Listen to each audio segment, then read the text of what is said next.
So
Oh, shoot.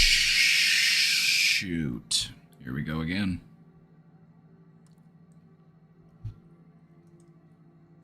Just when you thought you were rid of me. Just when you thought. Just when you thought.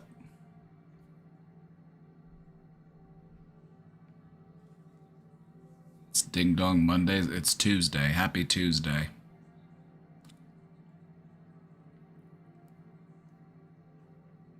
Here we go again. From the top.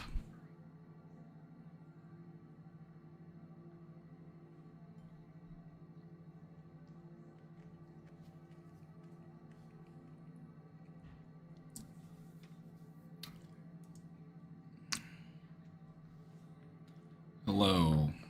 Hello, everyone. Welcome back. Welcome back. Happy Tuesday.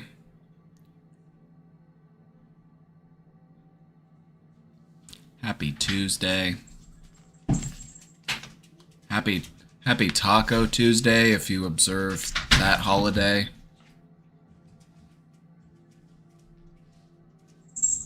Atticus, how'd you get in here? You should not be in here.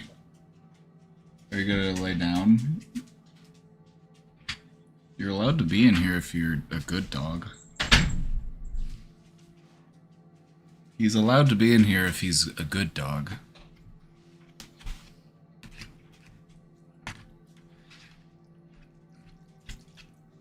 Only on that condition.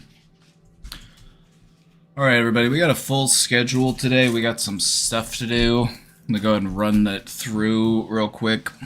Let me go ahead and run you through it real quick. There was a... I put the word controversy because that's the word other people were using, but honestly, to me, it doesn't even feel like a controversy. That just kind of feels almost clickbaity, so I don't like to use the word controversy, but it was other people's words. I guess you could say that there was some controversy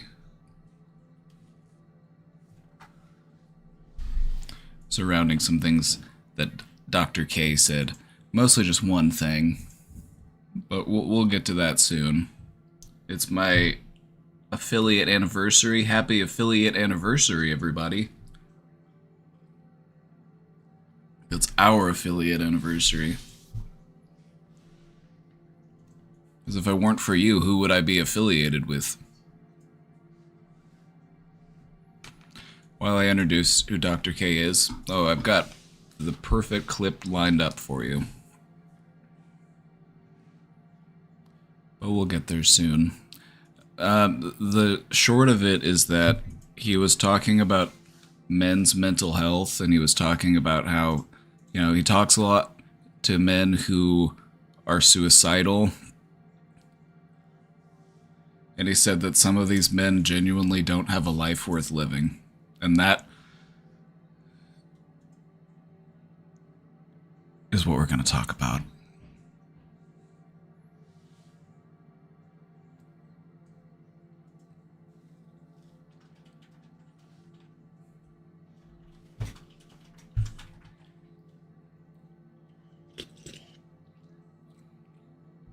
Surely he didn't mean it the way it sounds. I'll leave you to be the judge.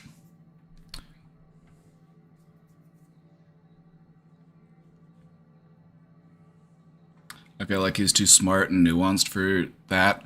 I feel like I'm too smart and too nuanced to do half the stupid shit I do, so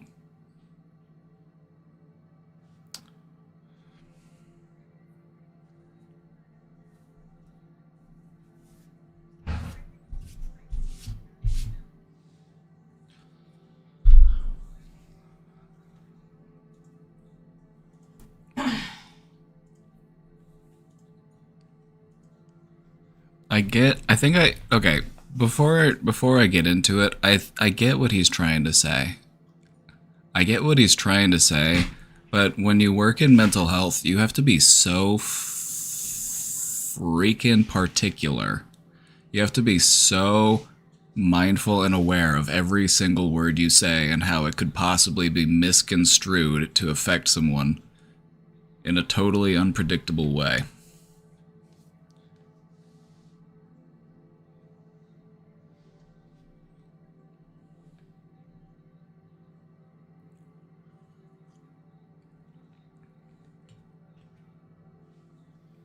I feel like there's a big difference between telling somebody or, saying that somebody doesn't have a life worth living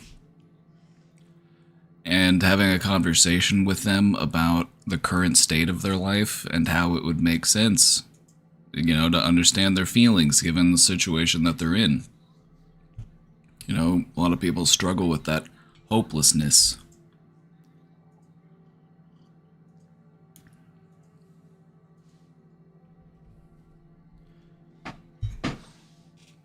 I guess it's just my perspective that if you're going to be a counselor, a therapist, a psychiatrist, a psychologist, you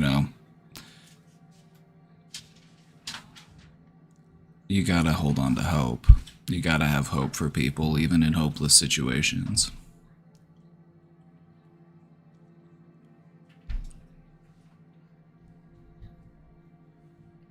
Because I feel like what I've realized in working with people for so long is that any one of us is just one really bad year away from being in a similar position as somebody who is going through some of the worst times of their life. Maybe not even a bad year. Maybe you have a really bad week.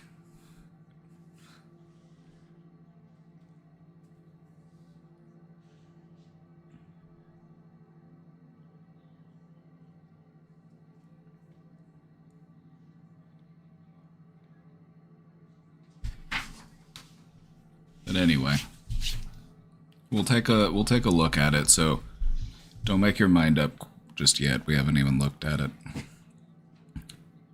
But we'll do that today. That's on the to-do list. Also, I have a presentation lined up for you. It's meant to be motivational and fun and exciting, so get your thinking caps on. Get your notepads ready if you want to jot some things down. I'm gonna have a really bad week this week. Can we reframe that? Can we reframe that? Or are you still gonna try to make the best of it?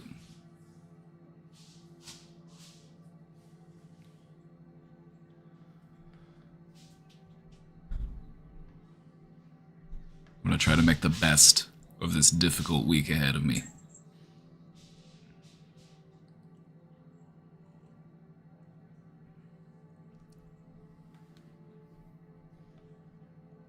And see, there you go. Mini vacation. Reframing success.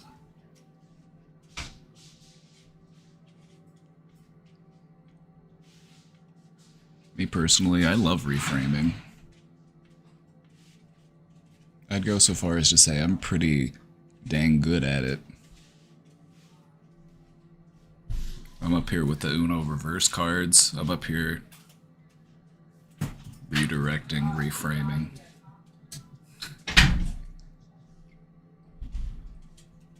It's like mental judo.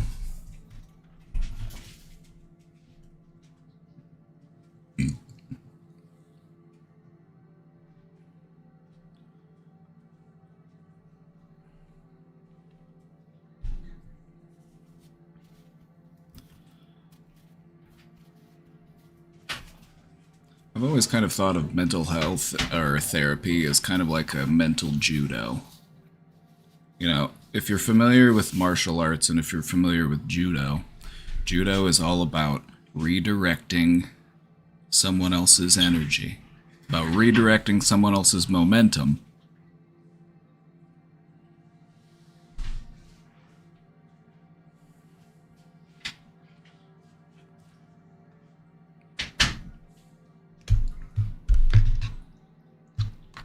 That's what I like to do. A little bit of reframing, a little bit of perspective. Next thing you know, you're headed in the right direction.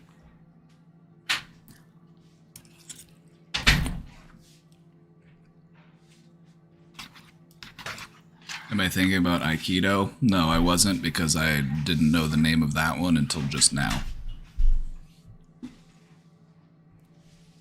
Judo's the one where you use the ground as a weapon? Yeah, exactly. You redirect things. Judo's all about redirection. But I don't know, there's probably other martial arts about redirection. Don't take me so literally.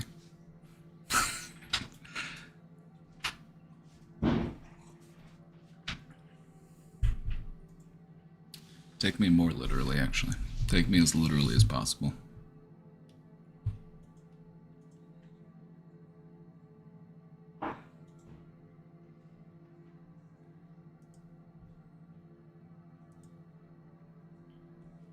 Where did I study MMA? On these mean streets. That's where I studied.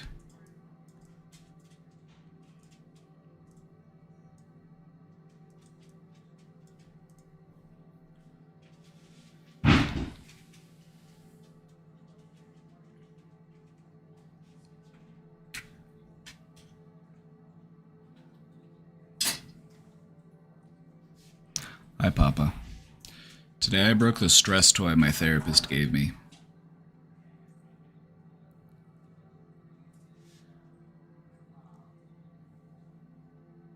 Sounds like you were putting a lot of stress into that thing. That's what it's made for. I feel really sad about it because of guilt about taking care and respecting of my possessions and belongings. I've always been reprimanded on how I don't care enough for said things because I may be a little clumsy or misplaceful.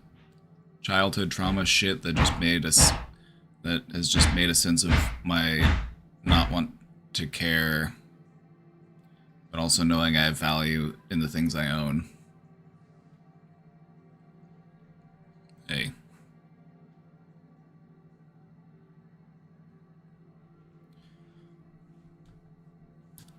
What can we do to make these feelings more productive?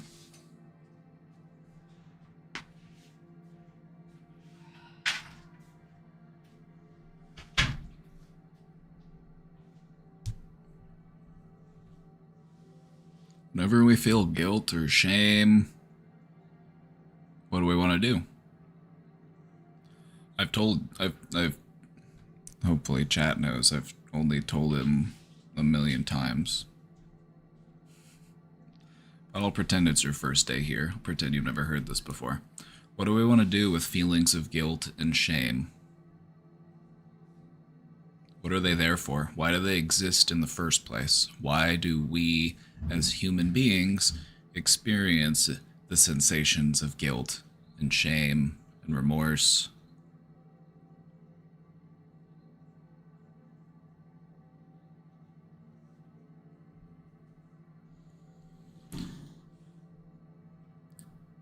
They're there to teach us. They're there to help us learn. And say, okay, what I did didn't really work and I feel bad about it, and so I want to try something differently next time.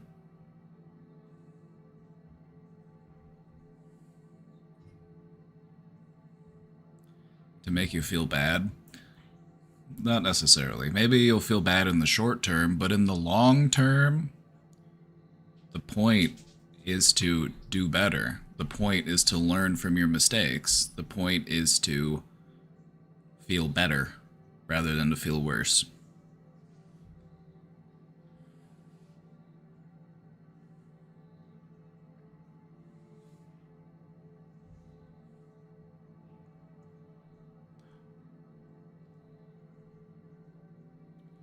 I mean, honestly, if you think of this situation from the perspective of the stress toy, isn't that every stress toy's dream? Isn't that what the stress toy would have wanted? You gave it a good life, you put a lot of stress into it.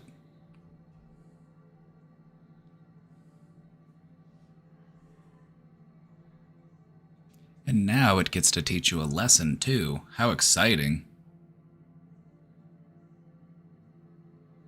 Wow. Such profound knowledge to be attained.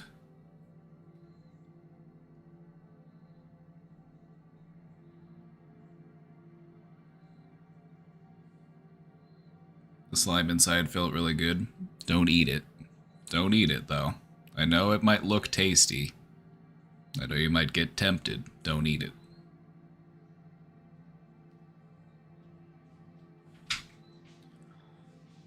So anyways, maybe you can practice some forgiveness of yourself. Is that an option? Is this a forgivable offense? Is this something you can forgive yourself for, or is this something you need to hold on to for? Oh my god. Atticus, come on. Okay, you're going outside. Oh. Get him out.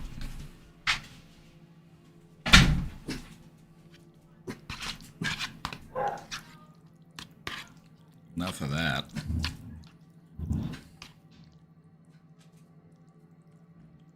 Just imagine the base level anxiety that you experience when you have a dog that walks around that can produce the sound that is the same decibel levels as a car backfiring.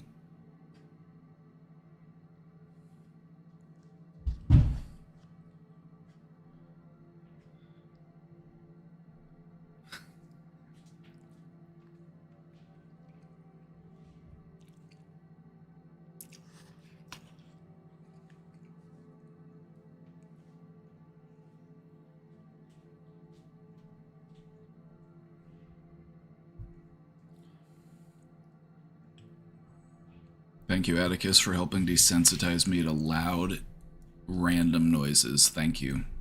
Couldn't have done it without you, bud.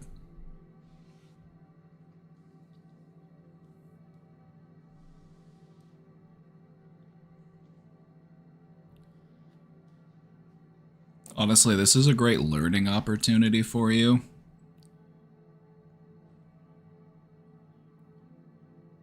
You're being critical of yourself in the same ways that people were critical of you in your upbringing. And this shouldn't be done unless we're also willing to acknowledge the progress and the growth that we've had.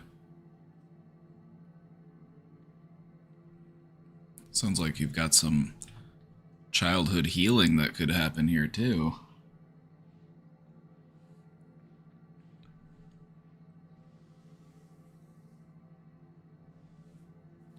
My therapist told me to get a dog. It's been 10 years hearing the piercing bark. This is bad therapy advice.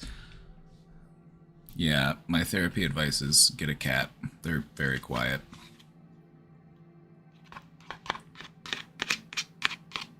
Or maybe a little bunny rabbit. There are pros and cons to owning any type of pet, but owning a pet can actually help to, give you a bit of a sense of purpose and motivation. If you have a hard time getting out of bed, just get a cat. Cat will get you out of bed.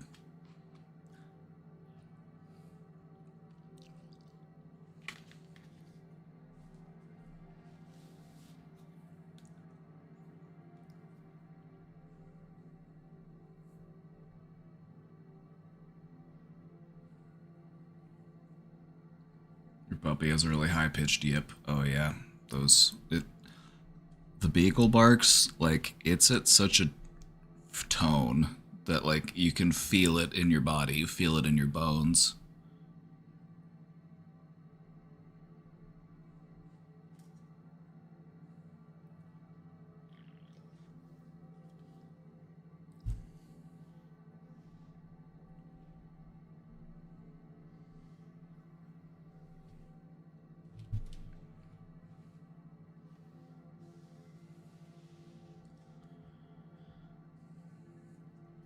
So, I just want to talk about this a little bit more since we're just, hanging out, warming up before we get to the other stuff.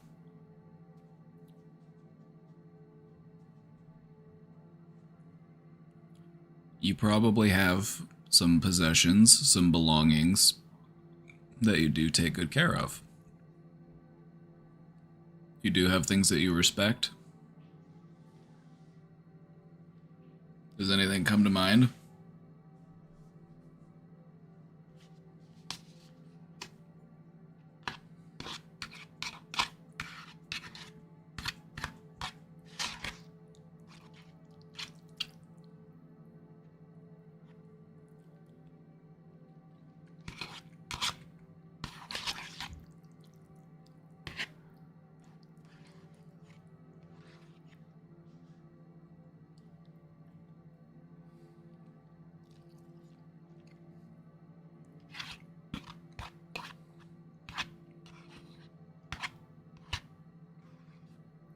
Your signed Charlie XCX vinyl, the 2 handmade bears you bought at an art show.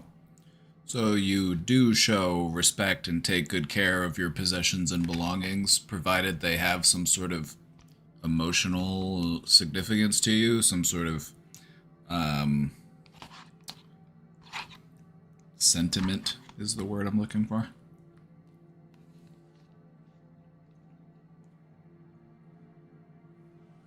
Isn't it fun to prove yourself wrong?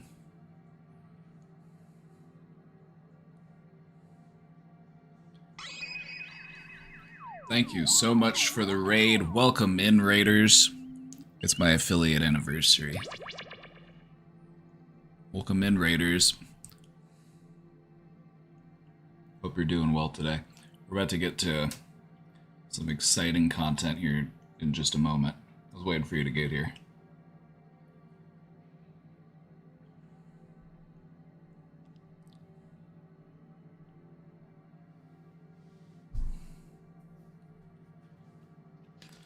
We were just talking about how proving yourself wrong is a really important skill to practice when it comes to your own mental health. Don't assume that everything that you believe about yourself is true. You probably believe some stuff about yourself that is self-defeating, self-limiting, self-harming. So we want to be wrong about those things.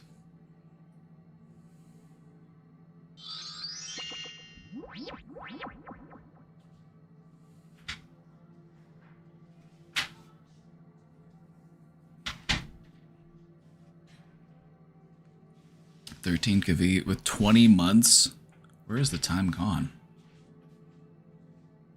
You've been here for 30 seconds. Please don't make me sob yet.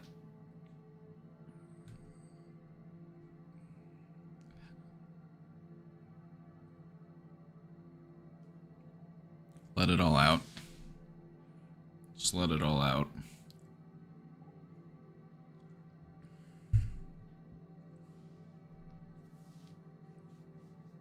Give you a big hug. Ooh, I need this skill. Do you want to practice it with me? You want to practice it? I've said it before. All skills are juggling. Whenever you're trying to learn anything new, whether it be an actual physical skill, you're trying to learn how to cook, you're trying to learn how to sew, you're trying to learn how to play an instrument, you're trying to learn how to change your thinking, you're trying to learn how to rewire your brain, it's all juggling.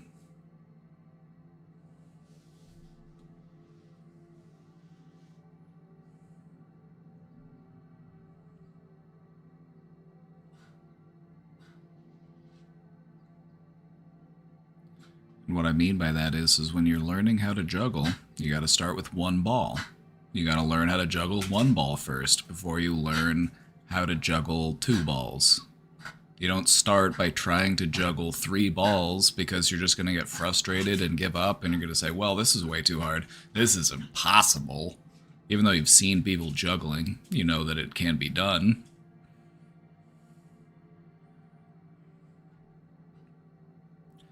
So, if the skill that you are trying to practice is reframing, you're trying to change your relationship with your thoughts, change your relationship with your beliefs, and get into the habit of taking a little bit of a closer look at them and saying, now, hold on a second. Is this fair? Is this accurate? Is this real? Is this true? It stands for fart. That's how it's easy to remember. Whenever you have a brain fart, just remember F-A-R-T.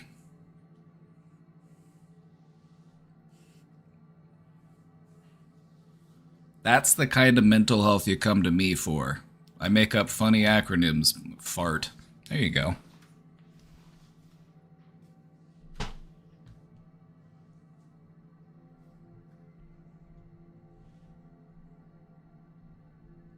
What does FART stand for? Fair, accurate, real, true.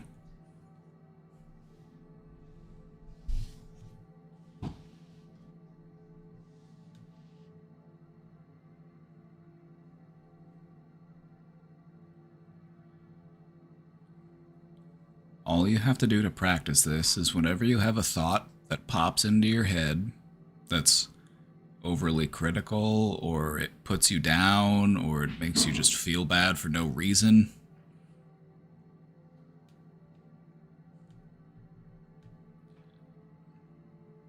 pull it aside. Pull it aside for a secondary screening. Pull it aside for a secondary screening. So you gotta take a closer look at this one.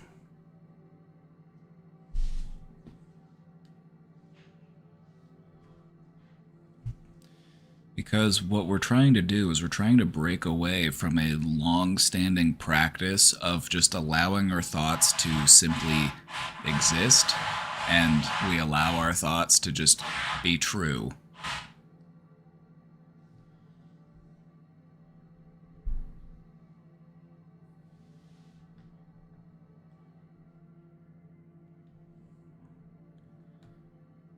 But the truth is that you can be wrong about yourself, and that can be a good thing. You have to remember, we're working against some hardwired biases that exist as a result of having a human brain.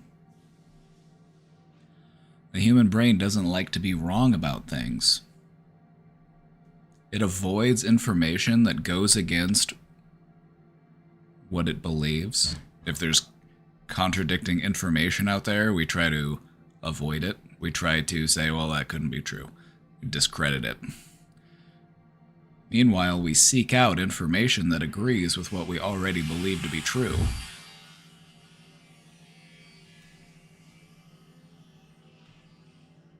We call this a confirmation bias.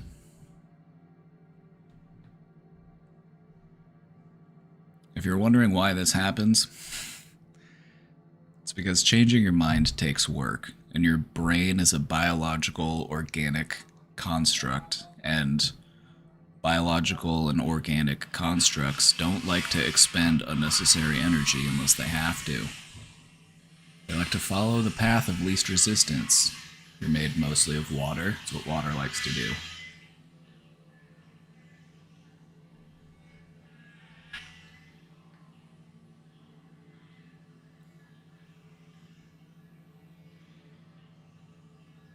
We're doing some buzz sawing today. There's some...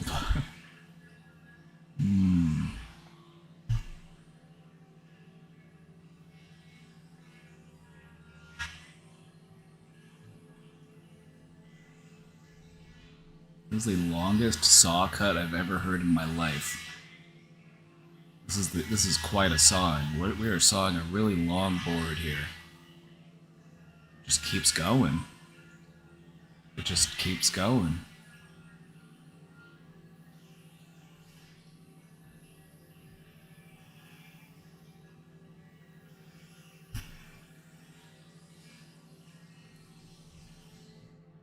Okay, good. That board, one board down. Who knows how many boards left to go? I personally don't mind it as much as it might feel like it's an interference. That's the sound of progress being made. With every drill, every hammer, every saw, that is one step closer to our house being done.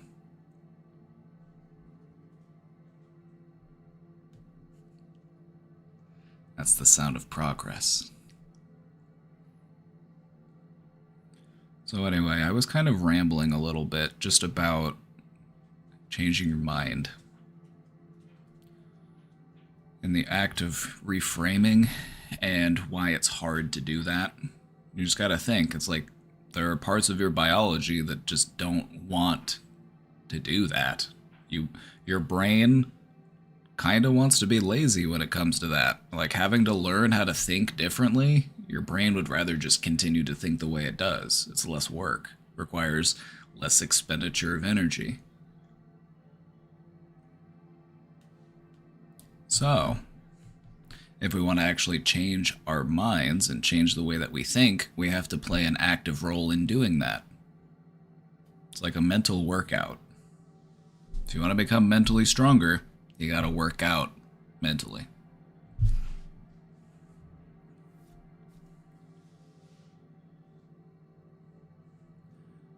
And I would recommend that you start this process by just recognizing intrusive thoughts when they pop up.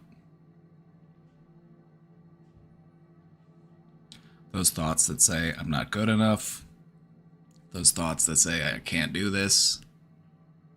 Those thoughts that say any number of terrible, down-putting things about us.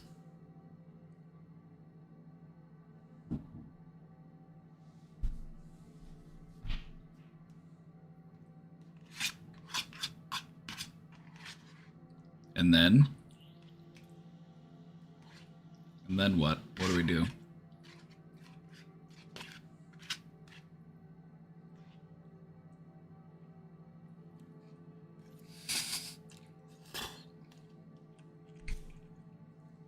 Somebody tell him.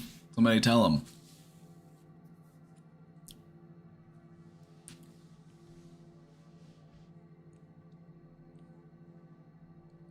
You want me to tell you?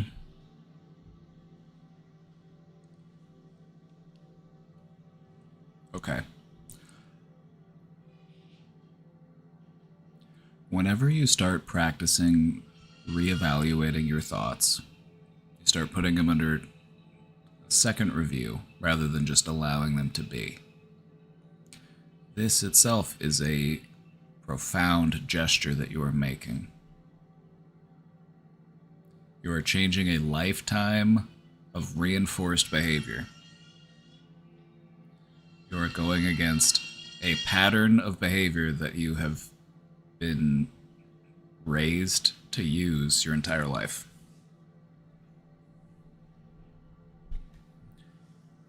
There are many different ways that you can reframe a thought, but one of the simplest ways that I've found is to repeat the thought to yourself, but this time as a question rather than as a statement of fact. So instead of telling yourself, I'm not good enough,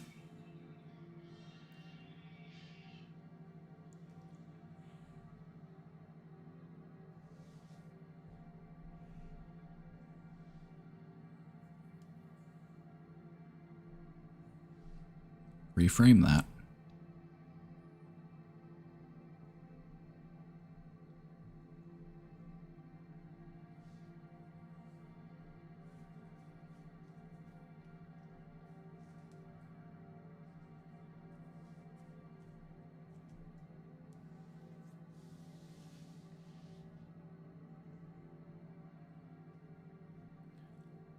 A common intrusive thought that I have that people tell me about all the time. This is one that I hear about pretty commonly. Nobody likes me. Everybody hates me.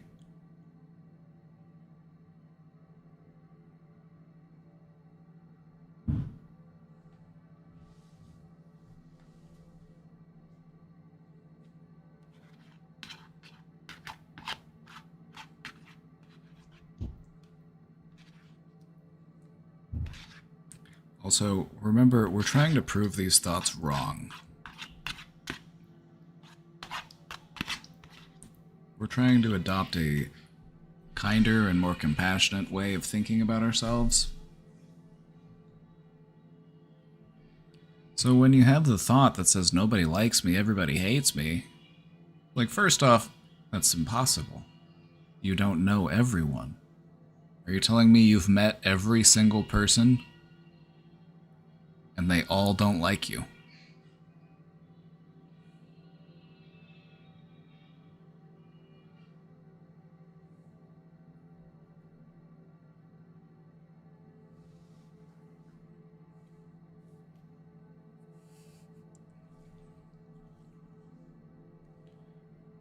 You just have to get into the habit of putting these thoughts under a bit more scrutiny. We just have such awful thoughts about ourselves. And then we go out of our way to justify or rationalize them and give them validity. And it's making us miserable. When will I talk about Dr. K? Soon. Maybe like 5 minutes, 10 minutes.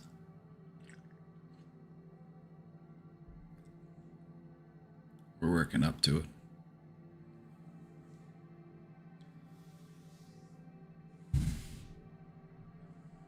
We're going to talk about Dr. K. I'm not going to talk to him unless he wants to call me.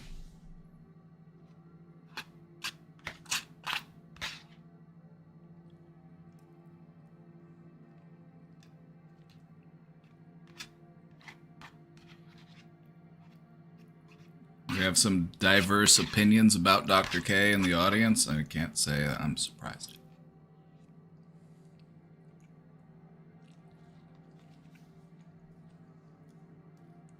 Please don't crush my soul. I'm not going to crush your soul. I have respect for Dr. K.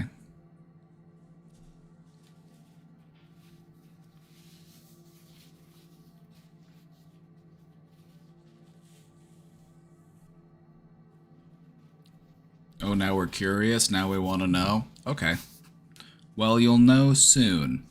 Damn it, Maddie, why did you submit a question? Maddie, I love this question, and I'm happy that you submitted it, so why are you... Why? Why?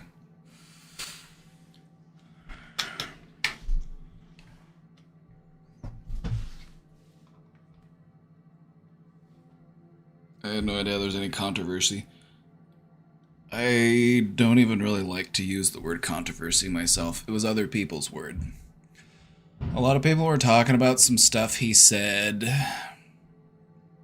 and they were using the word controversy, so I was just borrowing their language. I wouldn't say it's exactly reflective of what I believe.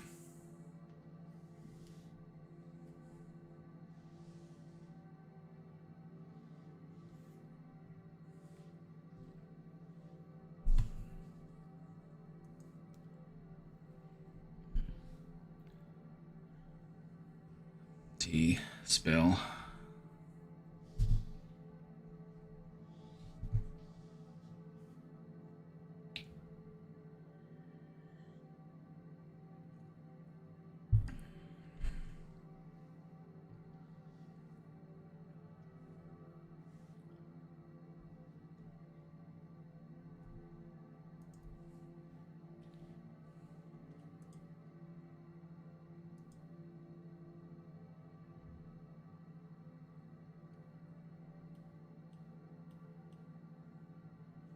Okay, are we ready?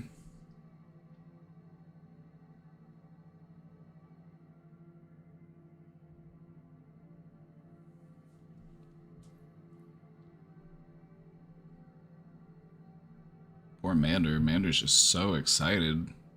Just so ready to talk about this. Should I stall longer? Should I wait? I'm gonna take a little dab first. If you think that's best.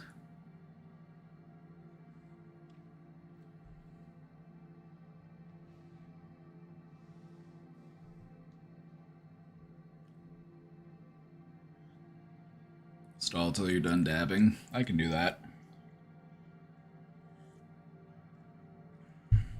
I can do that. You need a snack? Go get your snack. Does anybody else need to do anything? Anybody else need to do anything before we get started talking about this?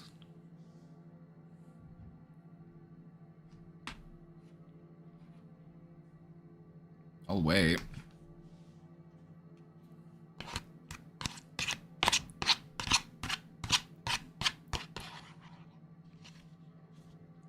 I'm mad the people who made me go sober broke their sobriety.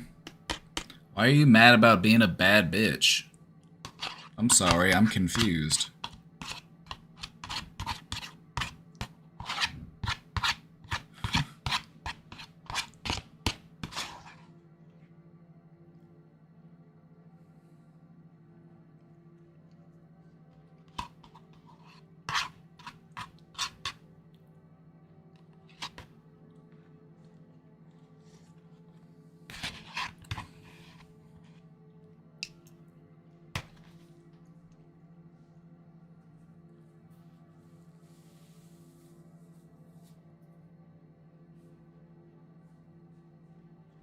The demon attorney went off in the group chat calling us stupid and was proven wrong by me and one other paralegal. It sounds like they were the stupid. Was she projecting her own stupidity onto others?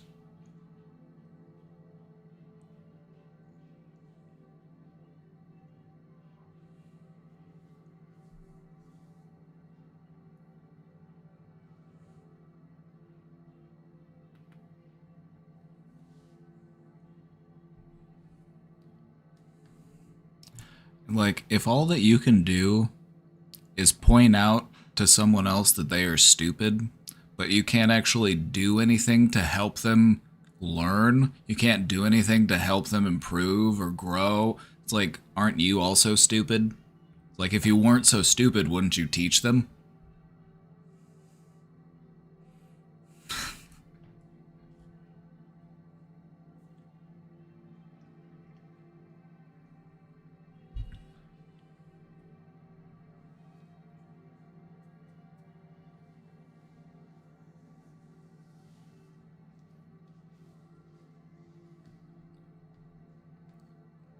So I'm gonna slowly work my way into this video clip so that we can respond to it. The clip that we're talking about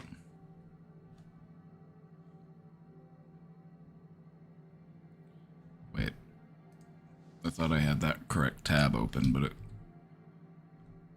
where'd it go?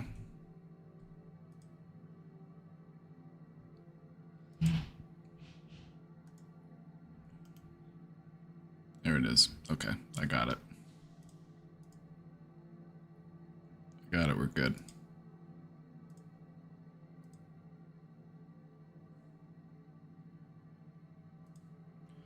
The clip. Alright, I was running out of stall tactics anyway. Alright, everybody.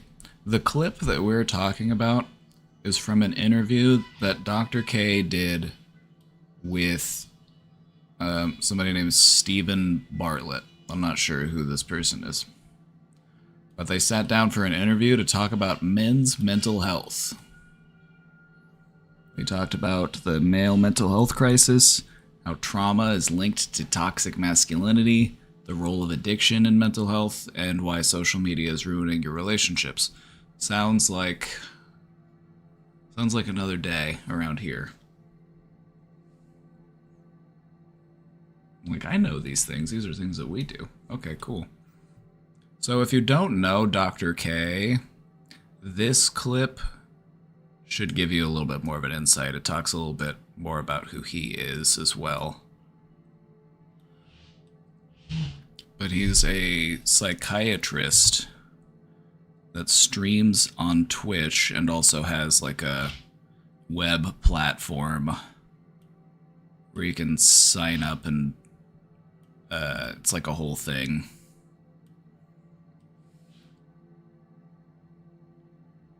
I mean, just look at some of these responses to it. Men are forever lonely, always has been, always will be.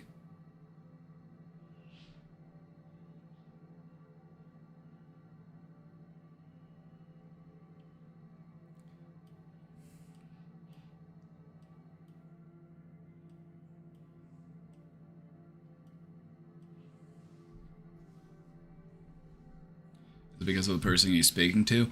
No, the actual quote that was controversial it happens in this clip. It happens in this clip, which we'll come back to, but let's watch this one first, I guess. This is super scary. 50% of men who kill themselves have no history or evidence of mental illness. What causes people to kill themselves is they try to connect with others and they get rejected. You know, I can feel the hurt. I can feel the loss.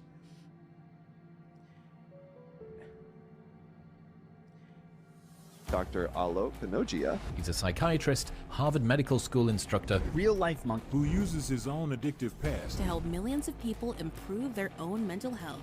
Everyone is getting screwed, but there's a crisis with men. People telling us that being a man means that you're shit, that you're toxic, that there's patriarchy, that your testosterone level makes you violent. So men are struggling right now, and the rest of the world says, no, you're not. You're privileged. And these people have been literally killing themselves because no one has been listening to them. Except there's one group of people who says your life sucks. And that's these toxic masculine people. And these guys say, I will show you a way to make it better. And that's when things go bad. And this, by the way, is how people wind up with addiction. Because when you look at addiction, what happens is we use a substance or a technology as an antidote to pain. So I've worked with people who have pornography addiction, for example, that will have work on one screen, and they will literally have pornography on the second screen. You're joking? No, very common. And this is where there's a big problem in the world today. Now you've got this young generation of women as well that are exploding in their suicidality. Loneliness seems to be getting worse and worse. What is the remedy to this? So this is something that's very important to understand. Everyone who is listening to this podcast needs to... Oh. I guess we'll never know. I guess we'll never know what everybody listening to this podcast needs to do. Because they want us to... They need us to watch it. Needs to what? Who made that edit? I don't know. What did Dr. K do? Alright, we're about to... So this is a clip. This is a clip. This is a clip from that interview. And this is where the... This is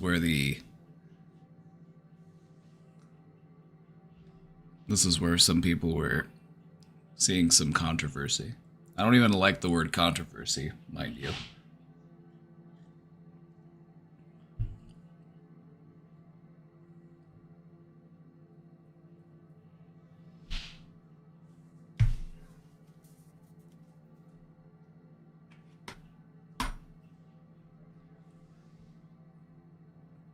Men's mental health is a topic that I could talk about all day.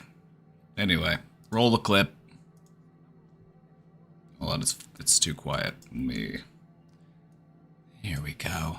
The number one thing that correlates with male suicide is not depression. And this is super scary.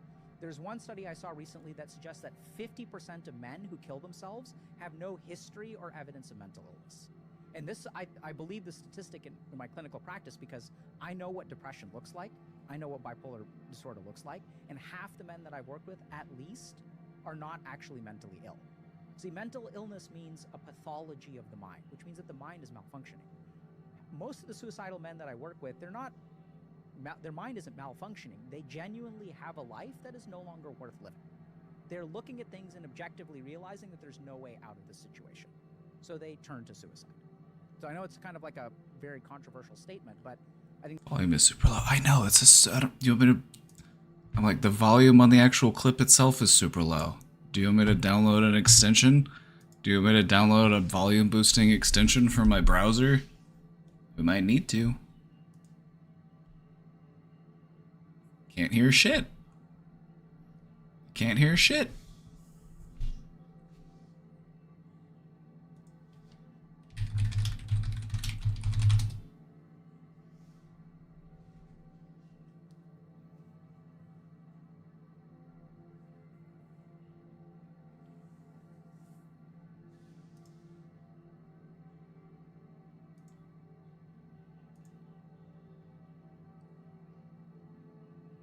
Let me boost that volume. I didn't realize, my apologies, I didn't realize it was the quietest clip. I didn't realize I was playing the quietest clip on the internet.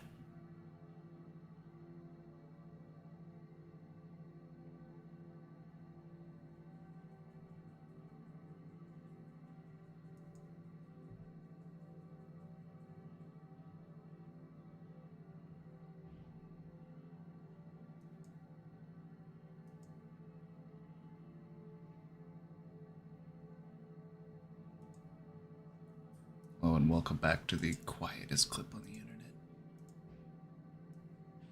Let's boost it. Let's see if that works. Percent of men who kill themselves have no That works. history or evidence That works. of mental illness. We got it. We fixed it. All right, now you can hear it. So the number one thing that correlates with male suicide is not depression, and this is super scary. There's one study I saw recently that suggests that 50% of men who kill themselves have no history or evidence of mental illness. Suicide is a very impulsive thing. One of the things that we do when people are suicidal is we want to make sure that they don't have access to things that they could use to spontaneously or impulsively commit suicide. For some people, it's something that they plan out. For some people, it's something that there's a lot of thought going into. But in most cases, suicide is very impulsive. And this, I believe the statistic in my clinical practice because I know what depression looks like. I know what bipolar disorder looks like.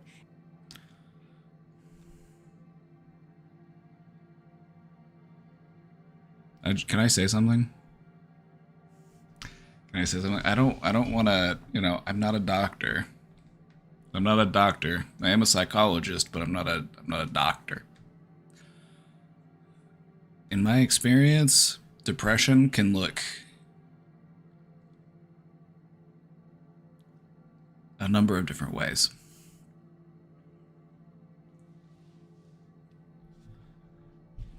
I've seen people who I believe would be depressed, but outwardly they don't show the typical signs or symptoms of depression. It's like,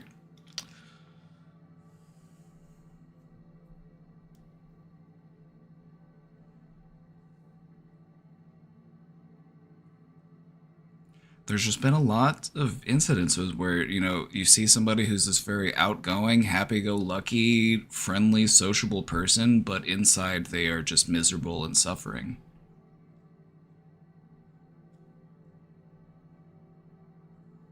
I feel like depression is something that everyone grapples with to some extent.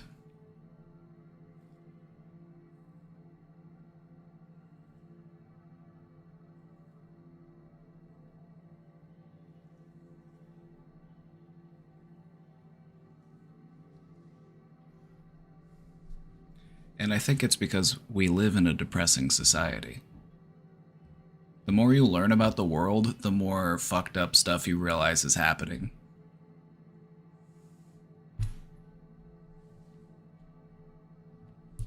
Like, anybody who is aware that we live in a world where billionaire pedophiles get to exploit people and you don't have the social safety net you need, you don't have access to healthcare or mental health care or housing or the things that you actually need, it's depressing. We live in a depressing society.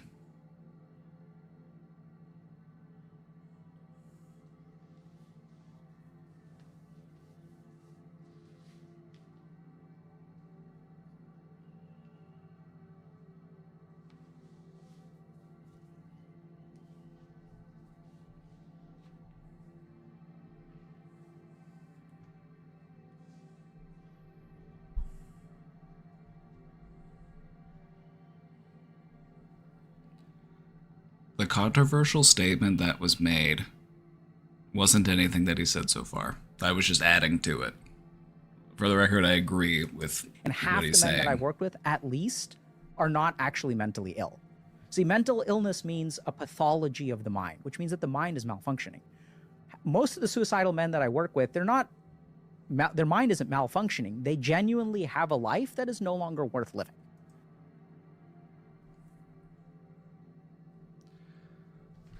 That was what people were viewing as controversial.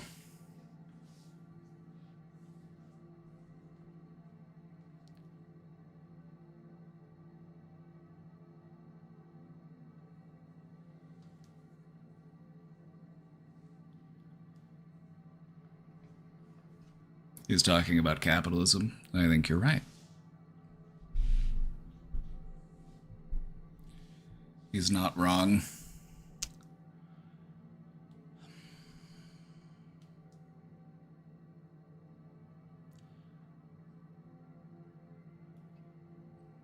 Can you imagine being in a therapist's office? Can you imagine being in a therapist's office and you are talking to your therapist and you tell them about all the horrible things that are going on in your life, and you tell them that your life doesn't feel like it's worth living anymore, and the therapist says, yes, you're right.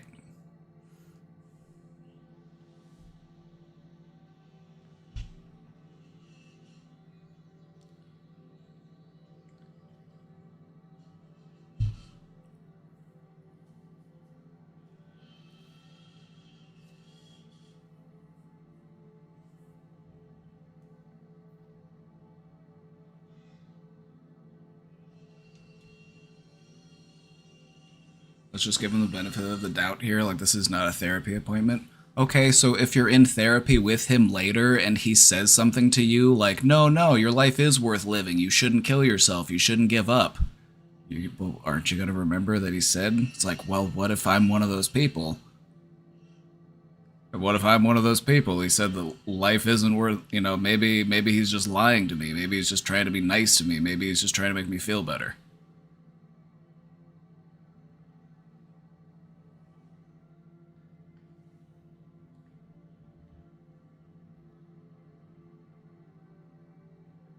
Like, I get it. I just don't think that...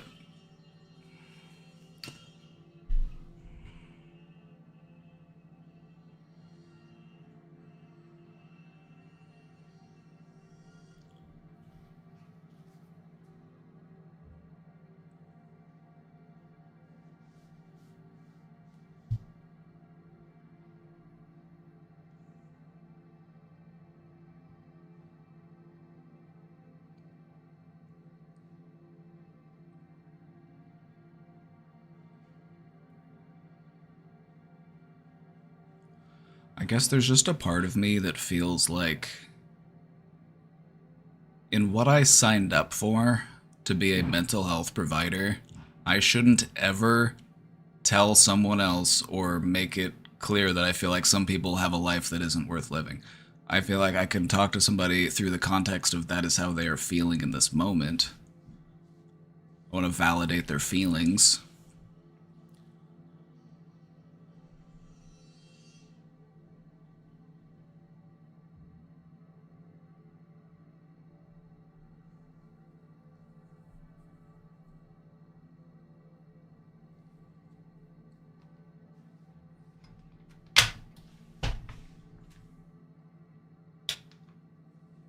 So I don't know. I feel like I get what he's trying to say, but I feel like I would have said it differently. I feel like he's not wrong, but I feel like I would have said it differently. Hence the controversy, hence the confusion, hence the misinterpretation.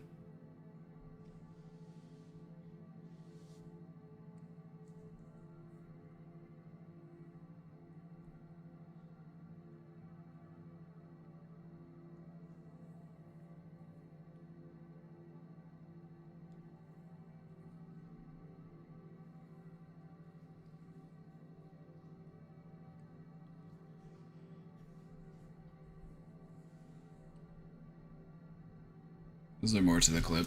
They're looking at things and objectively realizing that there's no way out of this situation. So they turn to suicide. So I know it's kind of like a very controversial statement, but I think that's what my clinical practice has shown, and there's some research to even back that up.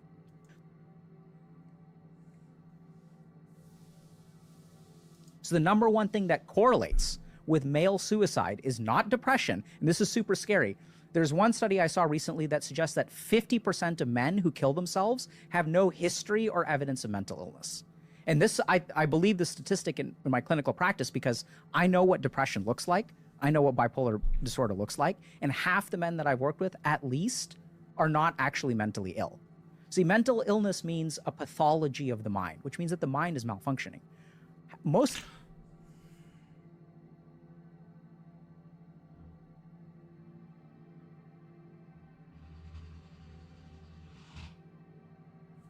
Hmm.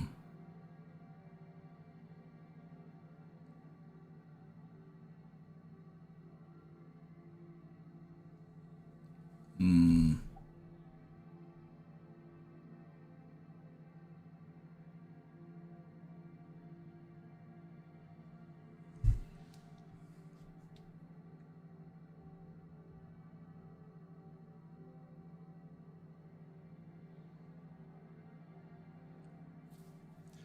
I don't know. I mean, my perspective on mental health,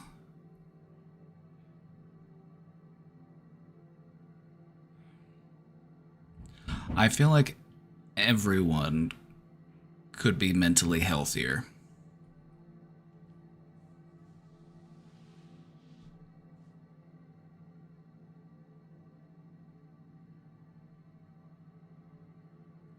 And I feel like the more that we understand the effects of trauma on people, the more we can understand how everybody is struggling and suffering in their own ways.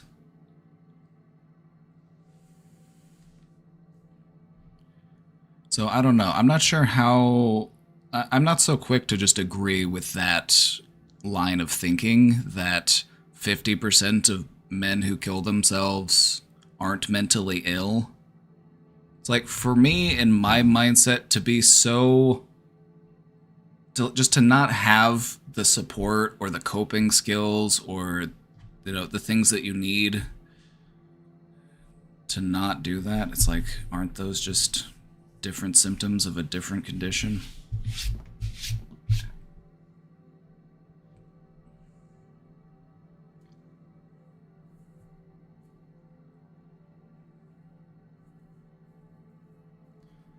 Maybe 50% just aren't diagnosed properly.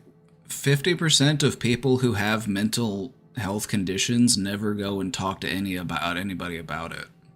Mental illness, historically, has been vastly underreported.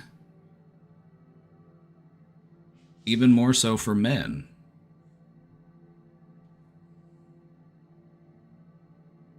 So I don't know. To just say that these men aren't mentally ill, it's like, I don't know. I feel like we're all a little mentally ill living under capitalism. Most of the suicidal men that I work with, their mind isn't malfunctioning. They genuinely have a life that is no longer worth living. They're looking at things and objectively realizing that there's no way out of this situation. So they turn to suicide. So I know it's kind of like a very controversial statement, but I think that's what my clinical practice has shown, and there's some research to even back that up. So the number...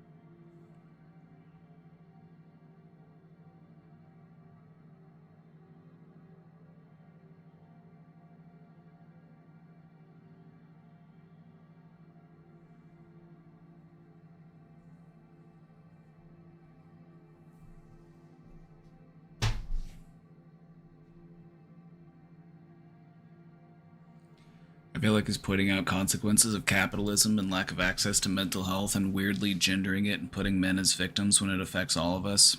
I agree. Are men suffering? Yes. Is there a patriarchy? Yes. Is there a long-standing pattern that has persisted throughout generations in which older men have exploited younger men and taken advantage of that emotional restriction that was taught to them by older men? Yes. Are all of these problems that men face? Yes. Are they valid in struggling with those problems? Absolutely.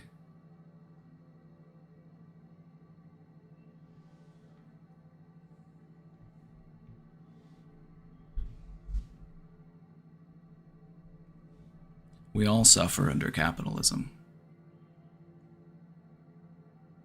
I I don't know. I feel like my entire perspective of mental health has shifted when I realized just how much, not just of our mental health treatment, is dedicated towards getting people back to work and focusing on their productivity. Like, depression is the #1 cause of work disability. Like, people who can't go to work and who claim disability do so as a result of depression.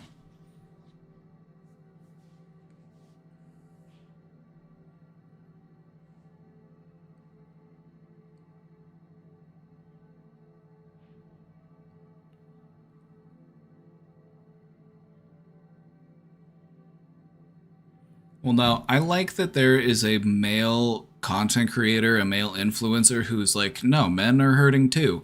Because he talks about it in that other clip that we showed where, like, a lot of the male influencers are just like, nobody cares about how you feel. You just need to suck it up. You just need to, you know, take the red pill. It's like, that's just making it worse for people.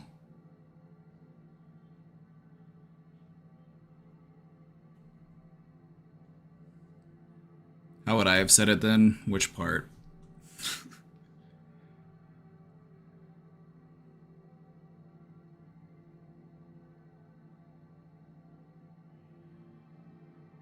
I feel like all life is worth living. So I guess if there's anything that I would have said differently, it's that I don't believe that anybody has a life that isn't worth living.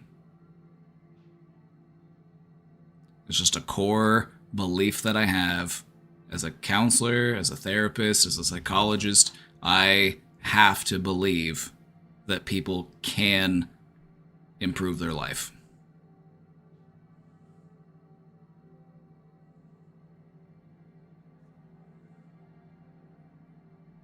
There are people out there who depend on me believing that. I can't go against that. I have to believe it. There's no other option for me. Well, I don't know.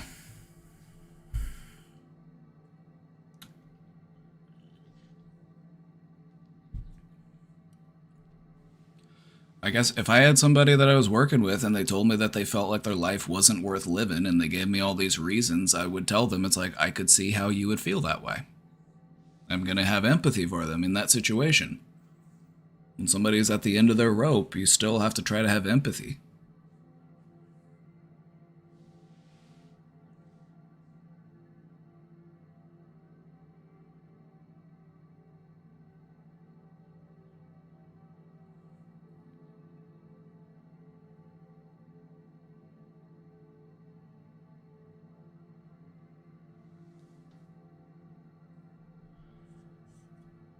It's like, if you're dealt a shitty hand in life, you still gotta play that hand.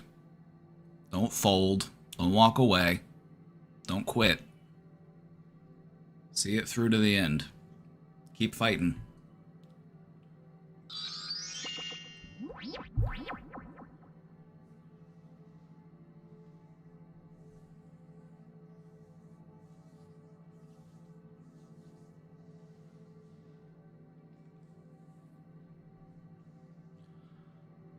Got a little triggered. Just been seeing incel spaces and it's scary. Incels need mental health, clearly. Incels need help. And so anybody who's willing to help them, good for them. Because the only people that are currently willing to help them, for the most part, are people who just want to exploit them and make them worse.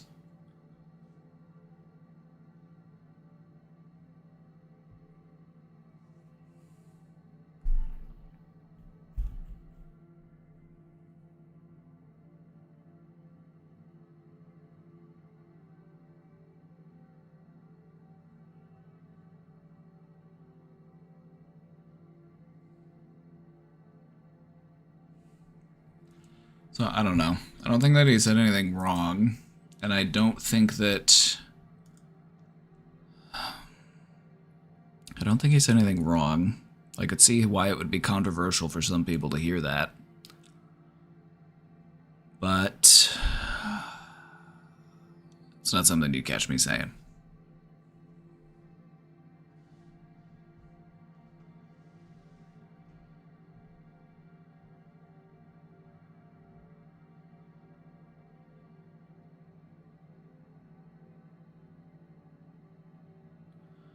Like, if you've been here, you know that one of the things that we like to talk about outside of, like, talking to people about how you're not the problem in your life and, like, other people are contributing to your suffering. It was your parents, it was your ex, it was your boss, it was all these people that are making your life miserable.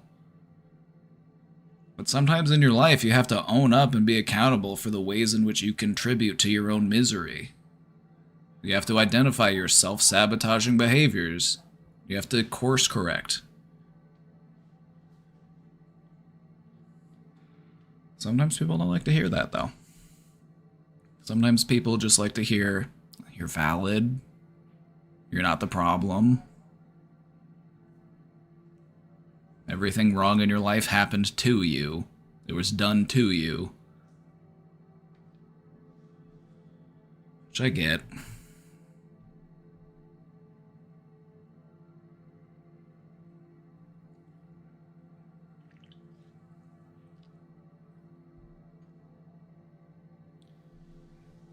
Is my fire alarm battery dead? Are you hearing a chirp? Joke's on you, I don't have a fire alarm.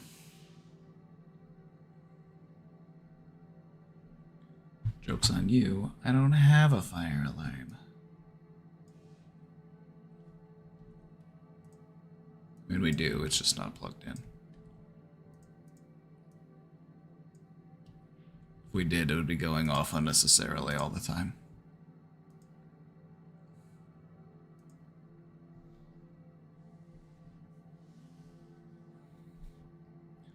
Anyway, we're gonna pivot.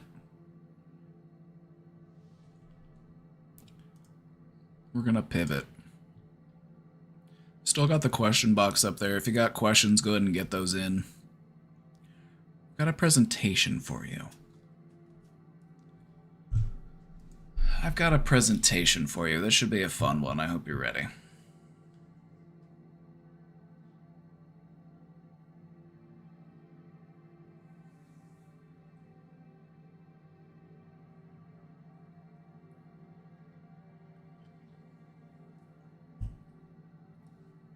My hope gives you hope. Thank you. For me, hope is non-negotiable. Like, there was a time in my life where hope was all I had. And that's what kept me going. Can't give that up.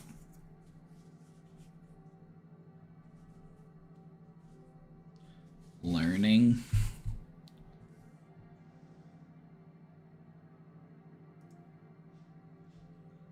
Alright, I have a fun presentation. I have a fun presentation planned. I put this together for you this weekend. This one should be a fun one. This one's designed, you know, to be just like conversational. We want to talk, but also, if you want to jot some things down, you know, if you want to make some notes, go for it. We started off today's stream kind of talking about reframing, and this is what we're really leaning into here today, is we're talking about rewriting your narrative. We're going to look at your life like a movie.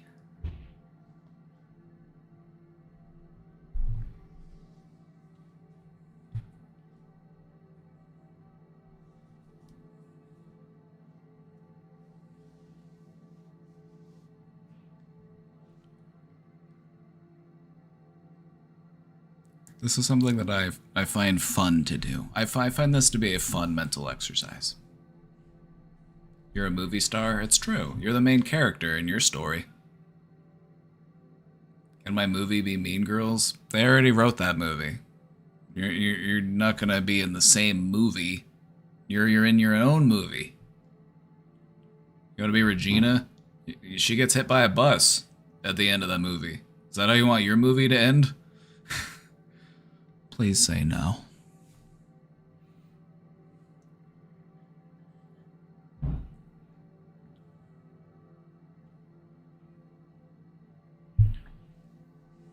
All right.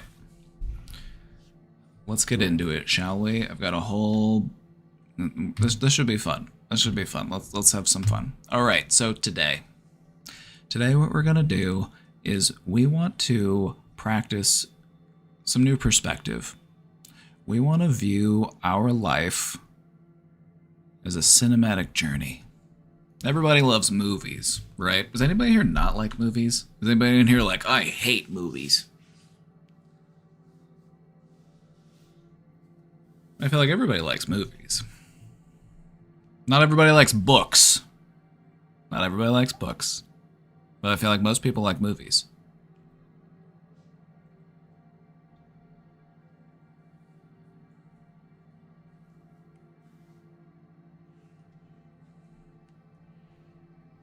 All right. So what we're doing today is this exercise is designed to give you a different perspective on your life and your journey. We're trying to figure out what perspective do I have on my journey, and how can I look into perhaps embracing some new perspectives. This will be fun.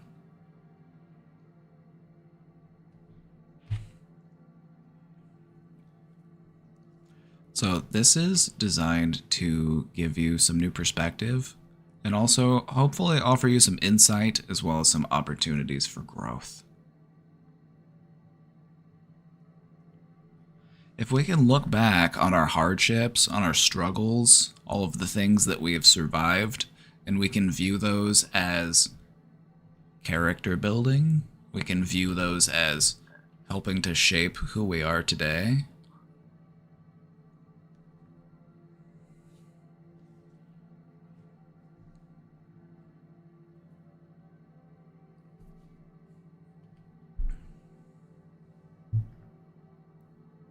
Today you get to be both the protagonist and the director.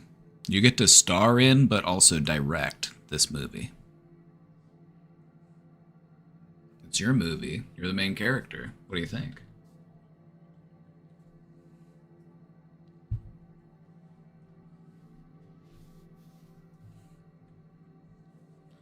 Let's set the scene. How did your movie start? What's the earliest memory?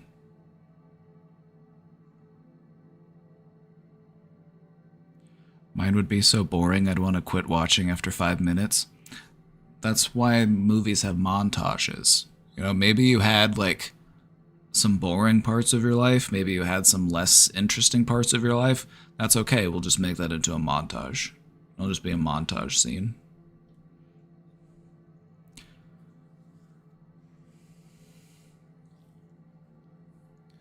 What's the opening scene?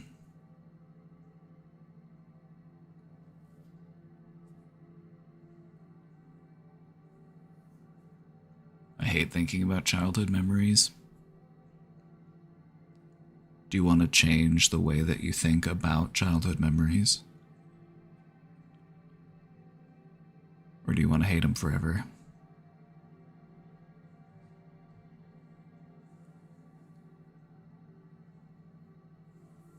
I don't want to be a downer because my first memory is just sad.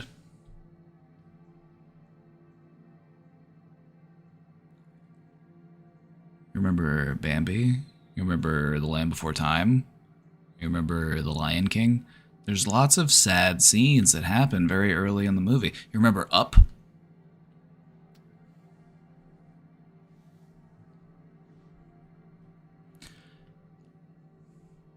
Besides, it's just setting the scene.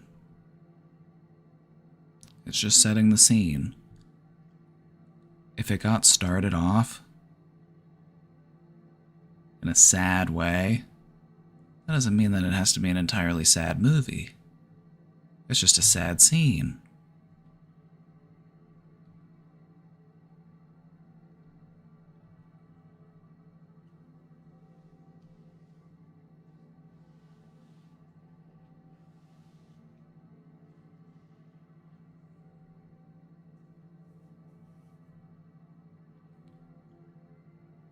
Do you remember when it felt like you came online as a child? Do you remember when you started to actually like process and remember things?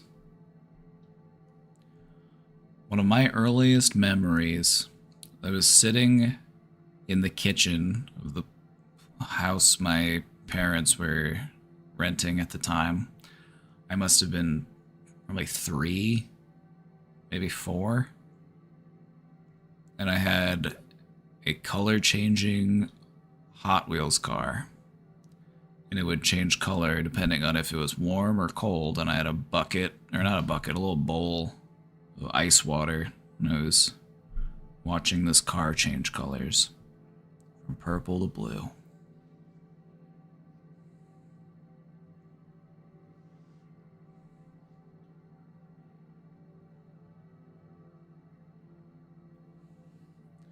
You've always enjoyed this process and have healed a lot from it. Thank you, Simple Smiles. Thank you for sharing that. Thank you for showing everybody in here that this actually can be helpful. Now I find myself feeling like I'm a side character who received their own film due to being a fan favorite. Now I'm wondering, is it really so bad to be a supportive character? No, it's not. The best movies have a nice ensemble cast.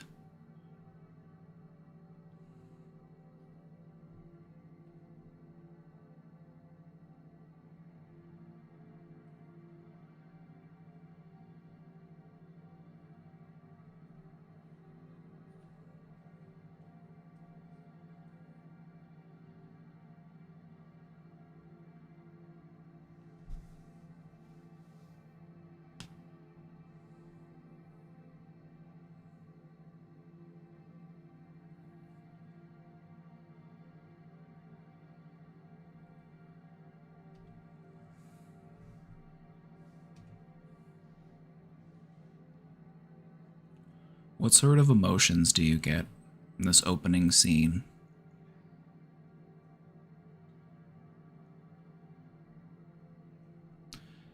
If you had a rough early scene, if you had a stressful or scary or sad early scene, just think of the arc. Just think of how when we get exposed to awful things, but we don't grow up to be awful people, we instead grow up to be more kind and compassionate and caring people.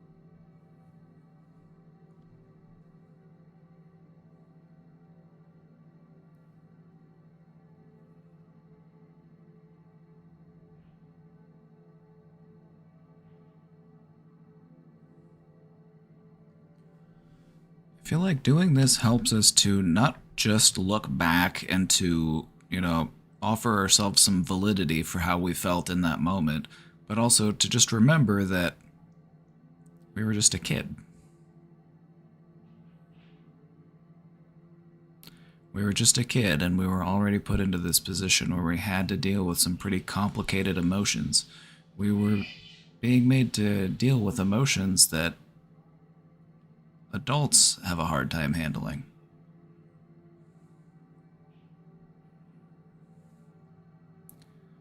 It's important to consider that narrative flow of your life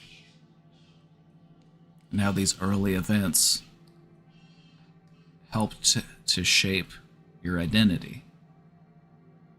It gives us a better understanding of who we are today, and it can also help us to remember where it is we're trying to get to.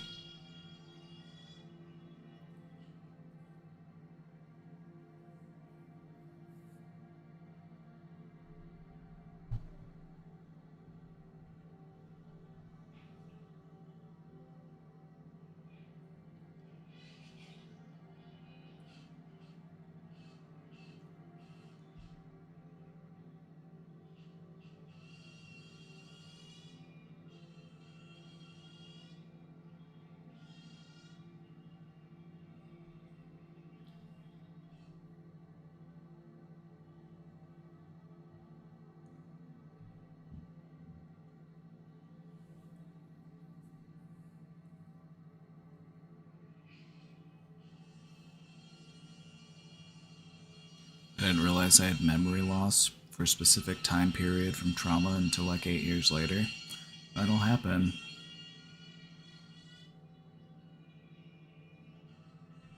That'll happen. It also happens with depression. Sometimes depression kind of walls off certain aspects or memories of your life.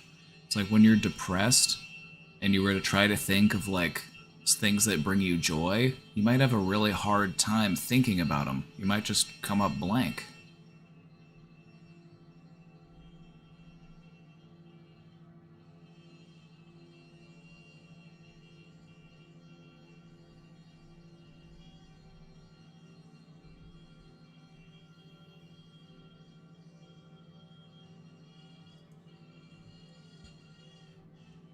Alright, everybody. Alright, everybody, it's time. We need to pick a genre. We need to pick a genre. What genre of movie are you living in?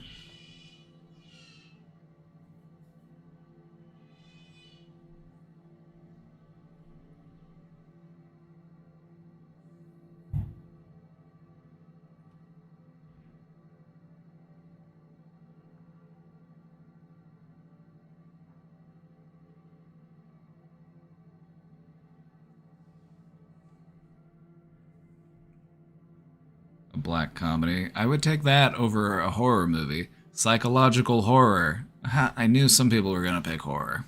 I wrote this knowing that some people were gonna be like, I'm living in a horror movie. I'm running from a killer right now. It's like, you've watched horror movies, right?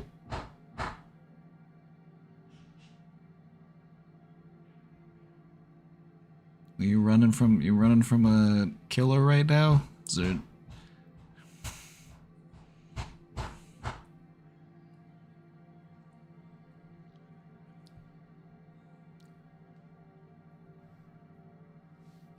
Drama, but maybe it can be inspirational someday. I don't know. I've already found inspiration from you, so there you go.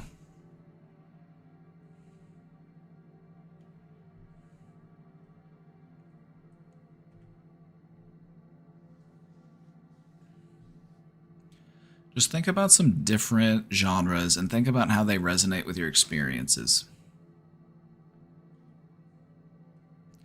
Maybe there were times in your life where you felt like you were stuck in a horror movie. But maybe that was just a scary part of your movie. What type of movie do you want to live in?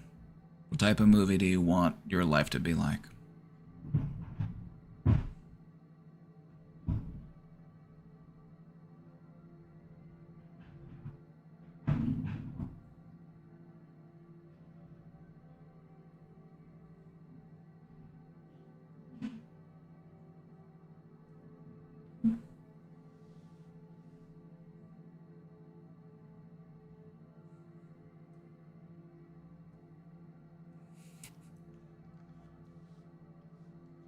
I feel like a good movie, or some of the best movies, correct me if I'm wrong, but I feel personally that some of the best movies have a little bit of everything.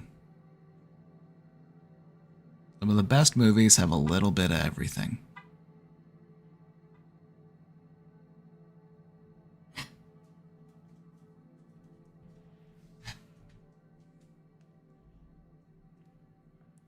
Just give some consideration to how embracing a particular genre can influence the perception that you have on your life story.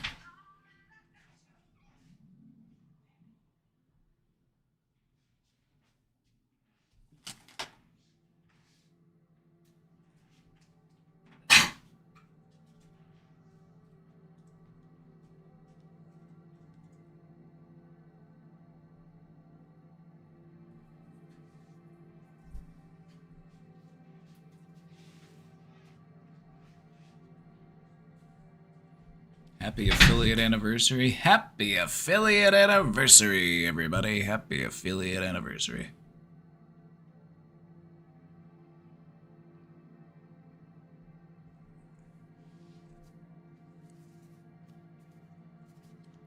I spent too much energy early on wanting to live in a rom-com.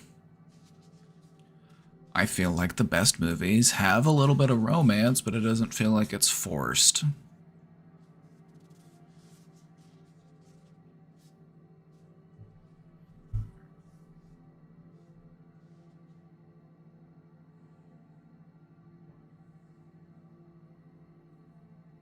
Embracing a particular genre can push me towards fitting into it. It can. Like, if you feel like you're living in a horror movie, it's gonna make your life feel scarier. You're probably a very anxious person if you feel like you're living in a horror movie. Say what, Tyler? 9 months? Congratulations. Your subscription has come to term.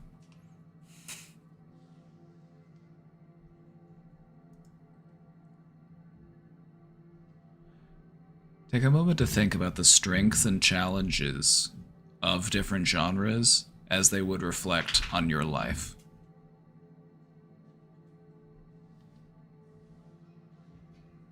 What sort of things do we like to see in movies? What sort of things do we like to see in our stories? It doesn't make for a very interesting movie if the star of the movie doesn't have conflict, doesn't have things that are stressful or things that set them back. That's what creates a meaningful and interesting story. If things just go the way that they're supposed to go, from the beginning until the end, it's kind of a boring movie.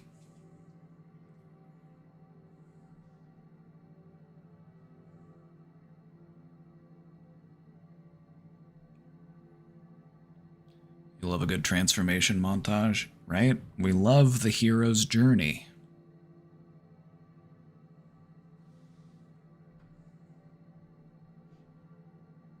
You'd like to have an outfit montage at some point? Go do it. Go do it. Have a scene in your movie where you go through your closet and you try on all your favorite outfits. Outfit montage.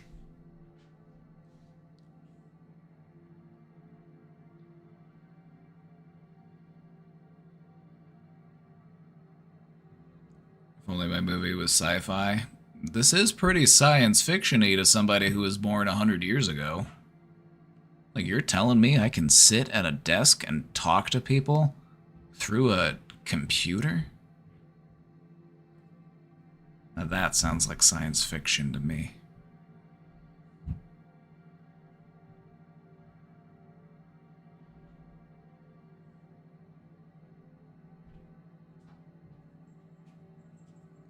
Honestly, I've done a lot of work trying to remove seeing life like a movie/TV series. I may have to tap out of this one.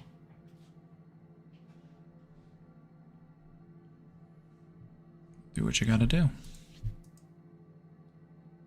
Do what you wanna do. You might find this part more interesting.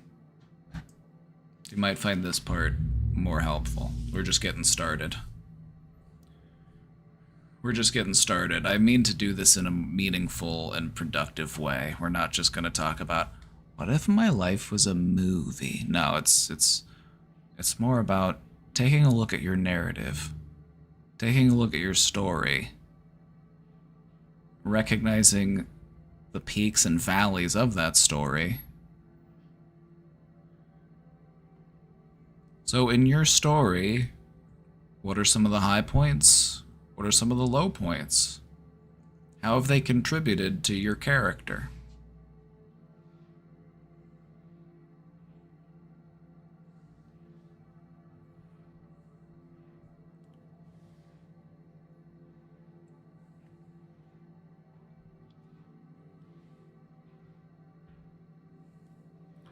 I live by real life doesn't make narrative sense, and it sounds like you live in an art house film. You're in an indie movie.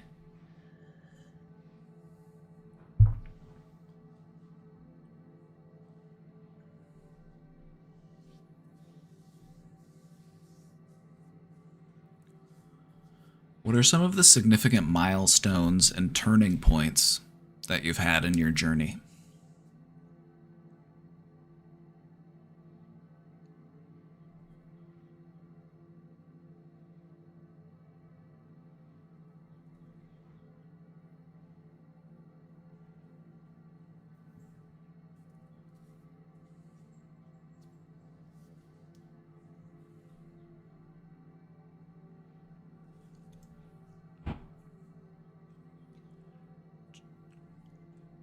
You know, I'm not asking us to think about anything in particular, just a general thing. You know, hopefully we're able to recognize that we've had ups, we've had downs, and both the ups and the downs contribute to our sense of who am I?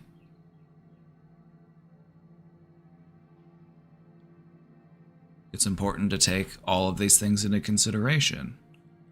My success, my defeat, everything in between. This is what makes me who I am today.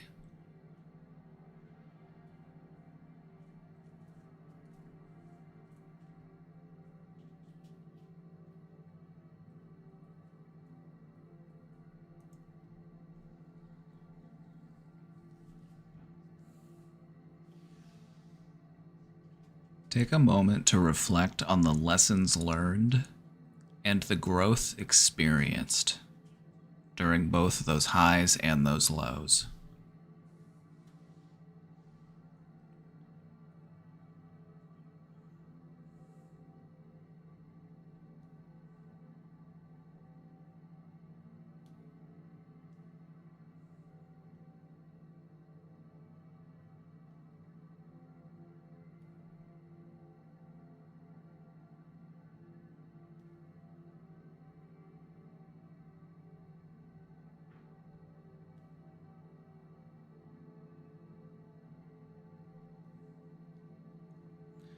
Again, I want you to think about this, but try not to be too specific.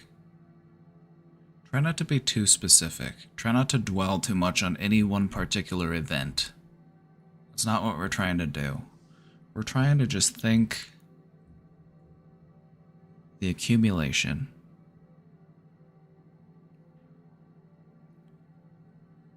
Who am I today? What have I learned along the way? In what ways have I grown? How have my experiences helped to shape me into the person that I am today?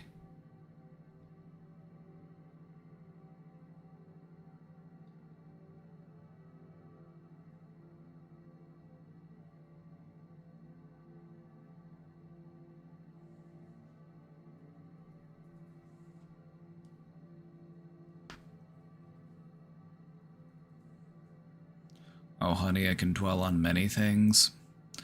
Sometimes I believe that we hold on to things for a really long time in our lives for the sole purpose of learning how to let them go. Sometimes we like to hold on to stuff because we feel like it's got a point, it's got a purpose. We've carried it all this way. We must be carrying it to some destination. There must be a point to it. Letting it go is the point.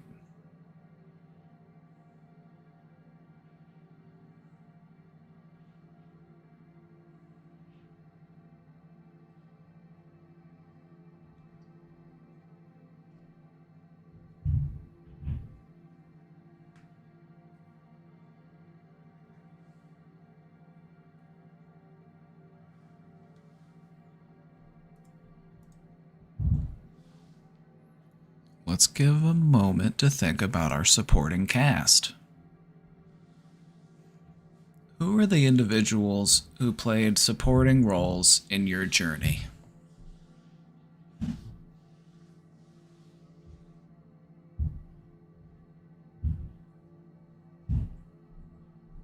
Do you have supporting cast members in your story that are making the story a bit unsatisfying? Do you have supporting cast you don't like what they contribute to your narrative? Perhaps it's time to write them out of the script. Maybe you can work them in later. You know, maybe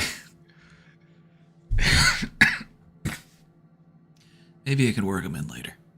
Maybe there will be a place for them to pop back up again in a later scene.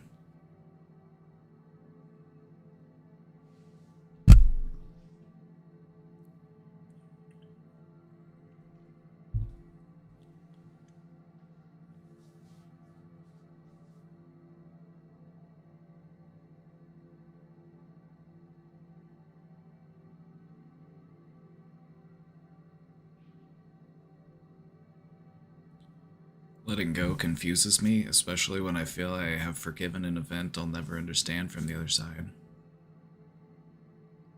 Yeah.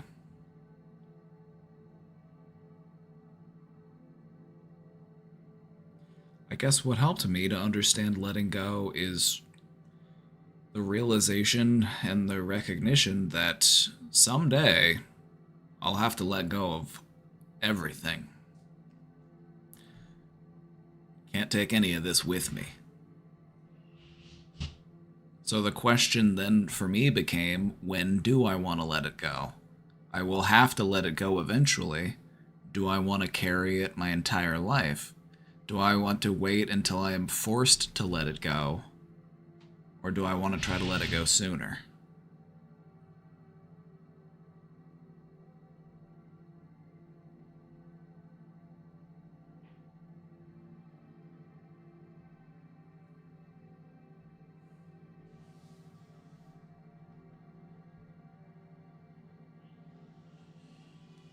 Who are some of the people that have popped up in your story that you're happy that they were there?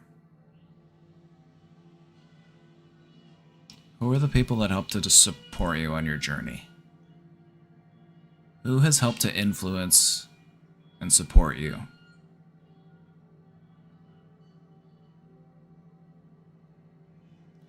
How would you suggest going about letting it go, but then still having more memories surface and it hits you again? It's not a one and done thing.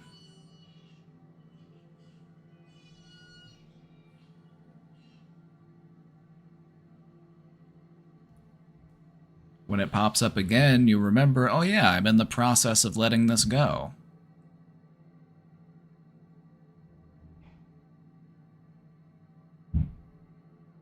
If you want to let something go, you begin that process by identifying that it is something that you want to let go.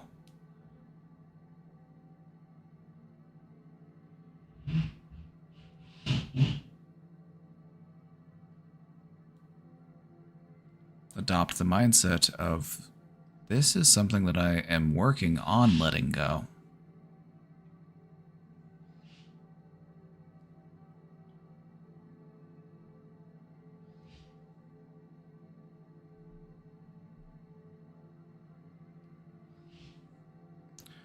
What you might notice is that you will feel as if you have let something go, and then it might pop up again later, and it might feel frustrating or confusing because you feel like, well, I thought I had let this go already.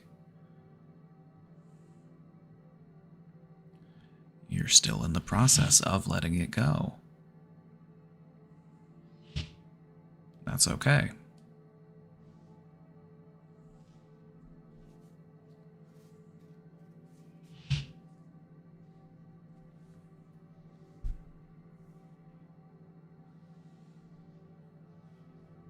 What you may notice is that it might not have as much impact as it did before.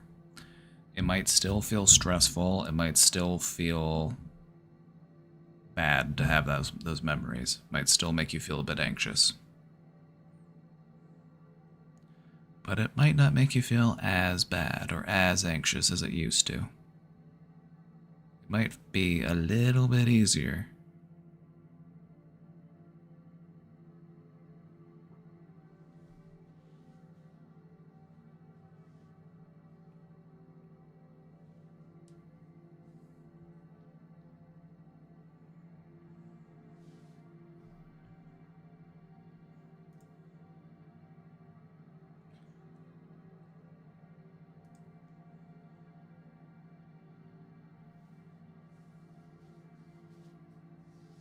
An important thing to remember is that in our life, in our story, in our narrative,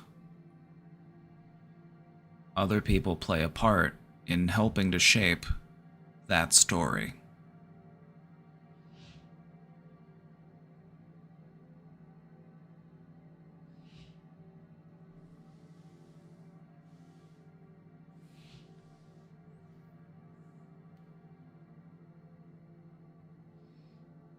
Who are some people that have popped up in your story that you were grateful to have?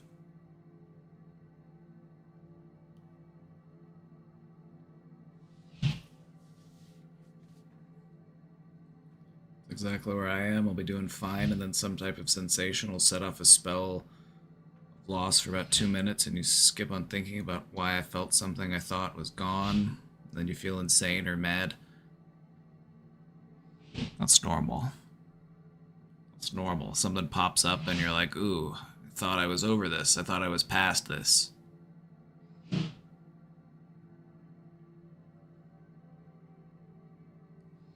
It takes time to let something go.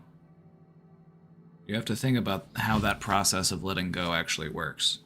You have these connections in your brain, and what ends up happening is when you're trying to let go, you're trying to break that connection, you're trying to rewire your brain, but it doesn't just immediately let go. What happens is it lets go slowly. And sometimes you'll find out it's still clinging a little bit. It's still hanging on a little bit. You just got to keep working on it.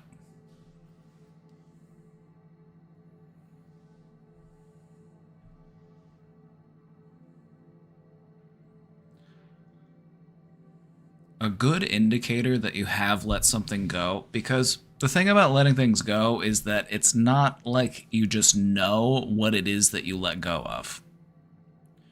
How letting go actually works is you find yourself in a moment or a situation where you realize, I haven't thought about blank in who knows how long. Has it been weeks? Has it been months? I can't remember the last time I thought about blank.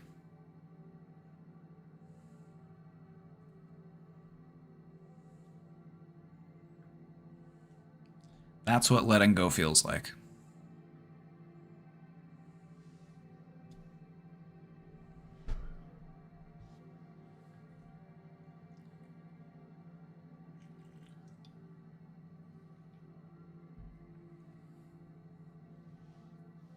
And when you realize that's how letting go works, just think of all of the things that you have let go of already that you don't recognize that you have because you're just not thinking about them anymore. All those old fears and anxieties and worries that you were able to let go of, you were able to move past, you were able to mend from.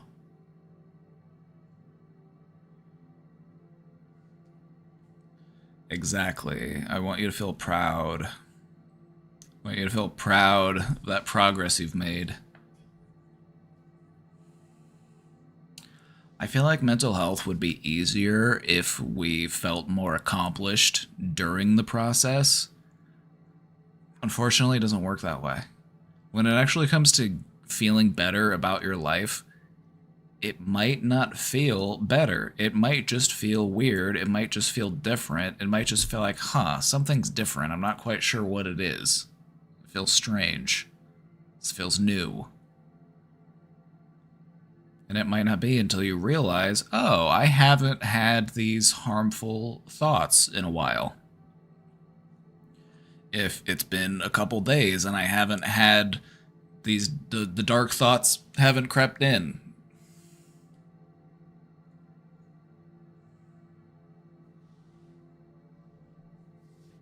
Is it okay to be proud that you're over it and still not forgive the person who slighted you?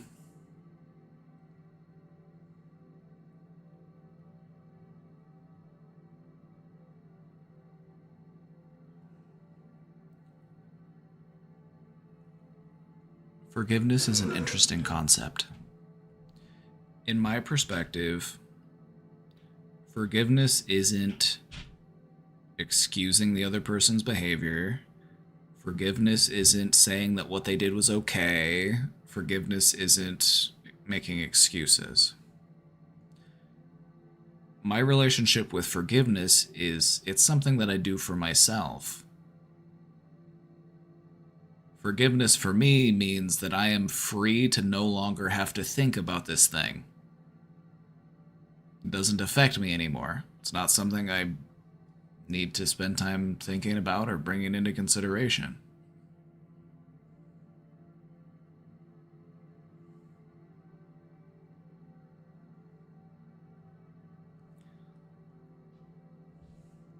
I think it's also important to realize that hurt people hurt people. The reasons why people hurt us in our lives is because they themselves are hurting. This doesn't make excuses for the way that they were treating us. Doesn't mean that it was right or okay, but we can acknowledge that if they had a better life, if they had a better upbringing, if they weren't dealing with the hurt and the trauma that they were dealing with, then I wouldn't have been hurt either. So I guess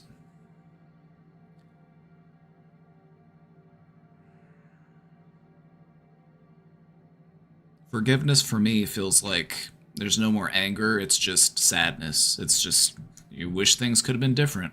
You wish that that hurt didn't have to be there in the first place.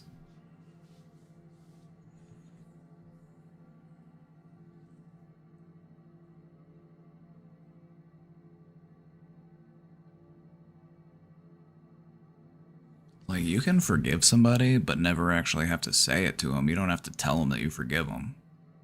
You can forgive somebody and never speak to them again. You're not doing it for them. You're doing it for you.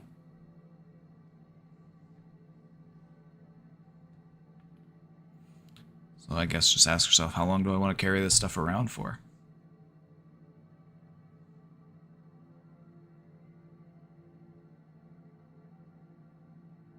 And I feel like that's why some people get hung up on forgiveness, is because they feel like if I'm gonna forgive somebody, then our relationship is gonna go right back to where it was. Like, I have to pick up where things left off, or I have to be okay with what they said or did.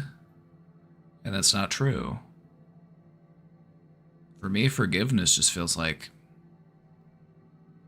I'm just acknowledging that it doesn't affect me anymore. And it's something I don't need to think about anymore.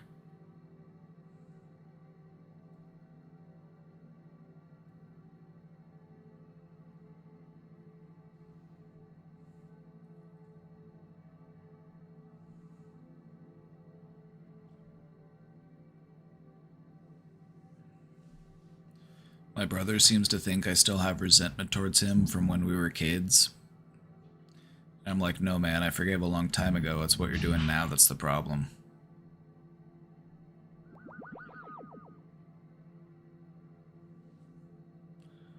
I think it's projection because he still has resentment. Yeah. Yeah.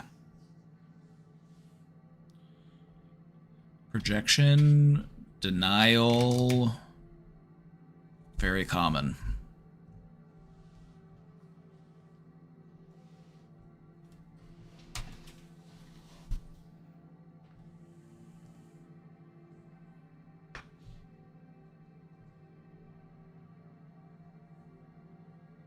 I think that forgiving is just a way of moving on. It's just a way of saying that I have moved on from this.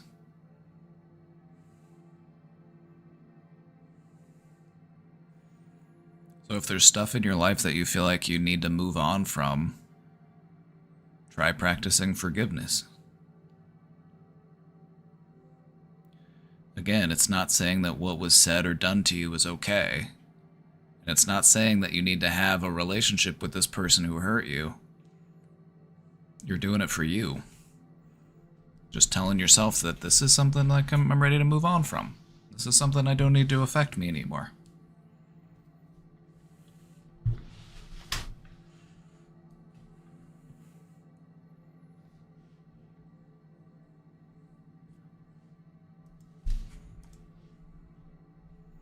Let's talk about embracing imperfections.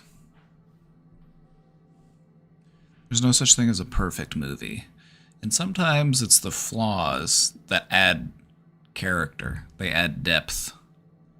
So it's the imperfections that can actually make a movie or a story even better.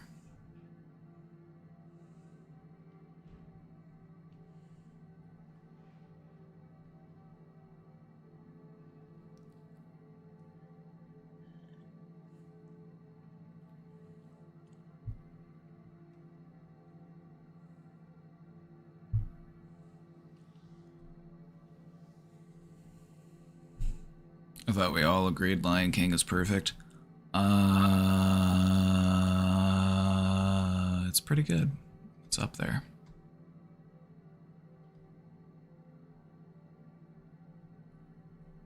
But then there is the Morning Report musical number that just doesn't really seem to fit.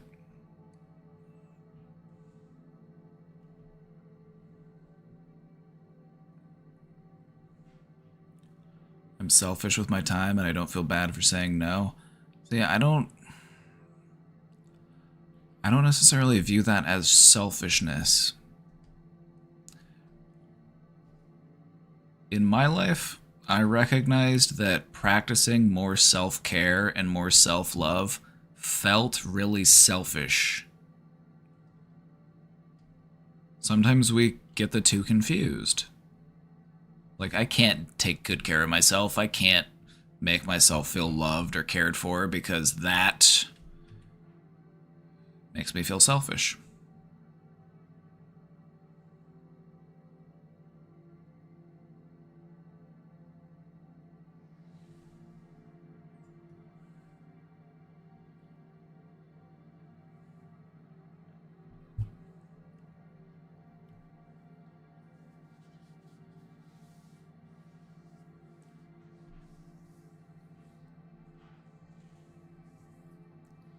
Self-care and self-love are essential.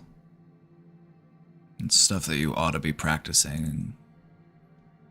If not every day, as many days as you can.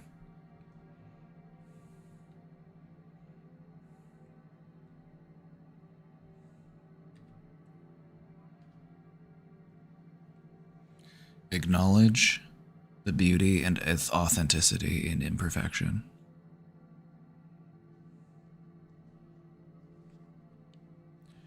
Maybe your story has some imperfections. Maybe your story has some parts that you would like to revise or rewrite. That's okay. Maybe it's taken you longer than you would have liked to get to where you're trying to go. Maybe you feel like you haven't made as much progress as you should have. That's okay. It's your journey. You live life at your pace. There is no right or wrong time to do the things that you need to do. There's only right now.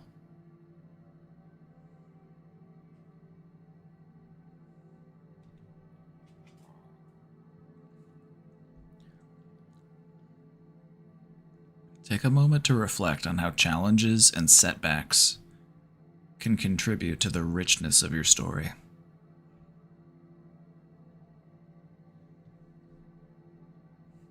We don't really like to see a movie where there are no setbacks, there are no challenges. If the movie is just win after win after win after win, it's a kind of a boring movie.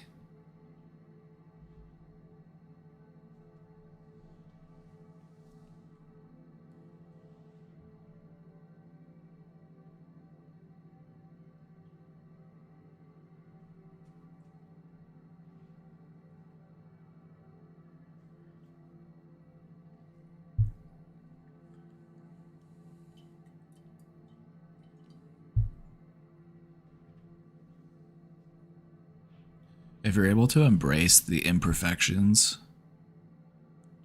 you'll achieve a greater level of self-acceptance and resilience. We frequently seek movies with an unusual number of setbacks. Yeah, that's right. We love an underdog story. We love the underdog. Like whenever the Chiefs, sorry for the sports reference, whenever the Chiefs were going into the Super Bowl and they hadn't won a Super Bowl yet, everybody was rooting for the Chiefs because they hadn't won the Super Bowl yet. And now that the Chiefs have won however many Super Bowls now, it's like, all right, give somebody else a turn.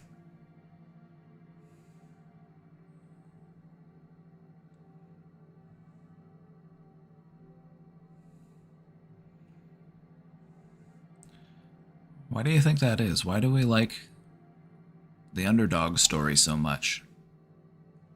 Could it be because on some level we identify with it more?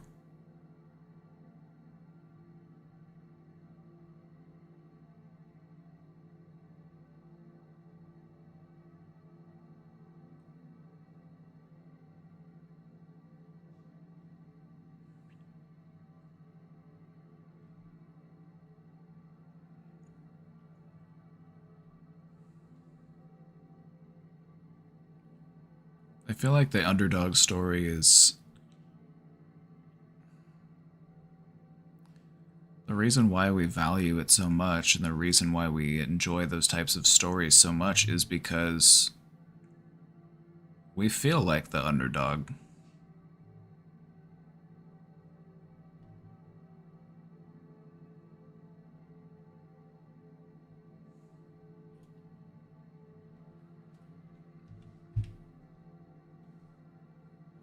Crafting the climax.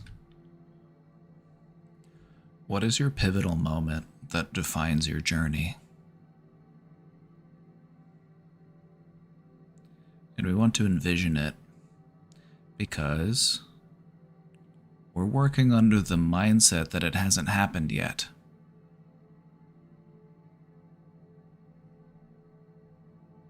That moment of enlightenment, that moment of things falling into place. Maybe we haven't hit it yet.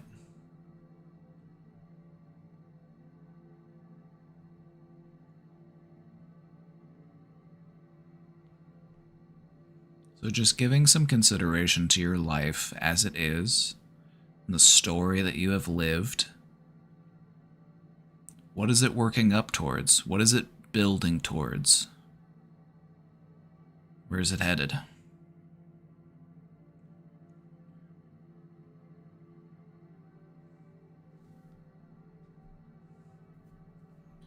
You know, I'm just thinking back to that thing we talked about earlier with the Dr. K clip, and it's...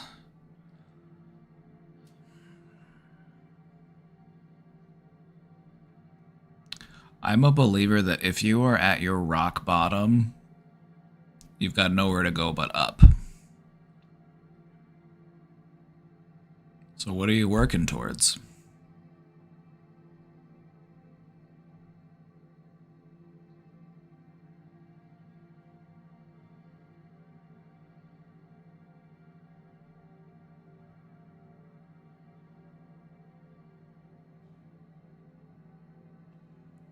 I also think we just appreciate the higher delta and the lows versus the highs. When we start from a low, our highs feel even higher.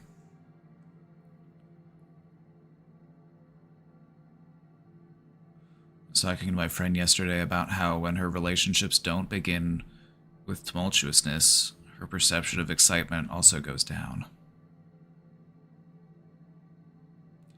It's more exciting to have a challenge and then be able to overcome that challenge, move past that challenge, and for things to improve. It's more exciting and it's more interesting than if things just worked the way they were supposed to the entire time.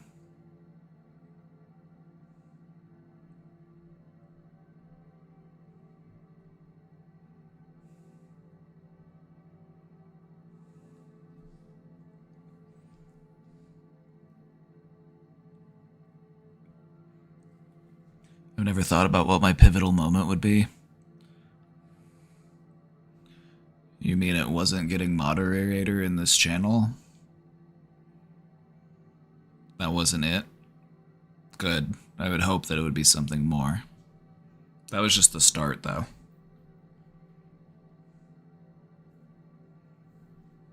Because that's the thing about a pivotal moment is you're moving up. Maybe it was just one of the lower parts of the climb up. You're getting to where you need to go.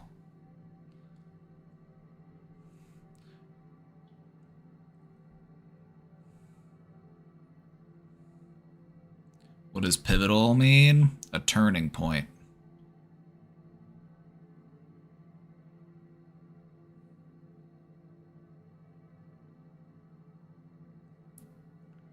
A moment in which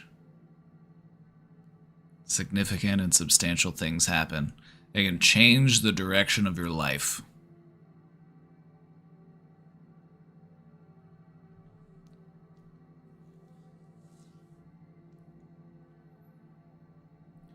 Think about the climax of your story and the types of emotions that it evokes within you.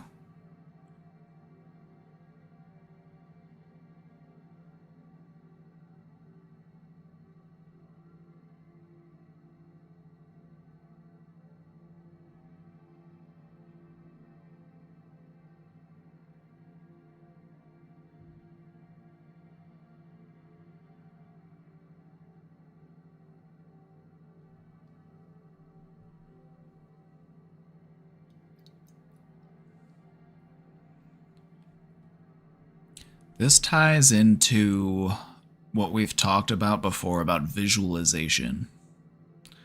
Using your imagination to look ahead to you living a similar life, but you're also feeling better about it. You're in a, there's been some improvement made. So you've done some of the work that you need to do. You're making some progress. We want to try to look ahead and feel, what types of emotions does that bring about within me? How would it feel when I'm at the mountaintop? Because right now I'm climbing.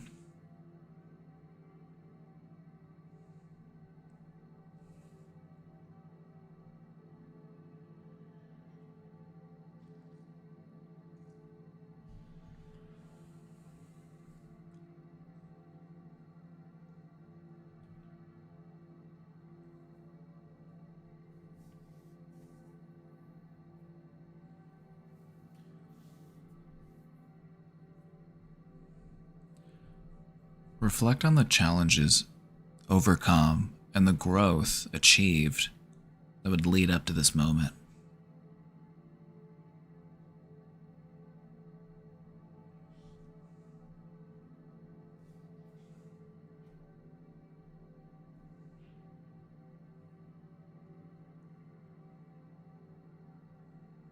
Every time I overcome a challenge, I only then meet a bigger one. I'm tired and I want to stop. You know, I'm actually glad you brought that up. I'm glad you mentioned that, because in doing this exercise, obviously we realize that there will be peaks and valleys, there will be ups and downs, there will be challenges within challenges, and there will be challenges yet to come that we can't really quite foresee. But what we're trying to do here is just reflect on the growth that we've had. To look at the challenges that we've overcome and to recognize some of our strengths. To just get a sense of direction and to realize where we're headed.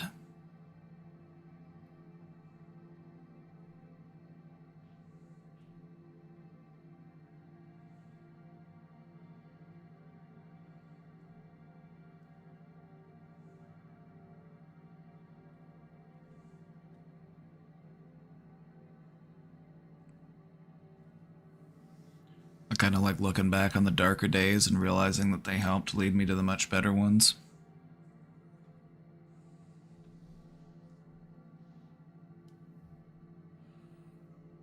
It's really important to recognize your progress.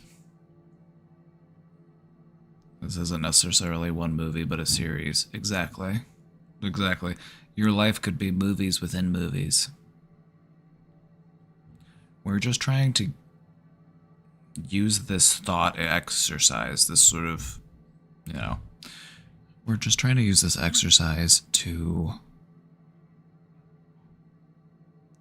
get an idea of our narrative, to get an idea of the things that we've overcome, the ways in which we've grown.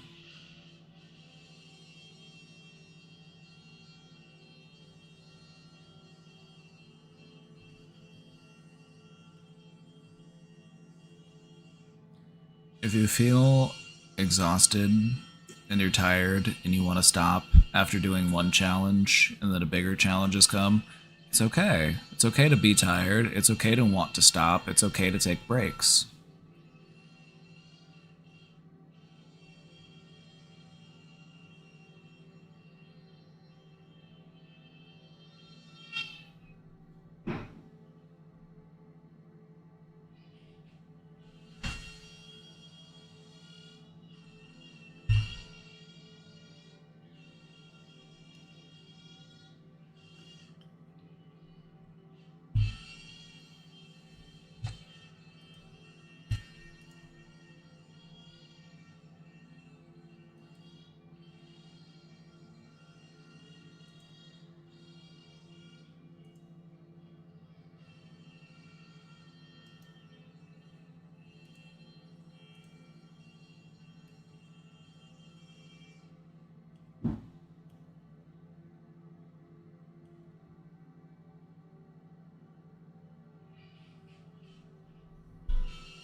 There's a lot of fun and exciting noises happening out there with those power tools, let me tell you. Oh, wait. If you had a different mic, then they wouldn't hear any of it. But you know. I would still hear it though. I would still hear it. Yeah. I'm sensitive. Oh my gosh, subscriber. Unprogrammed, thank you for subscribing for 9 months. Thank you. Babe, we need to get the subs back up. You need to get those subs back up? You need to show your sub. I do. It refreshes. It alternates between my follower goal and my... It's supposed to. It's supposed to alternate between my follower goal and my subscriber goal. Is it not? Is it not updating? I've only seen it on the follower one. It's supposed to be updating.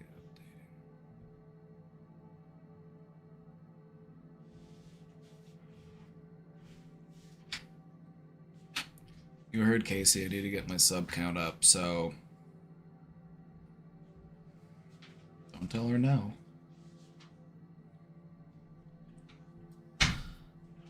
She said you gotta get 300 subs. If I don't get 300 subs, she's gonna... I can't say.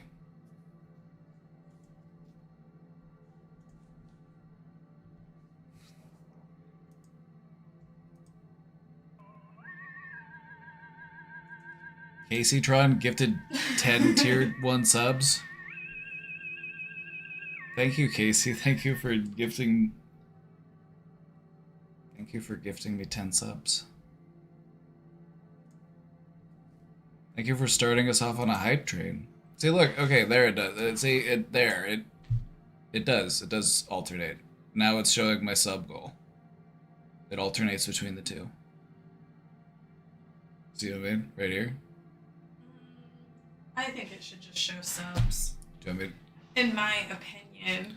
Ooh, Joshua. Girl, you were the one who told me that I Don't should you show girl my me. follower account. You were the one who said I consider. didn't say you should show You your were the one follower who said count consider and- having a follower goal. You were the one who said that. I didn't say cover up your sub goal with your follower goal. That's the Twitch tool. It alternates between the two. You want me to not have a follower goal? That's fine. I Well, don't- if it's going to cover the sub goal, then get rid of it.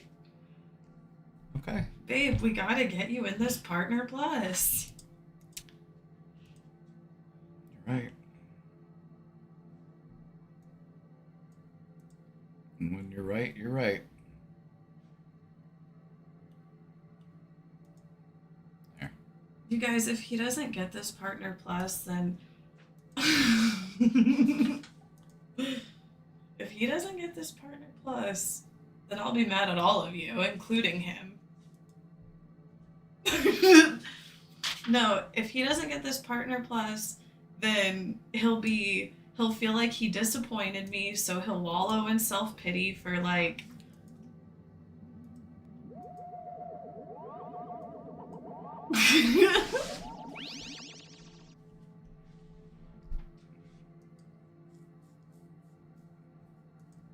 I'll have to go get a real job. No, it is the pork tree. Whenever I gift him subs, it's kind of like, Socialism. yeah. Casey Tron, thank you for 10 gifted subs. Thank you for starting us up on a hype train. Pork Tree, thank you for 300 bits. Tiny Meows, thank you for 100 bits. Fix my mental health and I'll sub for life. Only you can fix your mental health. I will teach you how to fix your mental health. But here's the thing. I can't fix your mental health for you. No one can do that. Babe, The are only you- thing that we can do with mental health is teach people how to fix themselves. That's the way that it works. But I'm willing to do that. Sabi, thank you for the gifted sub to Tiny Meows. Oh my god, thank you, Sabi.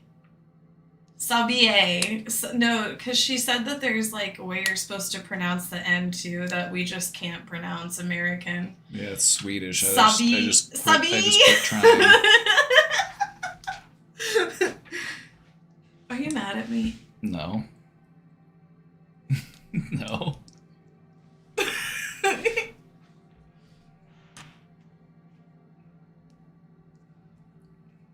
Am I doing the pronunciation right? Sabi! It's supposed to be more similar to Sabi. You said it's terrible.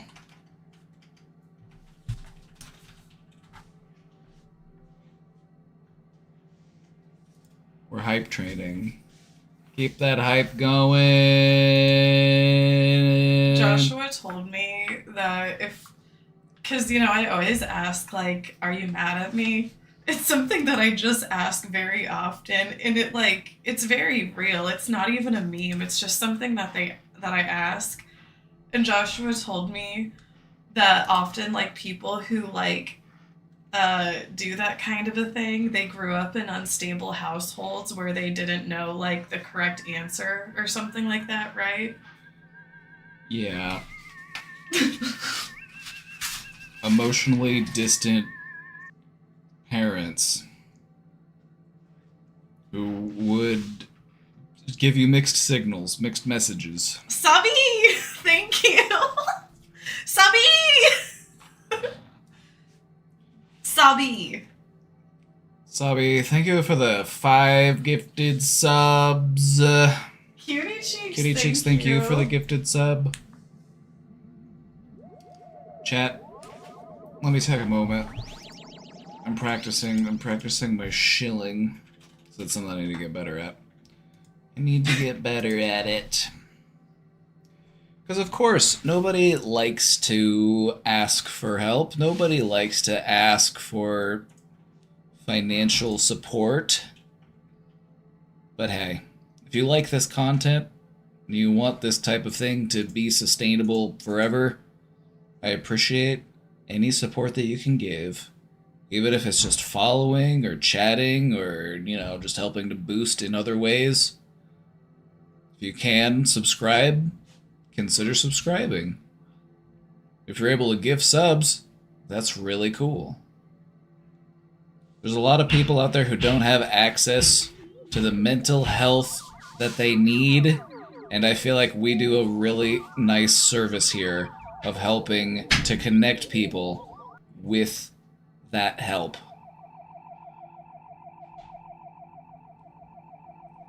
Lazy Cat Security with the 1,000 bits. And Sticky Candy with 22 months. This hype train, it's working.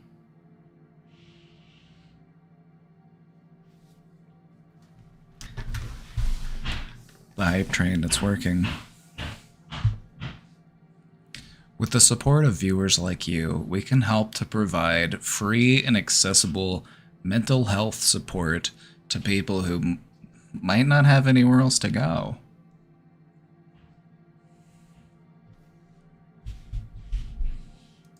What if I made Green Groves a mod / VIP?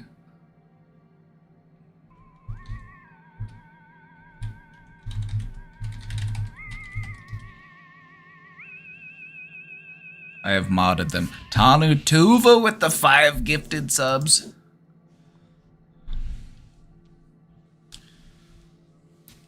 If we ever make that trip out to the Tuvan Republic, Tanu Tuva's going.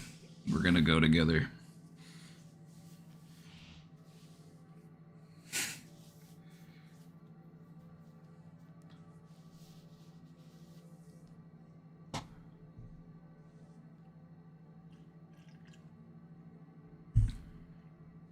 The birthplace of Tuvan throat singing.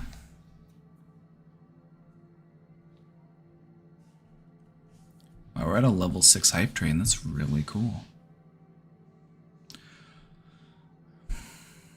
Well, no, I mean... You want me to get real? I'll get real with you. I'll get real with you. I'll get real with you. I have always wanted to help people.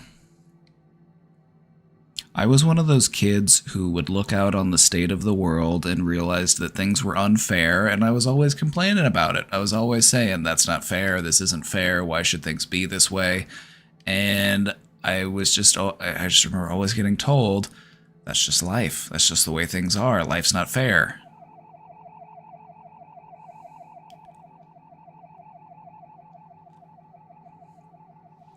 But that just wasn't good enough. That just wasn't good enough for me.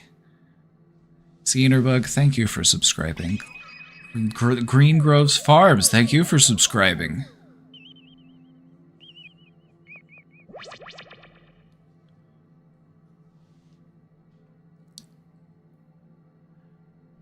Just because the world isn't fair, because it isn't. It isn't. Tragic accidents happen. Sometimes people who are honest and caring and good are taken from us too soon, and sometimes people who are bitter and cruel and malicious linger for far too long.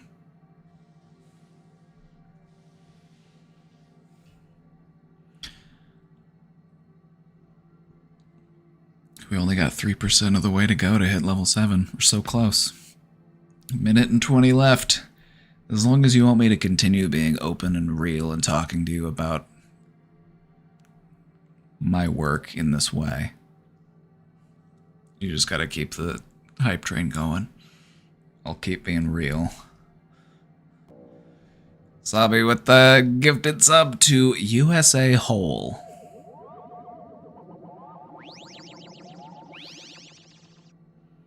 I don't know why, but I can never figure out the shoutout command. I think it's just /shoutout.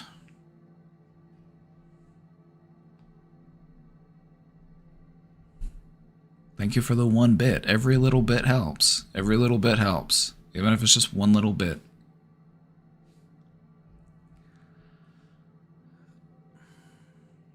Anyway.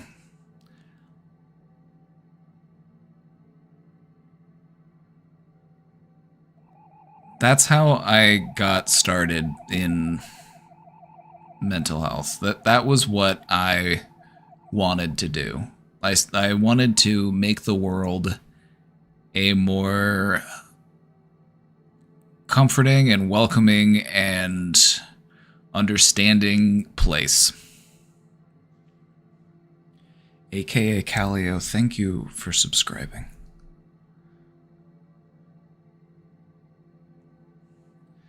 Gen X Cat Lady, thank you for the 40 bits. Thank you. So, I started my mental health journey, you know, I went to school, I got my undergrad in psychology, and then I worked in mental health while going to graduate school.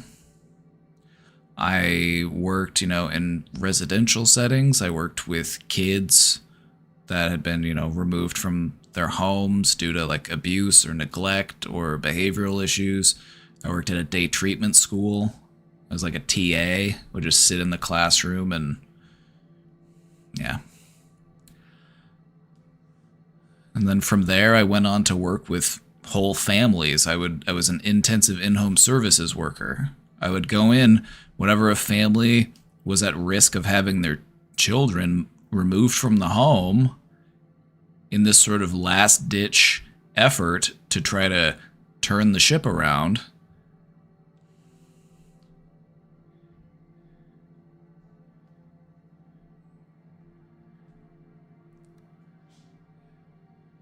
From there, I became a case manager, just individual case management, you know, working with 20, 25, 30 people, all with severe and persistent mental illness.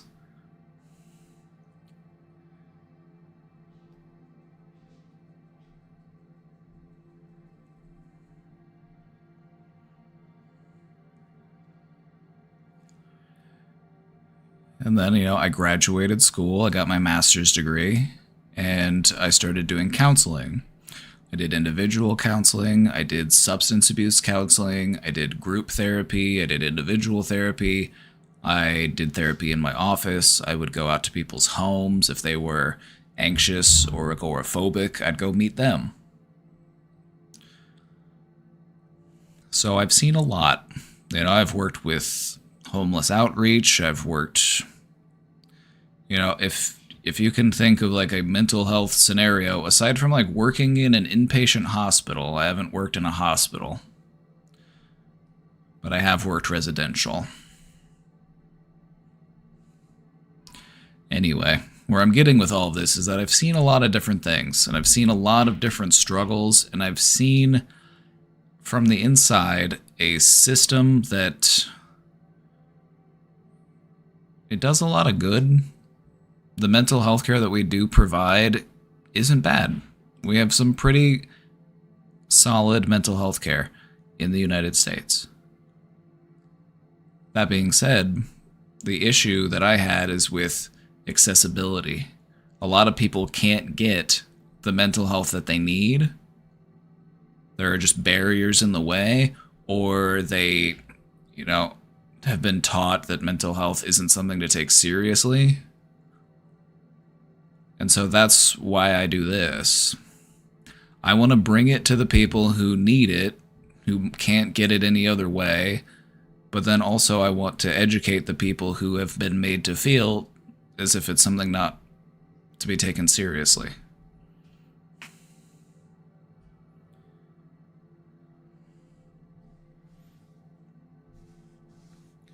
I wish someone would have come out and helped me when my agoraphobia was so bad. That's what you did.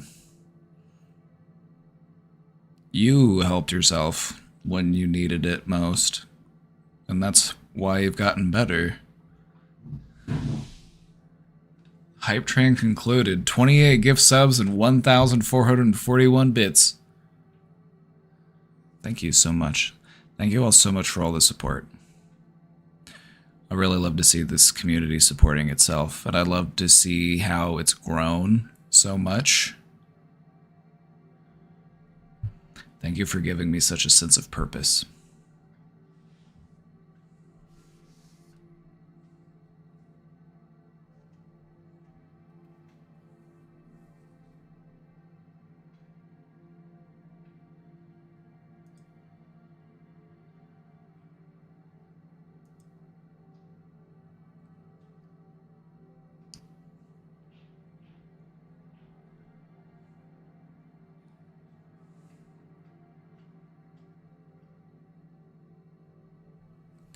Anyway.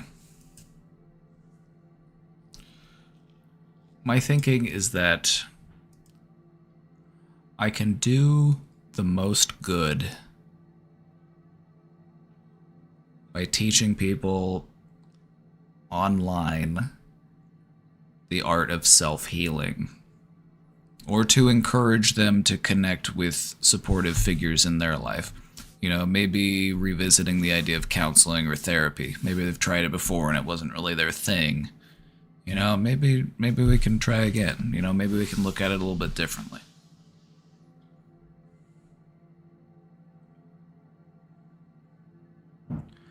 But in all of those other jobs that I've worked in mental health, it just always felt like I could be doing more.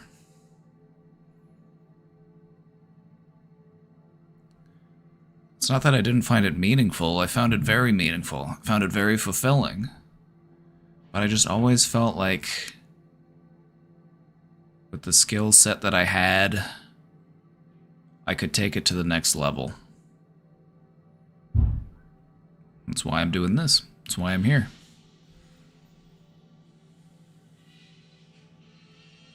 So thank you for being a part of it. Couldn't do it without you.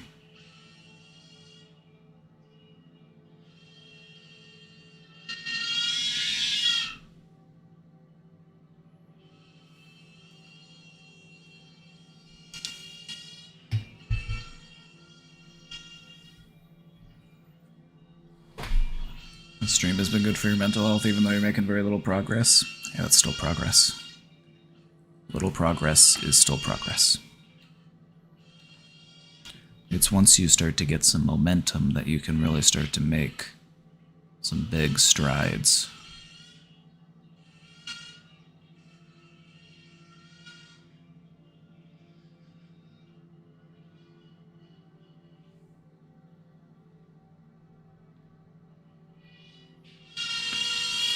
Even if it's just small progress in getting better, that's still preferable to staying the same, and it's still preferable to getting worse.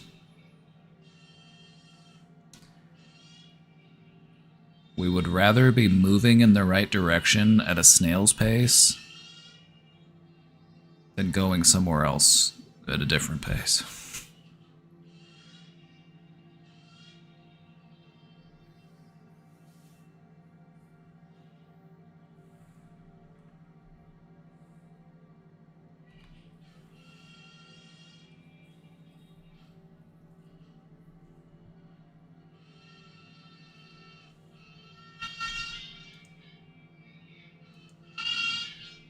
Writing your ending.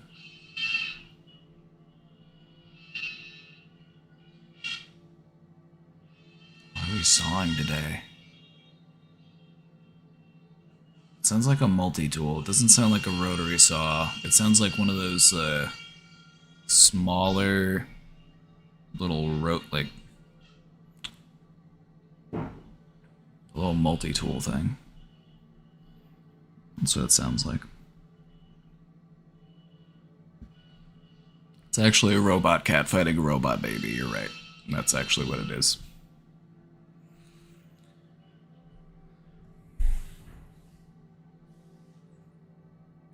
Writing your ending. How do I feel about this? How do I feel about this? Part of what got me through when I was at a really low point in my life was recognizing that this isn't how I want it to end.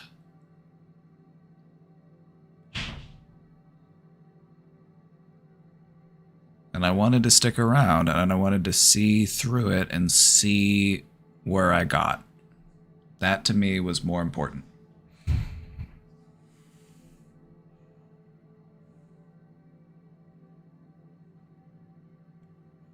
So what I want you to do is to just come up with some ideas. What do you want your movie to end like? What do you want those final scenes to be like? And we want to do this with intention. We want to do this with intention.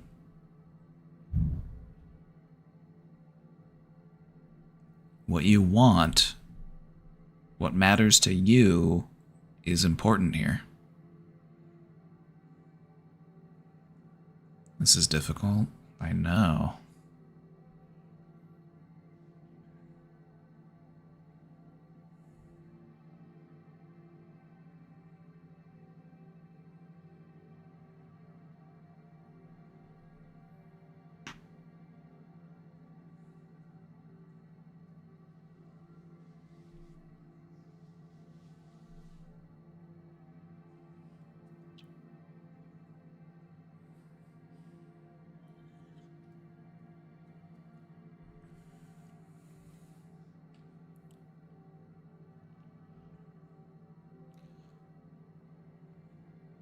And keep in mind, we're coming up with the final scenes. We're not coming up with just the ending scene. We're coming up with, what do you want that last act of your life to be like? On what note do you want to end on?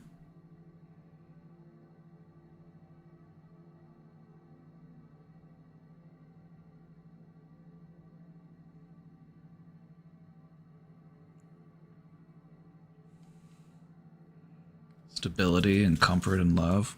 It's a good choice. Not a bad choice. My imagination is too unhinged for this. This is a good opportunity to practice using your imagination productively rather than destructively.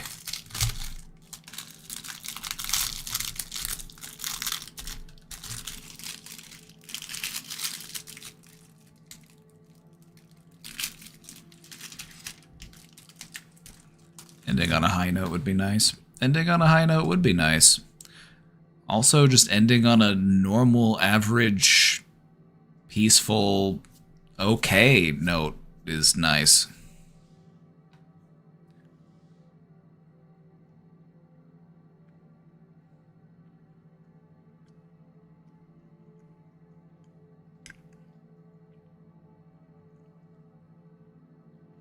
I just want to be happy and content with life.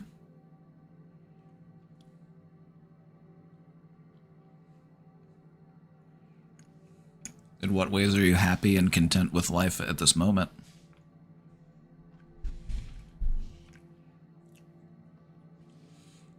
The idea here is we want to look forward to an ending that we're working towards, that we're building, and we recognize that we're in the process of making that happen. So if I want to be in the last scenes of my life and I want to look back on my life and be happy and content, wouldn't it make sense to start practicing sooner rather than later?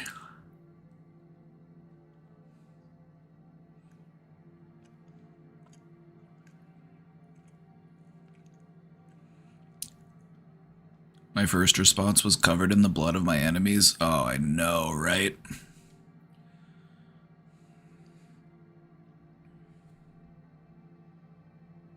That would be pretty radical.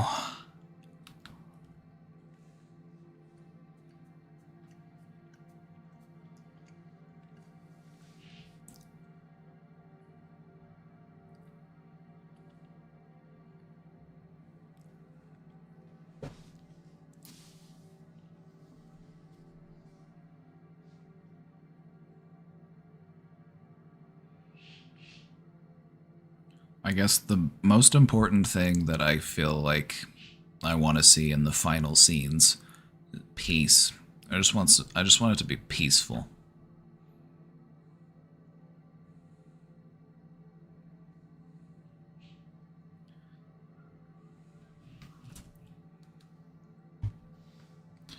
I want to feel like there are things that I didn't leave unsaid.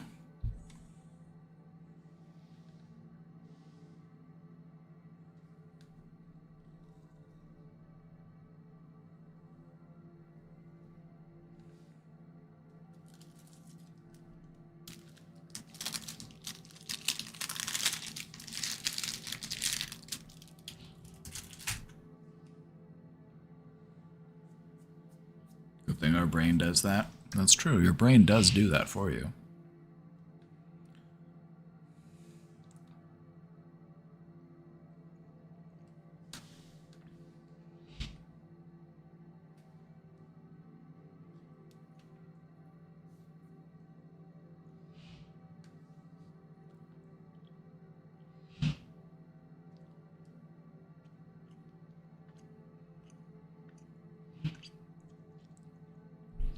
When I imagine what I'd want, I imagine the movie Up.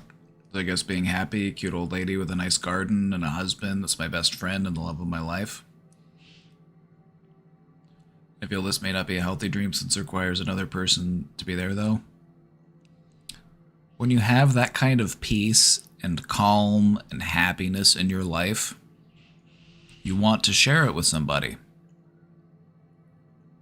Sure, it can be nice and satisfying to an extent to have all those things just on your own, but joy in life feels better when it's a joy that we can share. It's like going to the amusement park or going to the circus. Like, sure, you go on your own, you can have a perfectly fine time, you can have a lot of fun. But a fun time is always improved when you have someone there that you care about who is also having fun.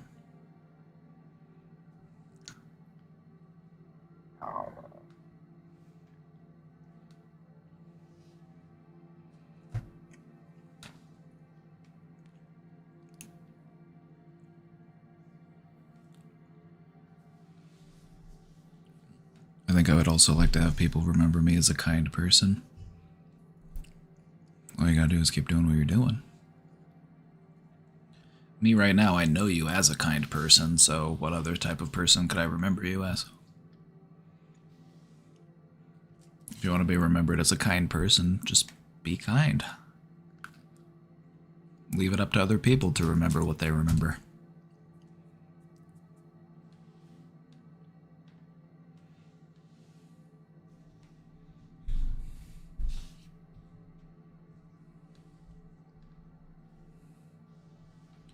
Envision the type of legacy you want to leave. Nobody's perfect, okay? We're all flawed in our own ways. And it's sometimes, in life where we go through and we realize that sometimes we are unjust. Sometimes we can be cruel. Sometimes we can be impatient. Sometimes we can go against our own values and beliefs.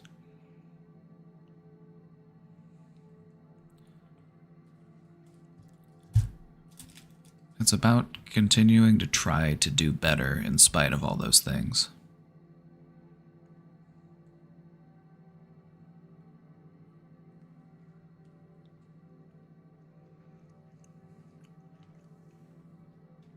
I don't want to be remembered as the best mod here after B Wayne and QT.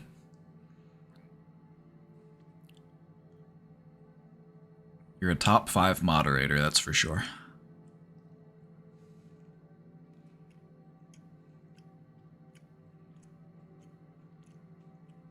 Top 5.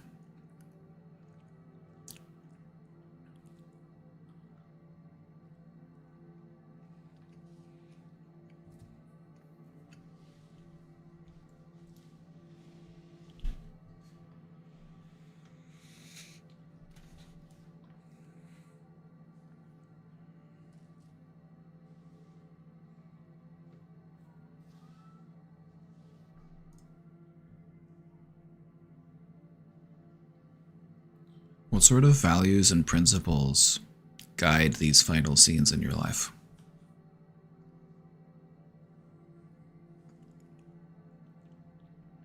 What sort of values and principles shape you today, and where will they take you in your life?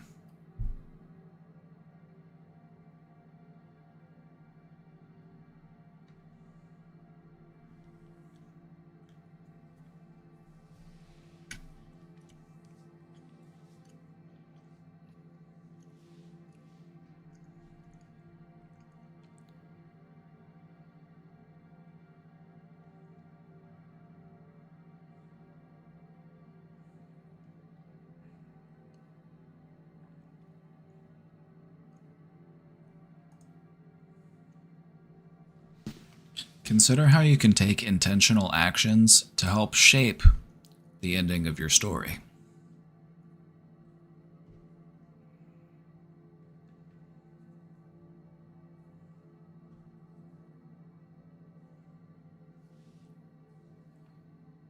You can find an ending to your story similar to the one that you're hoping for, similar to the one that you're wishing for. And you can help make that happen.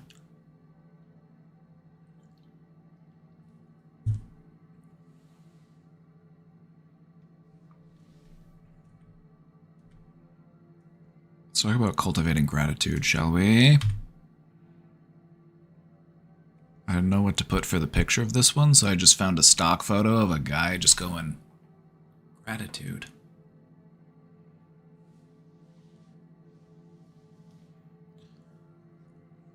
Alright. We want to learn how to express gratitude for the lessons that we've learned and for the connections that we have made. So look back in your life. Look back on your life. There might be some things that you look back on where you feel a sense of guilt or shame or remorse. Why did I do that thing? I can't believe I did that thing or said that thing.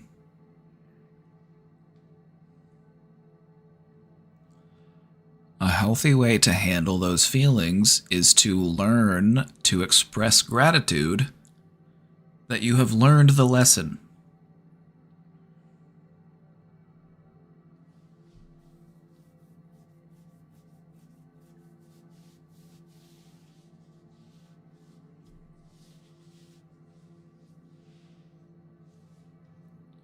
Gratitude can help you transition beyond feelings of guilt and remorse and shame. You can look back on the things that you feel were flawed or the mistakes that you feel like you've made, and you can be grateful that you have learned the lesson that you needed to help shape who you are becoming.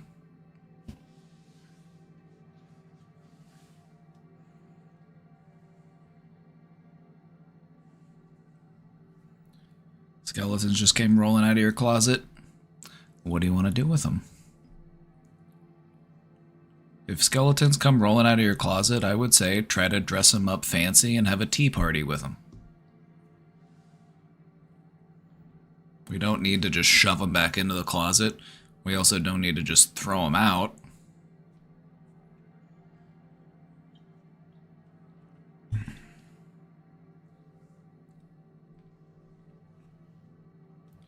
Gratitude. Gratitude is really important.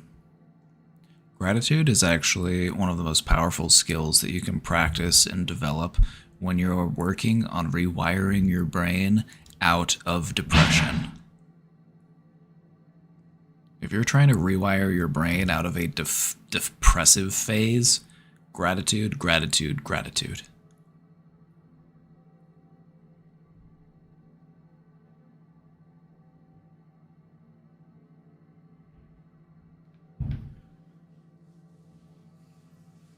I may have gotten very sick this weekend from drinking too much after having blood drawn. I was very irresponsible.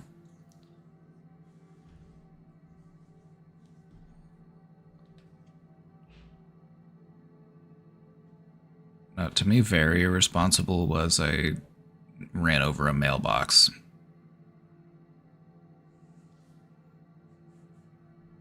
Very irresponsible was I left the refrigerator open all night. The dog got in there and he ate a bunch of stuff.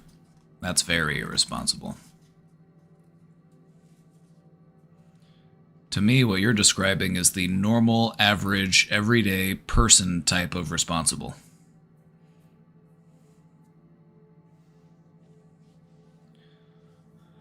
Well, it felt really, really bad.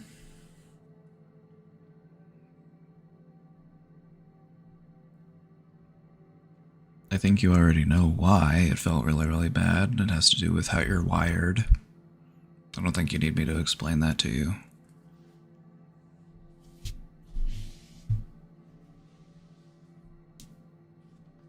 But I'm glad you're practicing gratitude.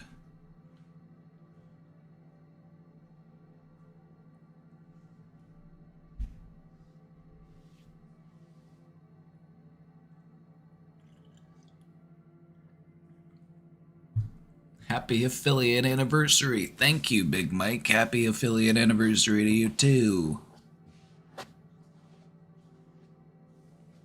You were responsible and registered your car today. There you go. Doing grown-up stuff.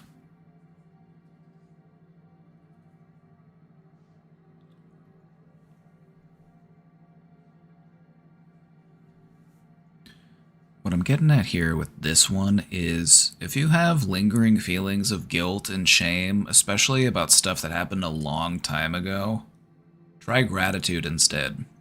Try to be grateful for the fact that you learned the lesson that was trying to be taught to you in there.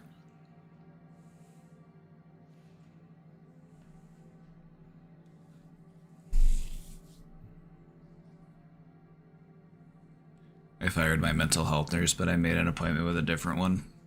Good.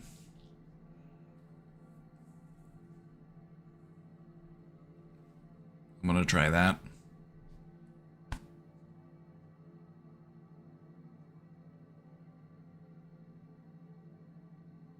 Please do. Please do.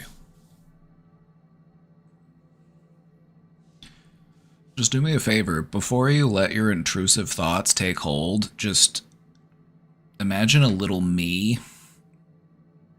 Just imagine a little me inside your brain. Just imagine that I'm doing the second review on these intrusive thoughts. Just a little tiny me in there. Just saying, try again. Reframe this shit.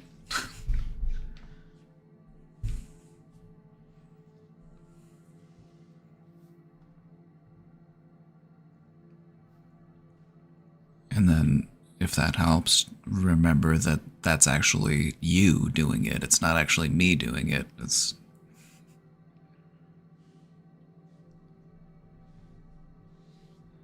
You use me as a tool that can help you to reframe things. There's a meditative exercise that I've done with people, and I refer to it as the compassionate stranger. It's a sort of guided meditation exercise where I have you imagine yourself that you're sitting at a park. It's a lovely day. You're just sitting at the park and you're just, watching the birds, looking at the trees, the flowers.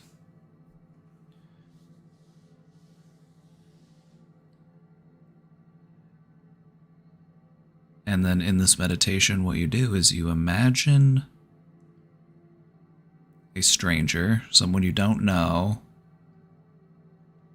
You don't feel, nervous or anxious by their presence. In fact, they actually feel very comforting. You're happy that they're there.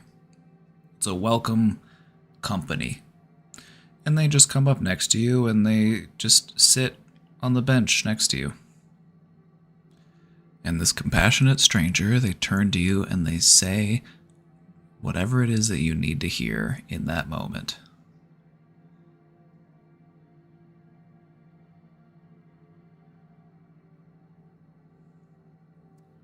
It's these type of exercises that can help people to remember that they can support themselves. They can say nice things to themselves. They can be supportive and uplifting. Because what you realize is that it's you who is saying all those things to yourself.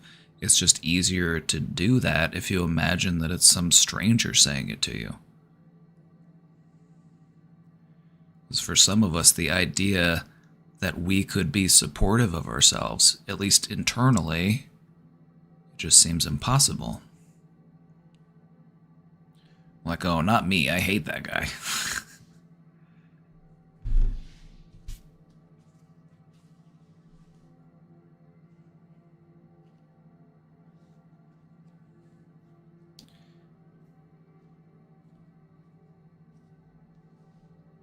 I don't want to be difficult, but there are some things I think it's unhealthy to say that about, like abuse. I don't think there's anything positive to be learned from that, nor do I feel like one should have to experience abuse to learn anything. Is this bad? No, I get what you're saying. Can I say something, though? I feel like there is something positive to be learned from that, and it's that I don't want to abuse people. That to me is the positive lesson that people can learn from being abused, is that they don't want to go forward in their life and be an abuser. I don't want to hurt people in the same way that I've been hurt.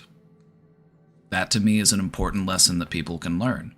Because what a lot of people end up doing is they are abused, they are mistreated, they are hurting, and then they keep that cycle going. So to me, what is... looking back on the trauma and the abuse that we've suffered and saying, I want to do differently. I want to help people who are hurting. I don't want to hurt others.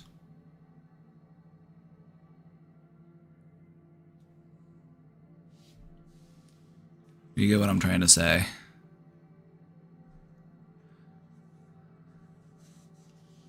I get what you're trying to say as well.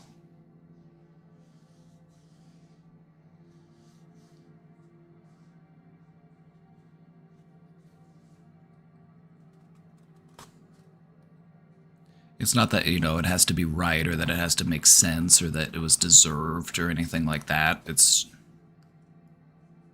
just recognizing that that's not the type of person you want to be. That is a lesson on its own. Just recognizing that that's not an okay way to treat people. It's harmful. And I don't want to do that. That is a lesson. That is something you have learned. It has helped to shape who you are.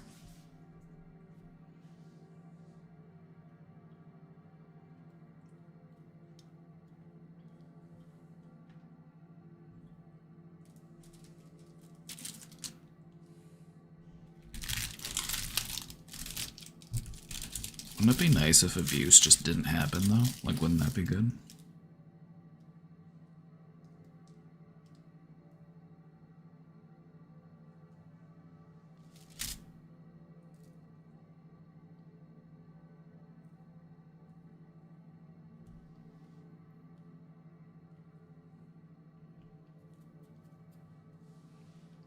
Abuse bad, right?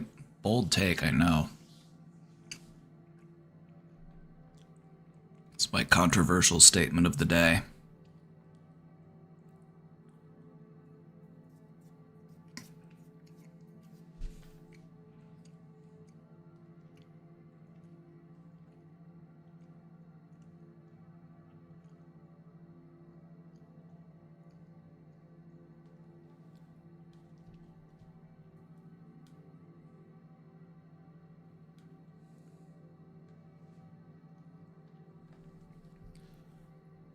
I know there are cycles of abuse, and that's true in some cases, yeah. I also think there are people who already knew that they don't want to abuse people before experiencing abuse.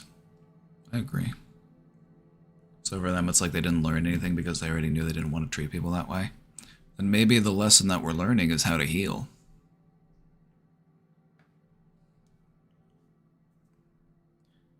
When I look back at the things in my life that, I view as painful or traumatic, and I feel like there's not really much of a lesson to learn there aside from, look how much healing I can do. Look how much shit life can throw at me, but I keep getting back up.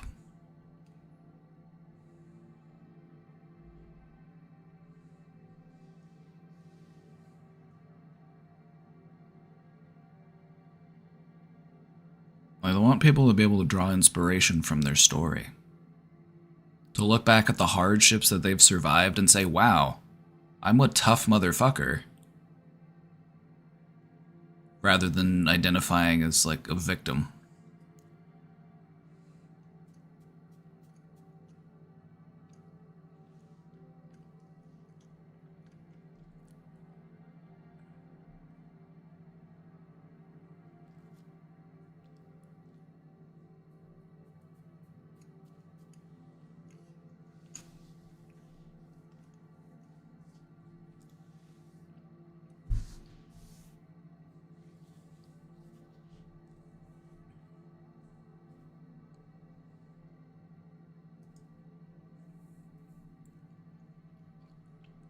Reflect on the blessings and opportunities present in your life's narrative.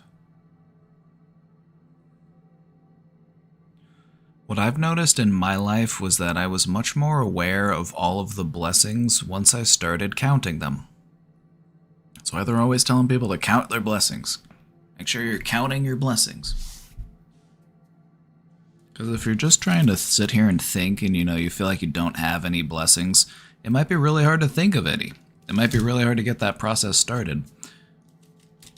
Just try to be mindful of it.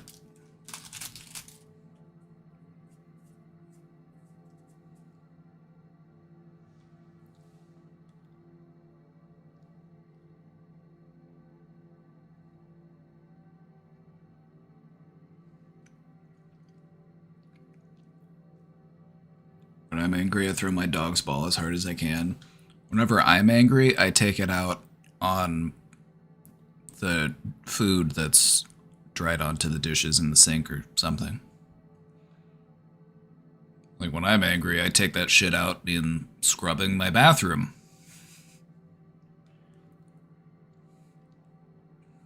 That way, it feels like I'm turning my anger into a reward almost. I'm able to take that energy and do something more rewarding rather than punishing myself with my anger. Like if I just get mad and break something, that to me just means I just feel like I'm punishing myself.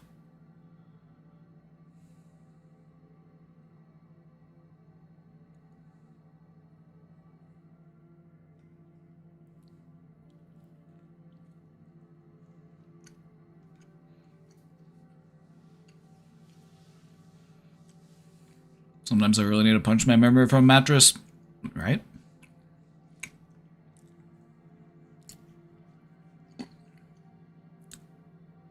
Are rage rooms productive?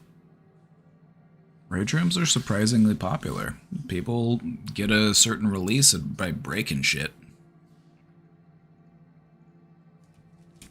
Whenever I was doing work around the house, like doing demolition work is actually pretty fun.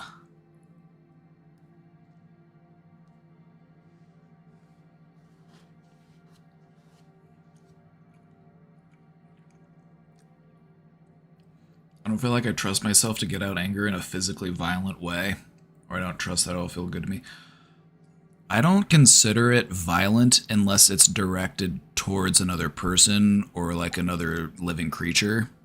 Like if I'm hitting a punching bag, like I don't see that as necessarily violent. Like if I'm punching and kicking a bag, that's just exercise.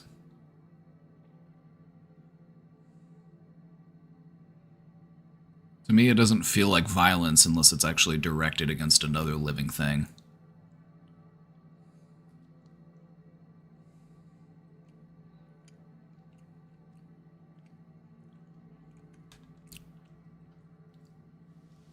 My anger gets very extreme, and without an outlet, I may hurt myself, so instead I punch something soft. You know what I'm reading from that is that,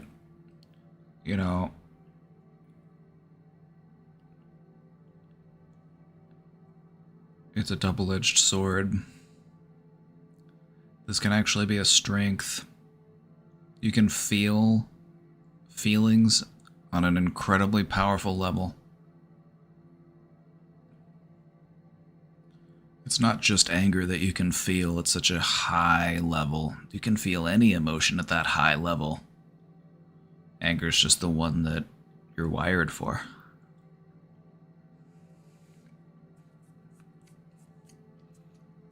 You know what I find helpful when it comes to dealing with anger? I laugh at it. I just try to laugh from all the way down in my gut.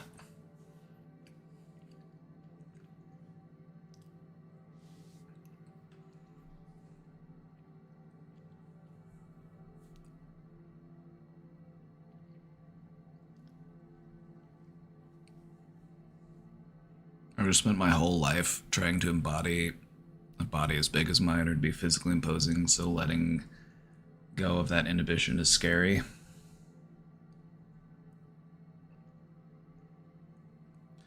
That's why we practice martial arts. We practice martial arts with the hope of never having to use them. It's all about just learning discipline and control over yourself. You shouldn't fear your own potential. You should have a more familiar knowledge of your potential.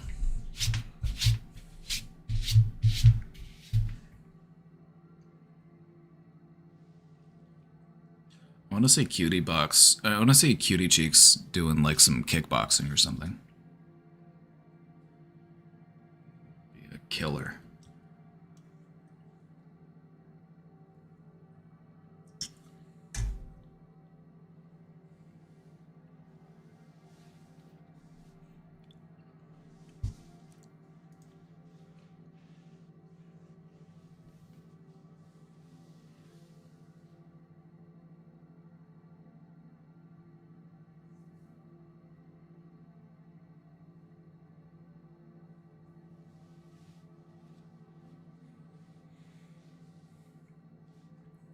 Take a moment to consider how expressing gratitude can enhance your overall well-being and perspective. Gratitude is something that we talk about a lot in regards to overcoming depression. You're trying to change the way that your brain is wired. You're trying to spend more time in a place of joy within your mind.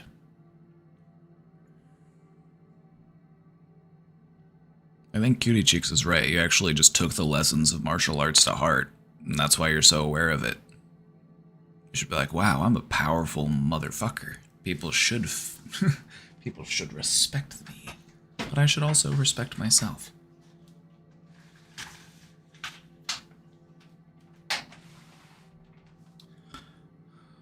Sometimes I'm surprised by my own strength.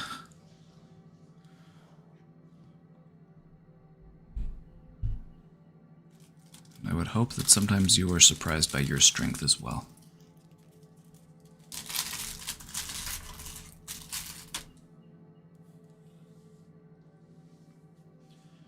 Gratitude is a great technique to help rewire your brain. Gratitude puts your brain into a place of joy, and when you're depressed, your brain doesn't spend a lot of time in that place of joy. And what you're trying to do is strengthen those connections within that area of your brain.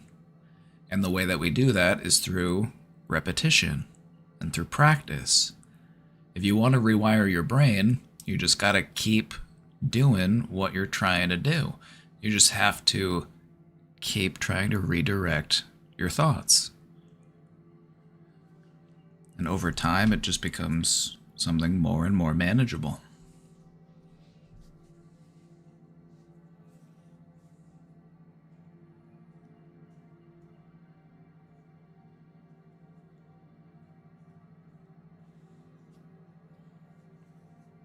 So hungry and there's no good snacks available. I've eaten through most of my snacks, but I still have some of these.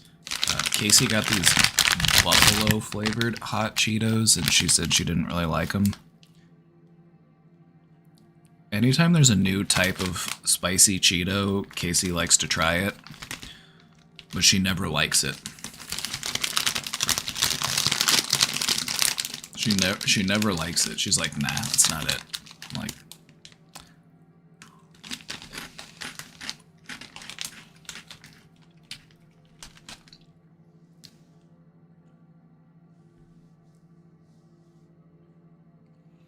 how are those Cheetos, by the way? It's not bad. It's not bad. It doesn't really taste like a Cheeto. It almost tastes more like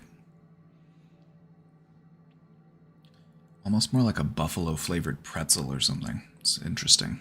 It's not bad. It just doesn't taste like a Cheeto.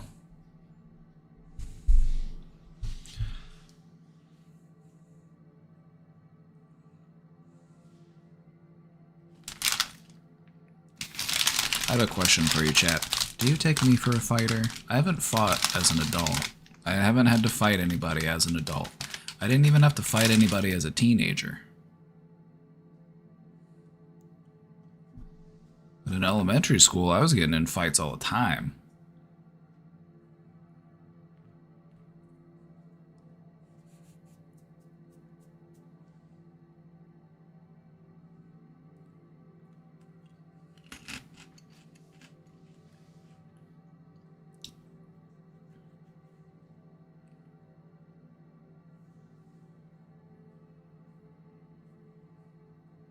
Well, in the school that I went to, that's just what we did at recess. When we were bored, we would just go out to the grass and just fight each other sometimes.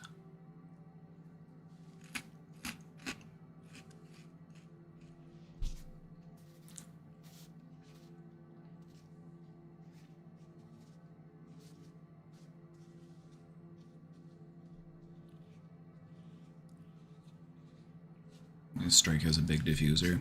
I wasn't always a man of peace. It was the lessons that I had to learn in my younger life that helped to shape who I am today.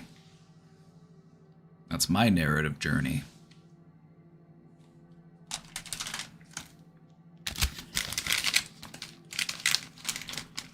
Like me, I learned how to fight from a really young age. I was probably about 4 or 5 years old.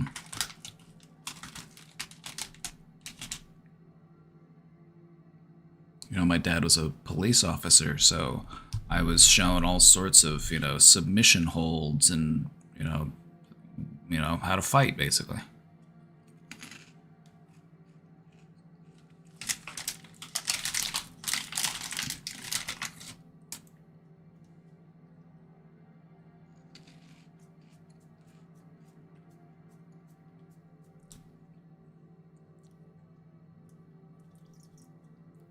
I'm out of Pepsi. All I've got now is water.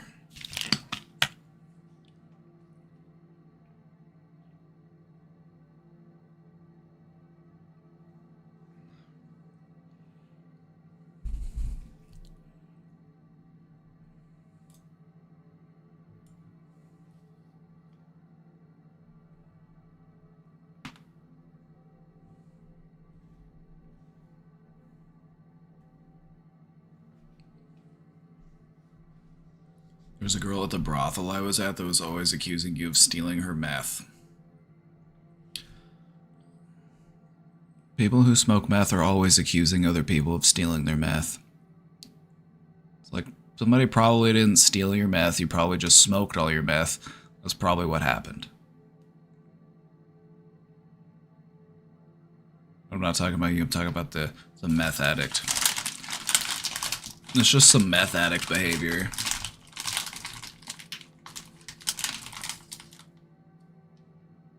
Because I've never done meth, so I can't, but I've worked with a lot of, meth addicts, of course. The thing about smoking meth is, you'll smoke a bunch of meth, and then you'll forget that you smoked meth, and then you'll just keep smoking more and more meth. That's how uppers tend to be, like stimulants. It's the same for people who do cocaine. They're just like, what happened to all that cocaine I just had? It's like, you did all the cocaine.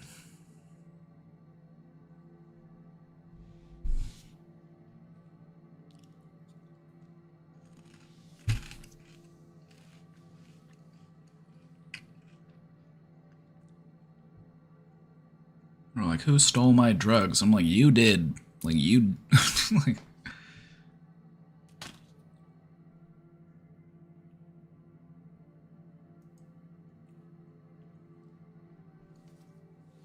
explore ways to cultivate a practice of gratitude in your daily life. A lot of people will do what's called a gratitude journal. They'll just take do it as a mindful practice of reflection and just, identifying some things that you're grateful for in life. Skeeter Bug does a gratitude journal.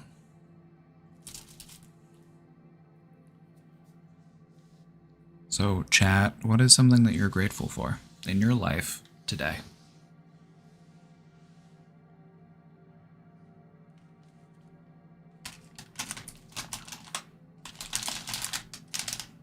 Let's practice some gratitude. I'm grateful for all of you. My friends, my partner, good answers. Grateful for us here. Thank you.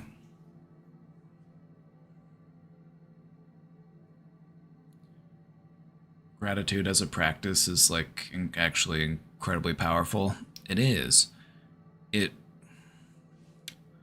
When you go out of your way to intentionally and mindfully practice gratitude, it goes against all of the years of like rumination and projection that your brain is used to doing. Your brain is used to looking back at the past and saying, wow, I wish I could change that. I feel a lot of guilt and shame about the things that have happened. Or looking into the future and being anxious and worrying about what's going to happen.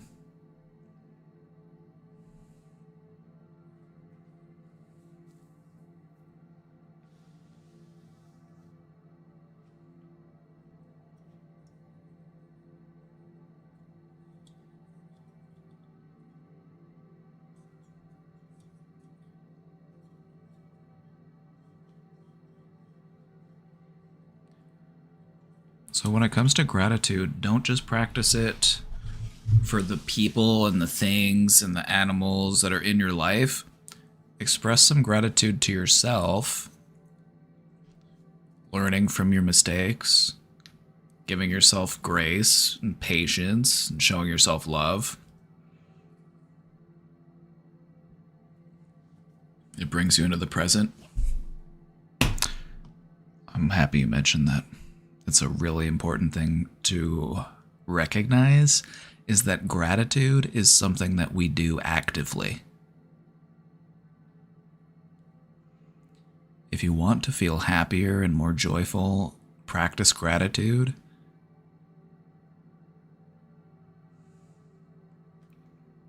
Brings you into the present. Exactly. It's really nice to break free of all that projection and rumination that we're used to walking around in. Feels as if the cloud has been lifted.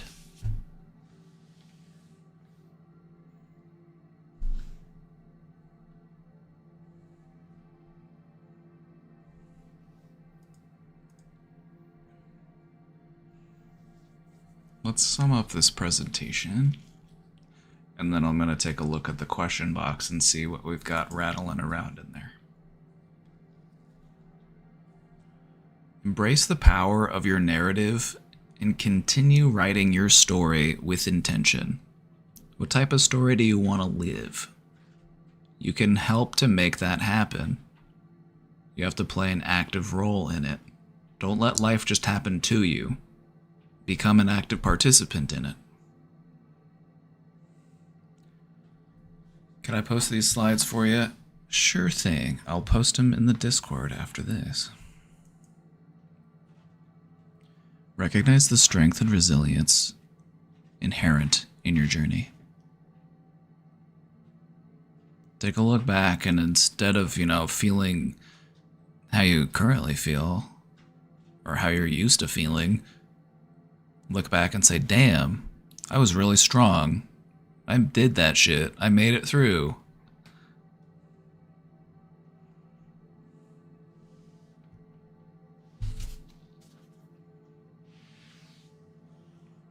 I'm grateful for making progress and having a healthier relationship with my father. Me too, son. Me too.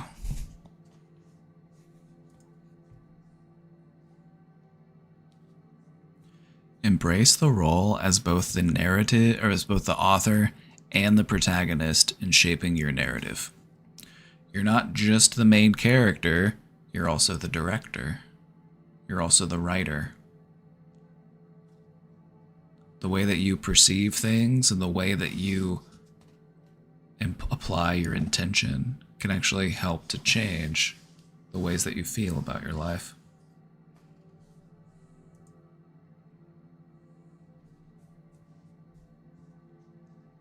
Commit to continuing your journey with courage, compassion, and an unwavering belief in your potential.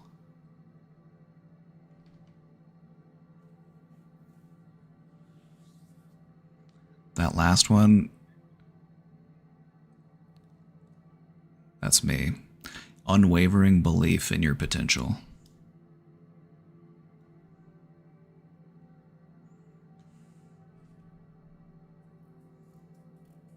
It's like maybe you don't believe in yourself yet, but if you believe in the part of me that believes in you, let that get you started.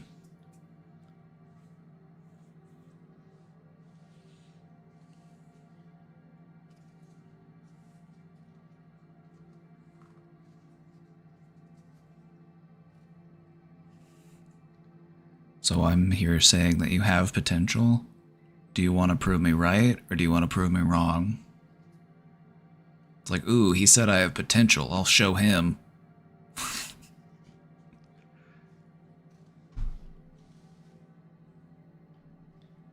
I feel like some people are motivated just on contrarianism. They're just motivated to like try to prove people wrong and say, see, I told you.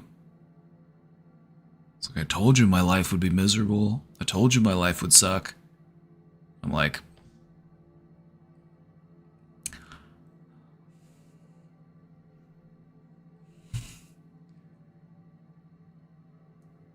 gotta believe in yourself.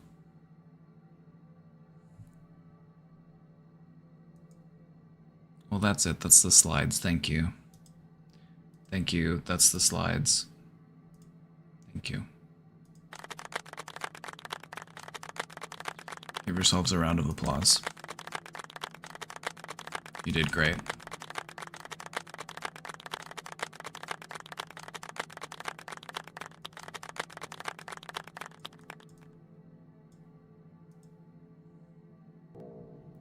Tiny Meows with the gifted sub to Forsaken Menu.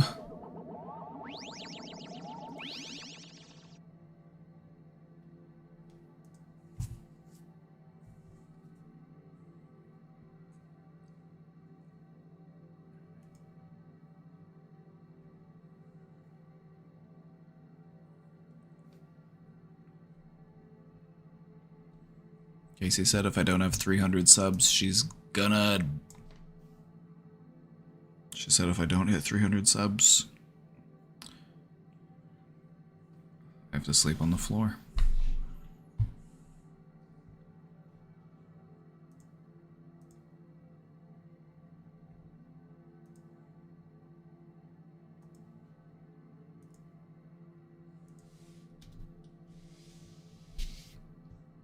If I don't get 300 subs, I'm evicted, I fear. Alright, if you are interested in a copy of those slides, I pasted them here in the Discord, right here in the Show Talk channel. Right here as a PDF. A PDF.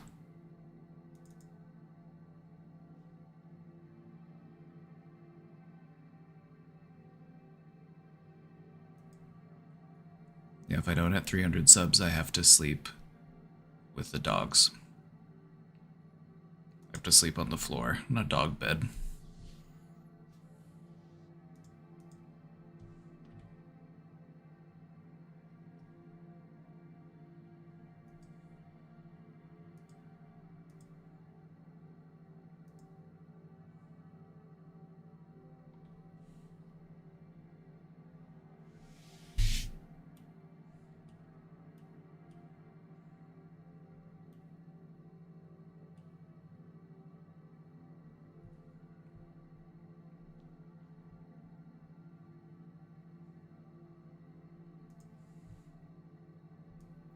Alright, we had a couple things pop up in the question box. If you've got questions, now's a great time to get those questions in the box, because we've only got a couple, so we'll get to them right away.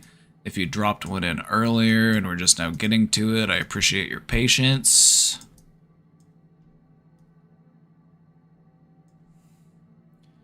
I'm going to fail an exam tomorrow. I'm not expected to do well. Widely known the circumstances are difficult. I've been encouraged to treat it as practice and told I can redo in the summer. I still can't handle heading towards failure. Can I just take a moment? Actually, I'll wait. I'll read through the rest of the question first, but I do have something to say. Today I planned 3 hours to prepare, but I let someone else's depression take up that time. I think, at least, I hope they relieved their mental anguish a little. I can't stop bawling. I don't know if it's for myself or for them, displacing my emotions. Could be a little bit of both. I chose a difficult career path and I don't know how to get off it.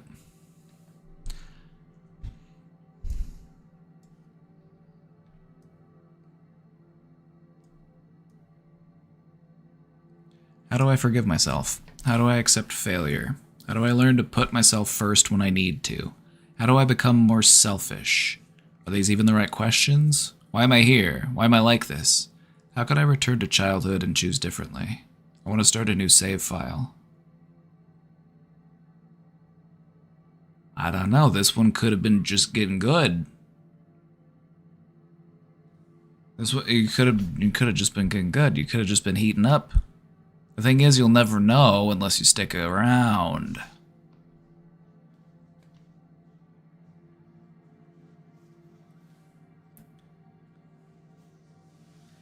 How do I accept failure? You accept failure by remembering that failure is a part of success. You can't have success without failure along the way. That's how it works. So if you fear failure, I would argue that you also fear success.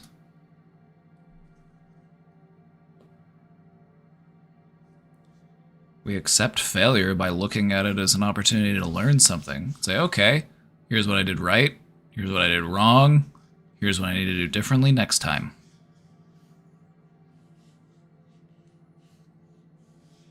It's like, if you just got everything right all the time and you never made any mistakes, you never did anything wrong, you're not learning anything.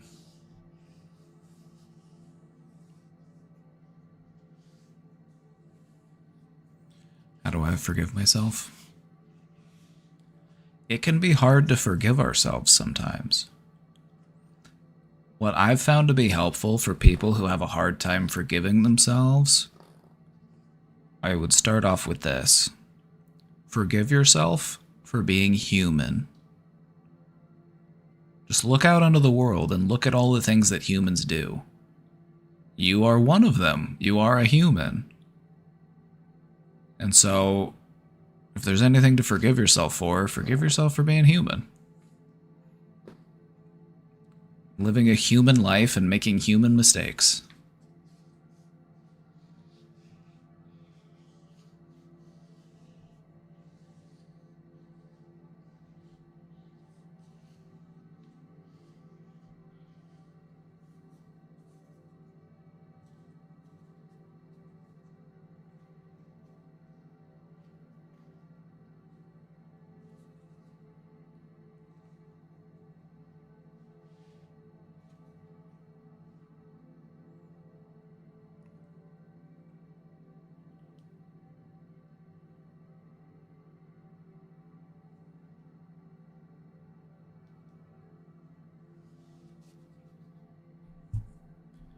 It's tough because I want to believe in the mindset of failure as a part of success as well, but academia is not very into that, and you wonder why so many academics have imposter syndrome.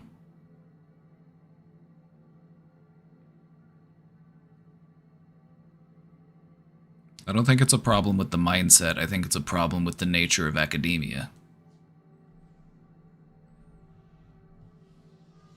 There's just not much room to be human. It just kind of insists that you act like a robot, which isn't really mentally healthy.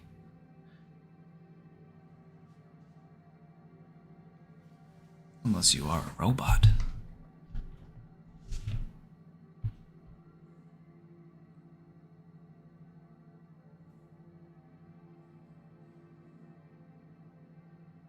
I would try to view it this way. I would like to see you do some reframing, and instead of saying, I'm going to fail an exam tomorrow, I want you to tell yourself that you're going to try your best, you're going to try your hardest on that exam.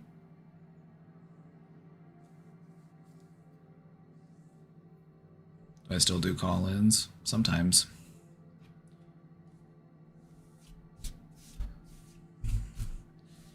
The question box has just been popping off lately. There were a few days where I just had so many questions I didn't have time to do anything else. I love to see it.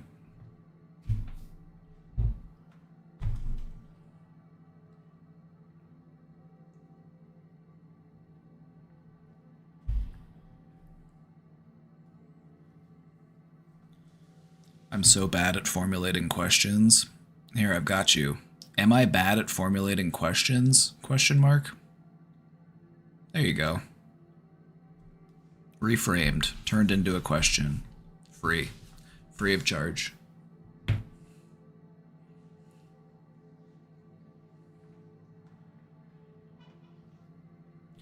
I don't know, questioner. There were some exams that I went to feeling like I was gonna fail, but then, you know, you actually surprise yourself. You might actually do a bit better than you anticipated. Also, there will be some exams in life where you feel like you studied and prepared and learned everything that you needed to know, but the test itself just wasn't really reflective of the material that you had studied. Sometimes it's the fault of the examiner.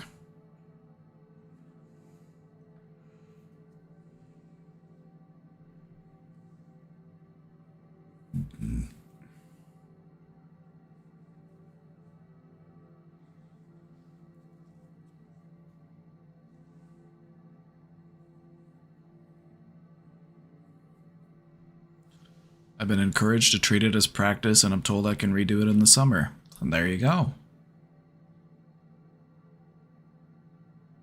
There you go.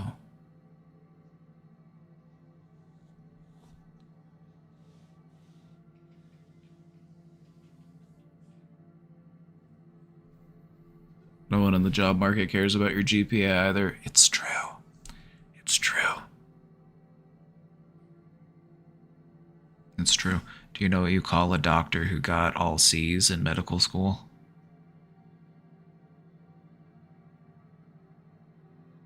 Doctor? What do you call somebody who got all C's in high school? Officer?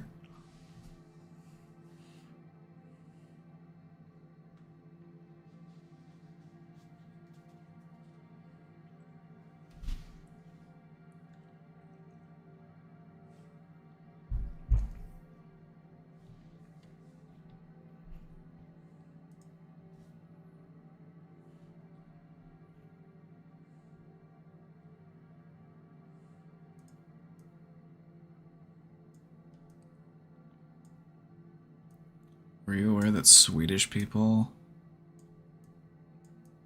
Were you aware that Swedish people type out their laughter this way? Tee hee hee hee hee hee hee. Is that real? Is that real?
I'm here, Daddy.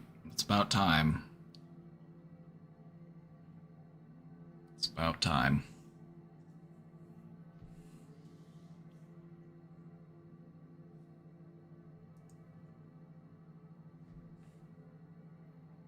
Transphobia ended. I'm sorry, remind me where you were when you had your trans awakening. I thought it was in here.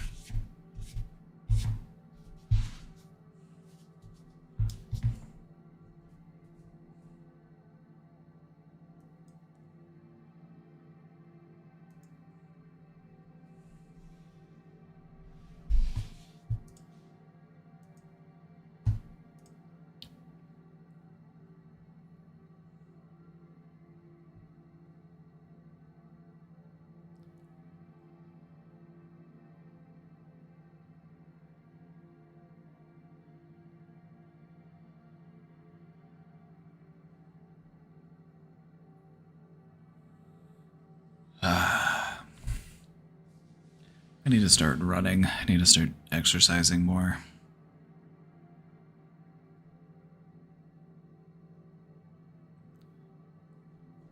I've been trying to implement this new daily routine that I learned from a neuroscientist.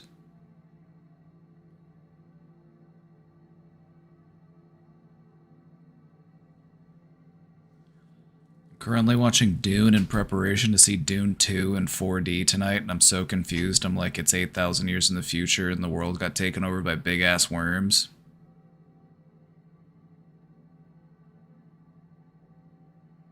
Alright, Dip Chip. Do you need me to catch you up on the Dune lore?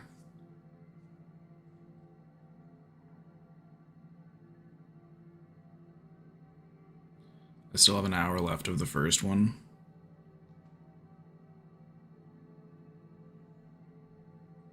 I won't give you any spoilers, okay? I will just explain the concept of Dune without any spoilers for the book, okay?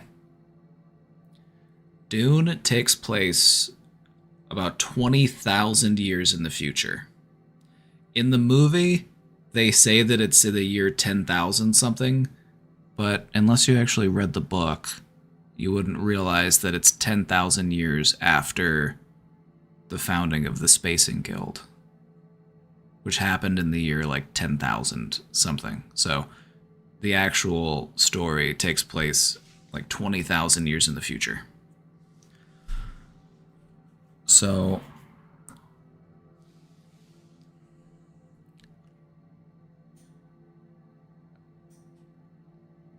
in the Dune universe, you can't create a computer. You can't create a machine that can think, because in their timeline, there was a war between humans and AI, and then humans won, and now computers are outlawed. And computers have been outlawed for like 10,000 years. Okay? The Jihad. Yes, the Butlerian Jihad.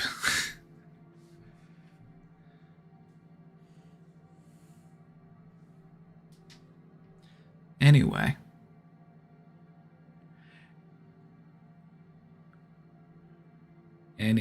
The way the movie didn't explain any of this, well, that's what I'm here for. That's what I'm explaining it. That's what I'm explaining it for. So, since they can't have computers, in order to have the technology that they do, they basically have to turn people into living computers. And they can do that only through the use of spice.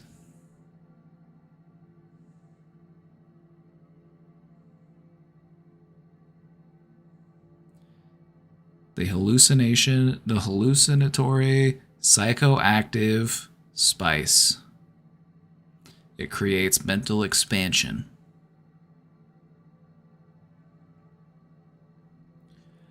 They also need the spice to be able to travel through space. There is no faster than light travel. Basically, also, you got to remember that the spice is also addictive. I didn't say this, but it is also addictive. So everybody who's taken it, and most of the people in the universe, are addicted to it at this point.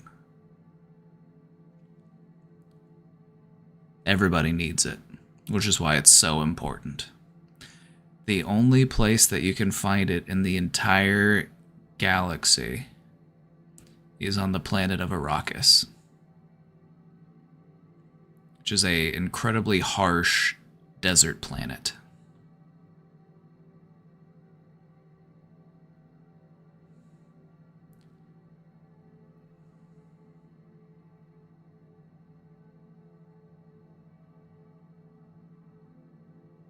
Zendaya's desert. Yeah, Zendaya is one of the Fremen.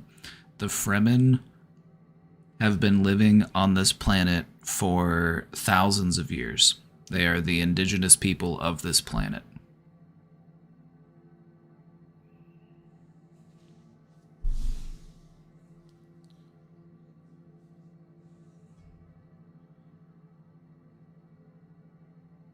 Do you have any more questions about Dune lore while I'm here? I'm happy to answer your questions.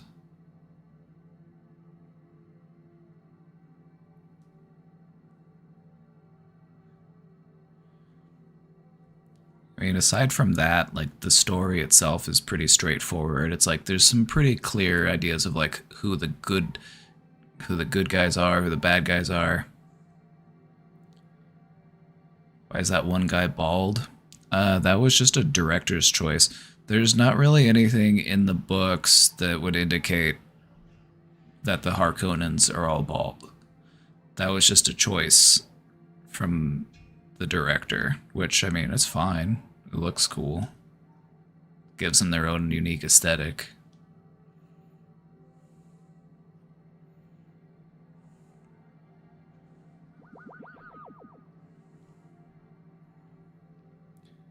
I think they just didn't give any exposition or info about the setting in the first movie. They just threw you into Paul's life and said, figure it out. Yeah, they're like, hey, welcome to Caladan. It's really wet. It's really wet on Caladan. Got a lot of water.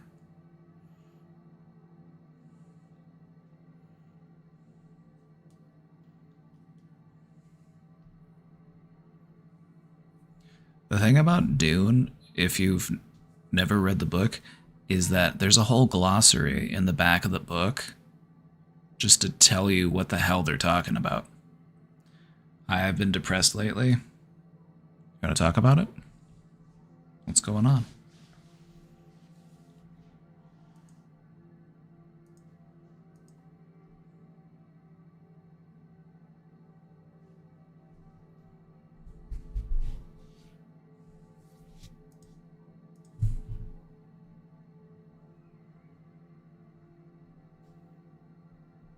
Hey, it's all good.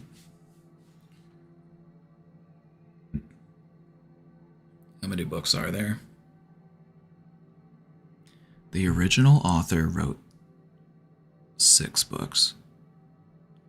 Of those books, the first 4 books are the probably the most solid ones. The other ones aren't bad, but the first 4 are where it's at.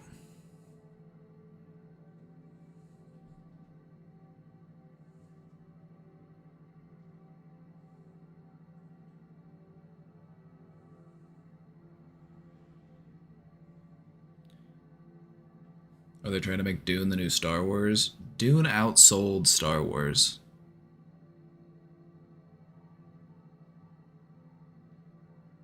Dune outsold.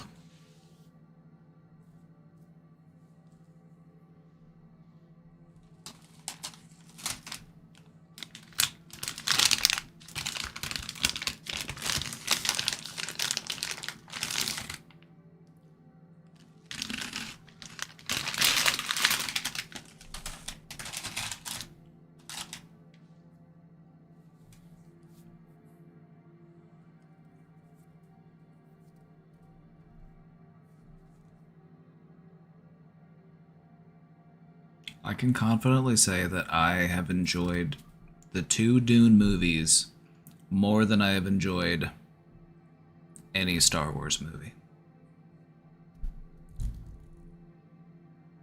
There's just a thing about Star Wars movies that's just like, it just kind of feels like this is for children. It just kind of feels like this is for kids.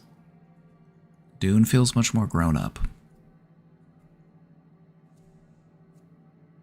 They're like, oh, there's these competing great houses, and one of them, like, buried an assassin inside of a wall, and he was stuck in this wall for weeks just to try to, it's just like, oh yeah, there's a lot of politics, there's a lot of intrigue, there's a lot of interesting stuff going on. It's much more of a space opera.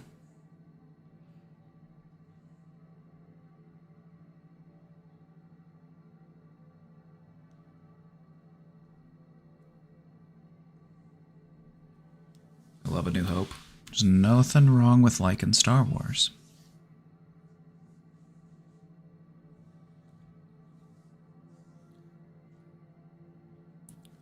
There's nothing wrong with liking Star Wars. Okay? Star Wars is alright. But if you want to touch on some more, like, deep philosophical, more intriguing aspects, Dune is way better.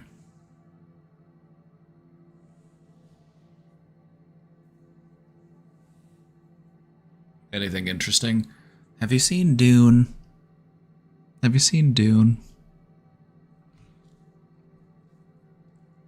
We had some people who were saying that they were getting ready to see the second movie and they were a little bit confused as to what was going on. Meanwhile, I'm a bit of a Dune head, so my knowledge is yours.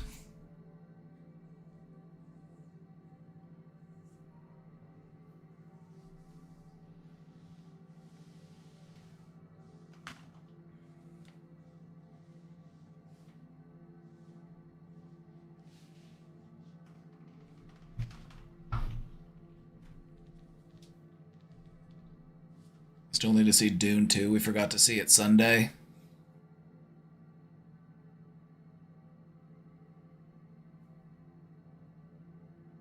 I told you that that joke that I made the other day wasn't going to make sense until you saw the movie. And I was actually looking forward to streaming today because I was like, cool, they will have had a chance to see that movie and they'll get that joke that I made.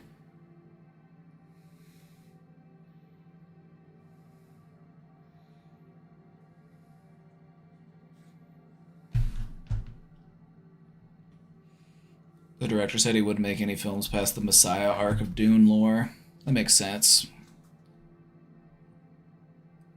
The second book of the Dune series is Dune Messiah, and it's like Dune is like this big. Dune Messiah is like this big. It's a very short book comparatively, and it's basically just an addition. It's basically just, it rounds off Paul's story.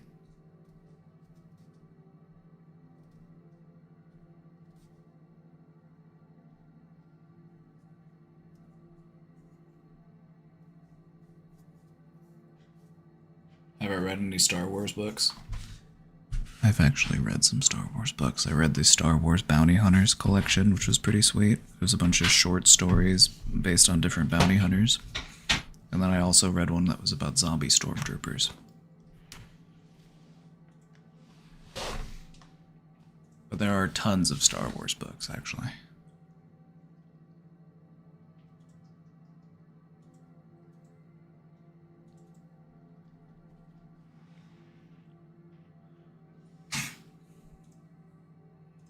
Thoughts on the Bene Gesserit?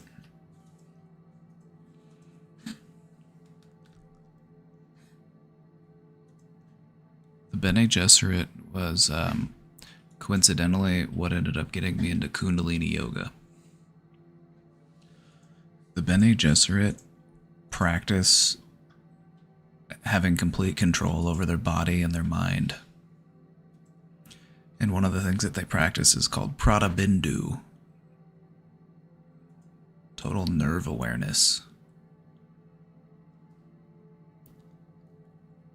And so I was like, ooh, that sounds cool. I want to become more aware of my body and have more control over my nervous system.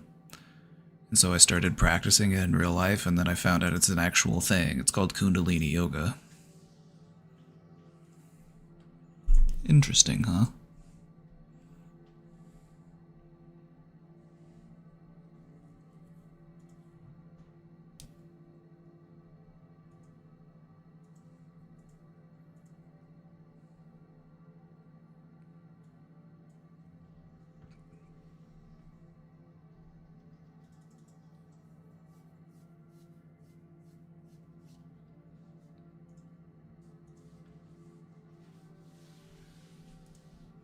I gotta go to the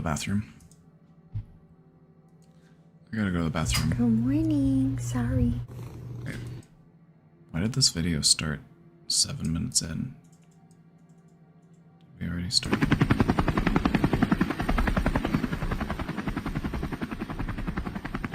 right back.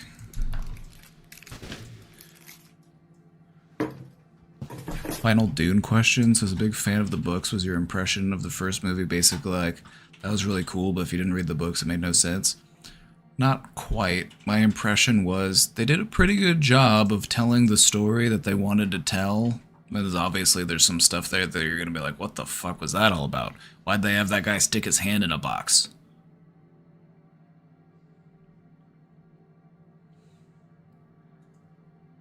But I feel like they are able to tell the story pretty well, and people will enjoy the movie without really knowing. Okay, be right back.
Mimi! Oi!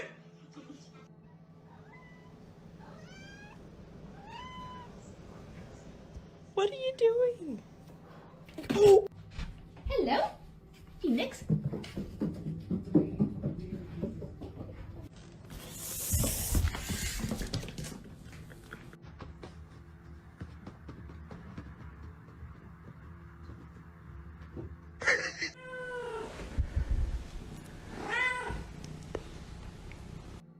Better be dead.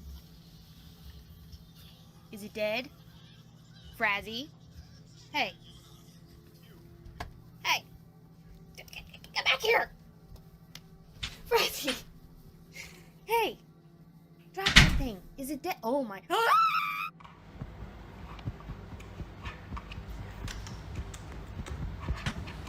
Bombastic side eye. Criminal offensive side eye. Тебе окно открыть? На, смотри.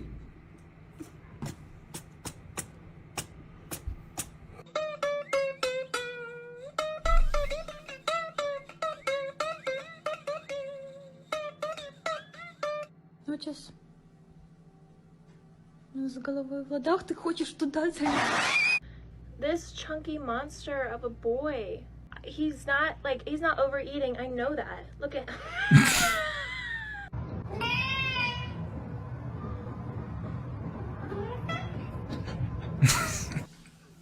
Look at where are your ears? Bring me your ear. Oh.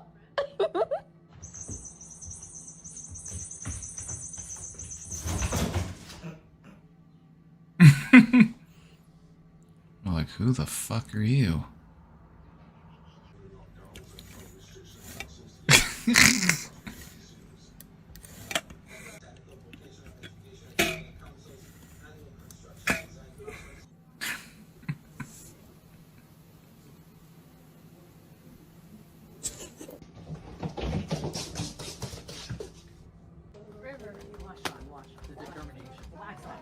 That's it. I was gonna say Mr. Miyagi, big time.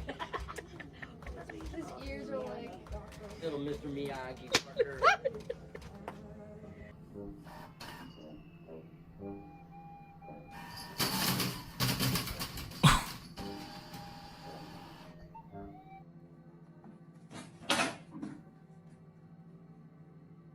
My name is Richard and I'm sitting on a rock.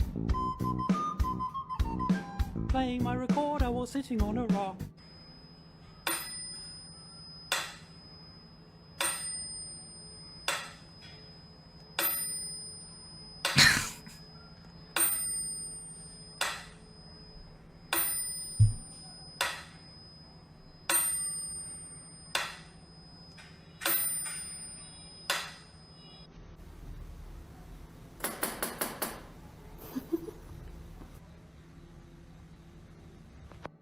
And then?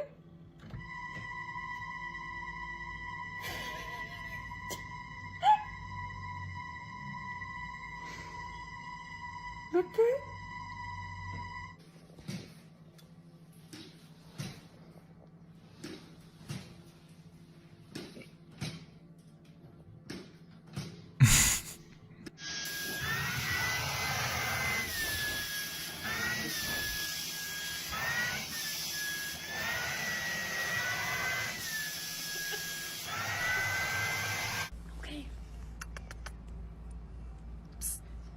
Look at that floof.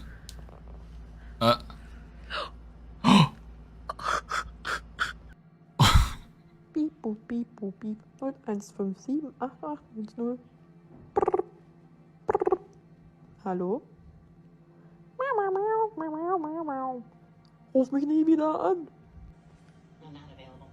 She's a purebred British Shorthair. We've already had 4 applications for her online. There are some really lovely cats who won't make it.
Good morning. Sorry.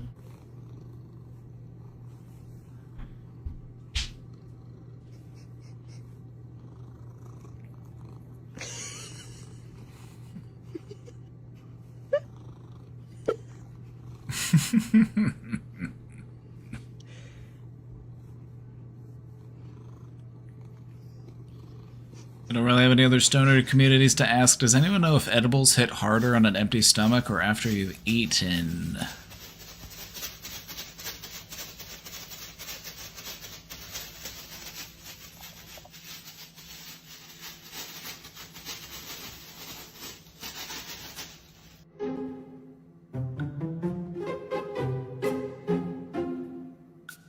It's an interesting question. I've got an answer.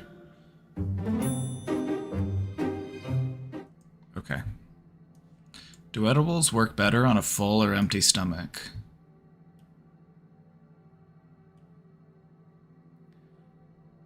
On an empty stomach, apparently the experience comes on more quickly but goes away sooner. And on a full stomach, the experience takes longer to hit, but the effects may last longer.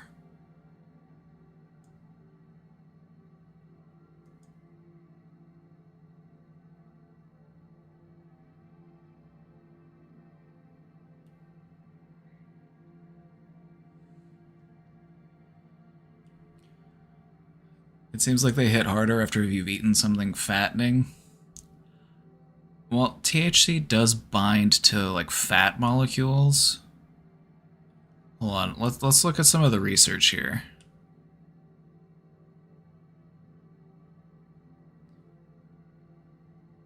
On an empty stomach, the effect is not always stronger. However, it does tend to hit faster when consumed on an empty stomach. It's just because there's just not as much competition in your stomach. And it just frees up more space to absorb the THC faster. The downside is that it also may be more short-lived. With a quick digestive process, also comes a faster overall experience.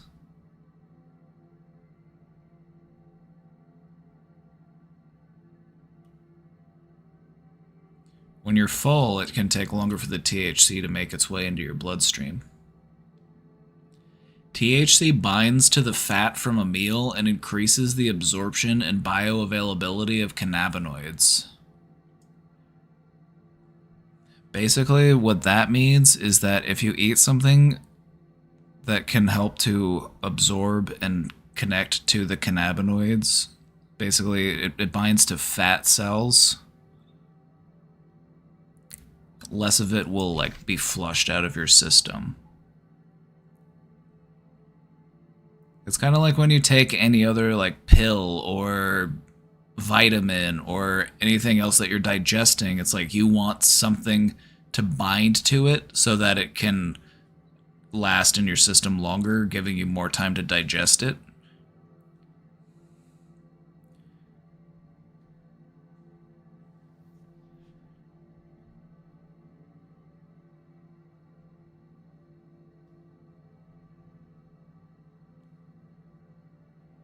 I've heard working out burns off the high because you're burning the fat it metabolizes in. Huh. I don't know. I don't know.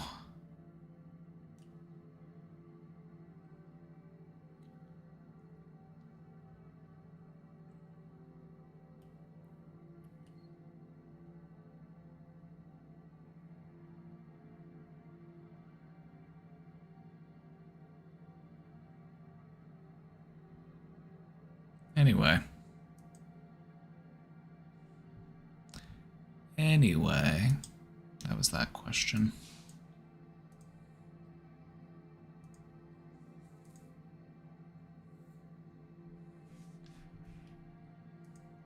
Can we do movie nights again? Also, you mentioned a game night a while back. You still considering that? Yes. What I need is just somebody to help me plan it. I'm too forgetful.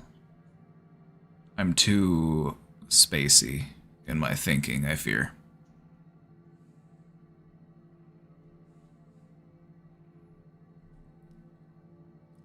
What I need is the help of someone more organized.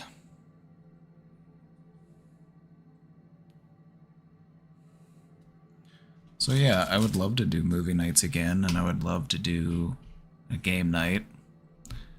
But I would really like it if somebody would help me plan it.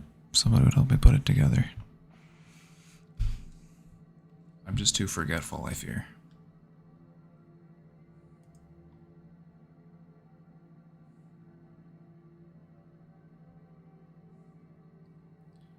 We're going to be playing Gartic Phone, that's for sure. It's built into Discord already.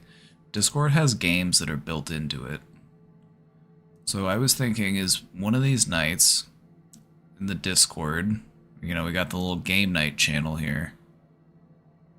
You have all these little activities that you can do built right into Discord.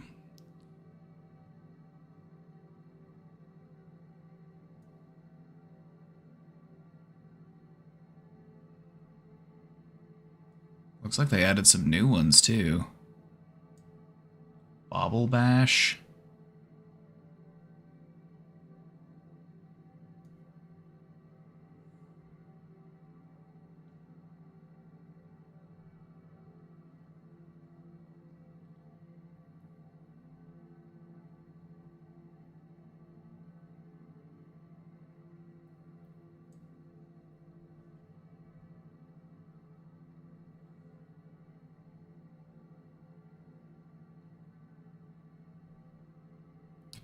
I have such little space. I don't think you have to... Oh, movies. I can plan, but I don't know if I can download the movies.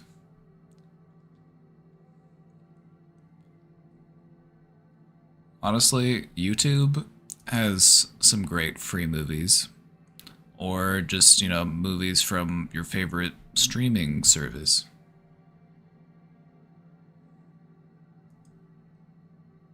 If there was ever a movie that we wanted to watch that just wasn't available anywhere else and we had to download it, like, I'll download it. I'll handle that. I got a big ass hard drive. When I started doing video editing, I'm like, give me a big hard drive. And I got this big, like, 5 terabyte hard drive, and I barely filled it. Got so much space. So much space for activities. But yeah, I would love to do more community nights. I just, I need some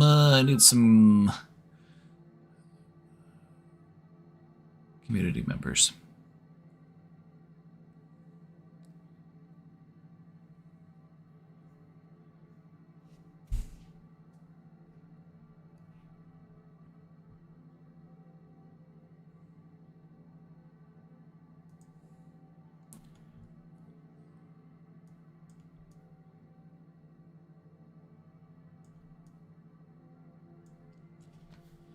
My older sibling with schizoaffective just got released from the hospital and is back with her family. She doesn't seem quite right, though.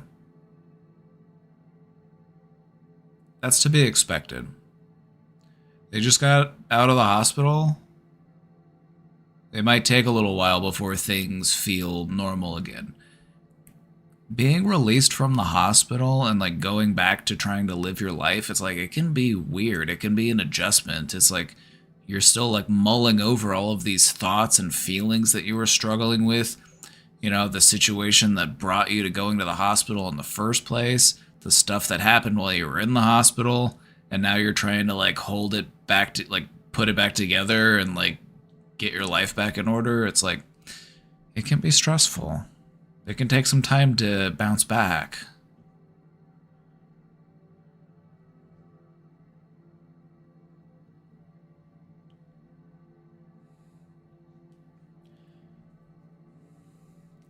She does this thing sometimes where she brings up stuff from ages ago and says she's sorry for them. But they're things that none of us were really offended by, and if we were offended by the thing is she's family and we love her. We'd never hold on to that grudge. I just wanted to point something out. We all do that. We all hold on to things or like look back at things where we're like, man, I shouldn't have said that thing. I shouldn't have done that thing. I really upset this person when I did that thing. Have you ever had a time in your life where you bring up something old and you're like, hey, I never apologized for that thing that I did when, you know, we were 15. And then the other person's like, oh, I had completely forgotten about that. I didn't even remember. It's one of the things that we do. And it's one of the ways that we try to like hold ourselves accountable and try to like grow and learn as a person is we hold on to these things that, and we remember these things, like these situations in which we've maybe wronged someone. And so oftentimes the other person might not even remember what it is we're talking about, but it's like, but we remember because it helped to shape our identity. We did something that we felt was bad or wrong, and then we learned from it, and then we, you know, it shaped our behavior in the future.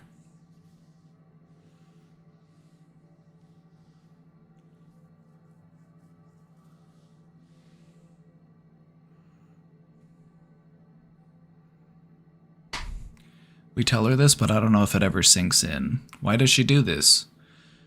Is this part of the disorder that makes her feel like she has to apologize for stuff we weren't even aware of? How can we help her heal?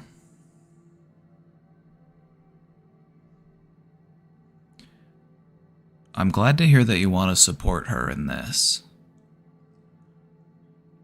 As far as the why this happens, this is just an extension of what people already do.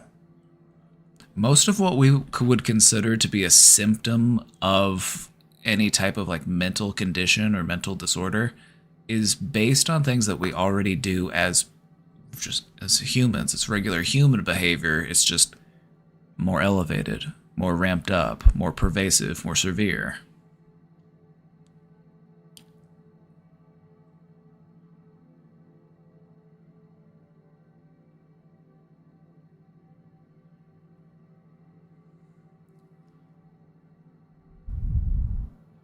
So I would just continue to try to be supportive and just remind her of those things that you said to me. She's family, you love her, you weren't offended by it, it's okay.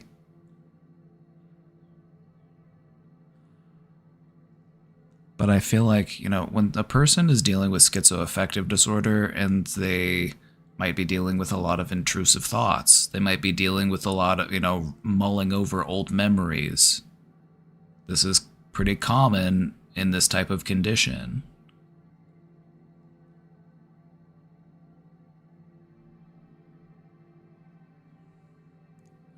But I guess if you wanted to turn it into something, you know, helpful and meaningful, and you wanted to, you know, engage in a dialogue,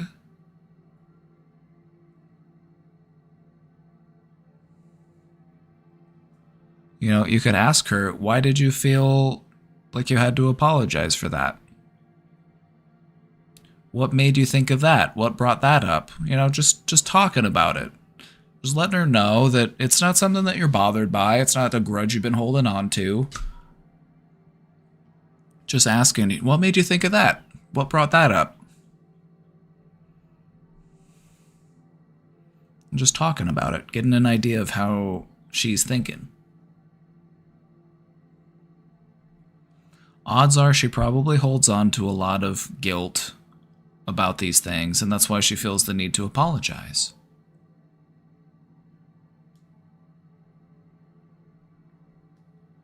But I feel like just engaging in a dialogue that allows you to come to a better mutual understanding of each other. You know, she can talk about things that she holds on to from her past that she hasn't forgotten about, and, you know, maybe you can talk about some of the things that are on your mind that have been lingering for a while. One of the most helpful things we can do to a person who is struggling with mental illness is to humanize them, relate to them, connect with them. That's what they need. That's how they heal.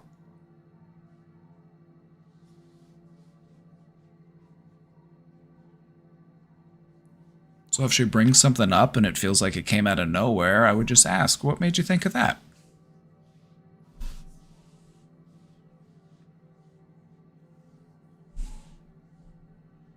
And if you feel like she's maybe being too hard on herself, or she's just let her know. Just be like, do you think you're being too hard on yourself right now? Are you treating yourself fairly?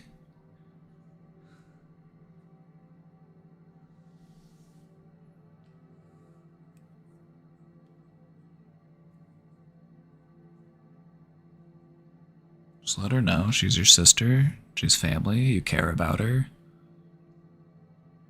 Also, I'm having more things come to mind because I'm being reminded of my time working with people who had this type of condition. I've worked with some people who've had schizoaffective before.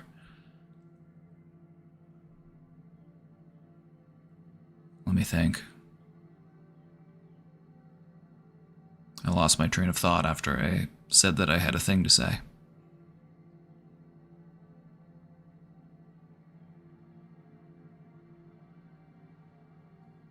It'll come to me.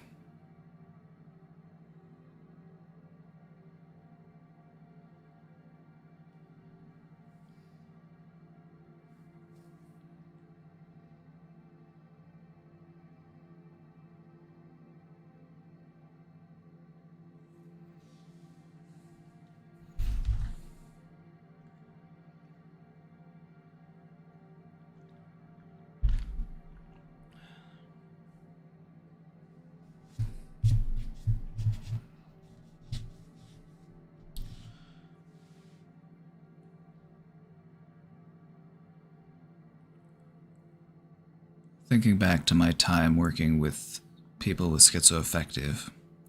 If you're unfamiliar with schizoaffective, it is a mood disturbance that is also like a mood disturbance similar to like bipolar. You may experience depression or mania or both in conjunction with a degree of psychosis similar to schizophrenia. Schizoaffective is kind of the combination between bipolar disorder and schizophrenia.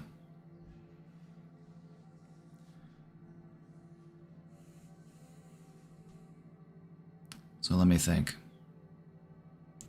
I'm revisiting in my mind people I've worked with who were diagnosed with schizoaffective.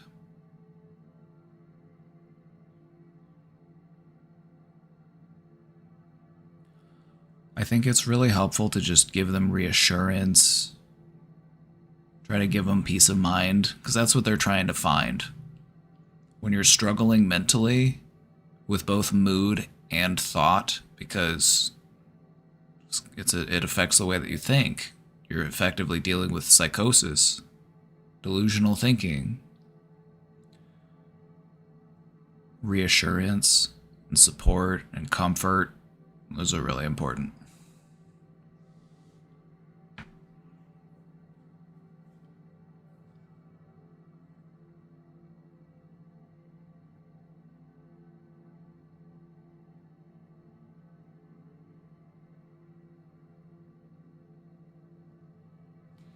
I guess I would just try to find what type of reassurance might be helpful so that she doesn't feel compelled to have to keep like revisiting and apologizing for these past events.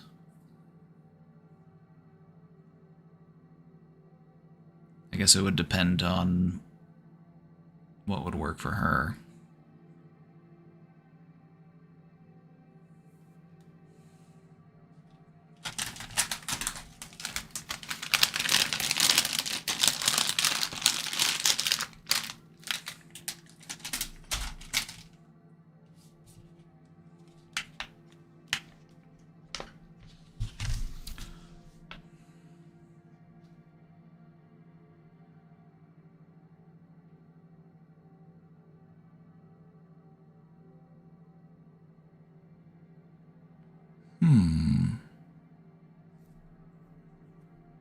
I feel like I'm forgetting something. I felt like I had something I was going to say, but then I immediately forgot it.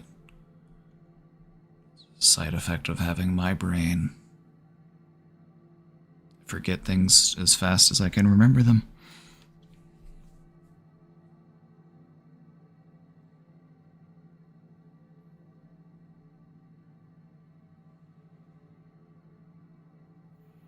Anyway, I wouldn't say that it's a part of the disorder.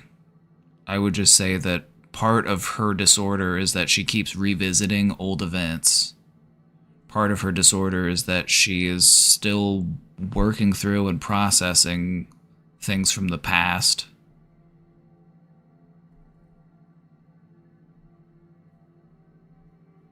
And that's stuff that could be helped with, counseling and therapy for sure.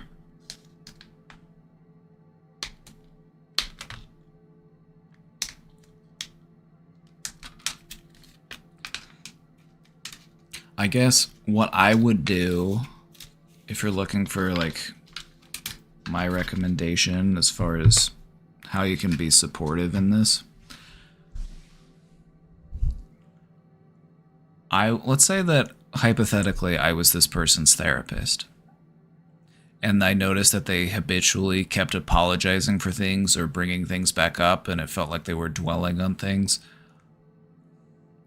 I would just try to develop an understanding and let them know that if there was anything that they needed to apologize for, or if there was anything that I felt that they needed to talk about or elaborate on, or that I would let them know. I would just keep providing them that reassurance, because what's really important when you're dealing with somebody who's living with this type of mental condition is you gotta be consistent. Consistency is key.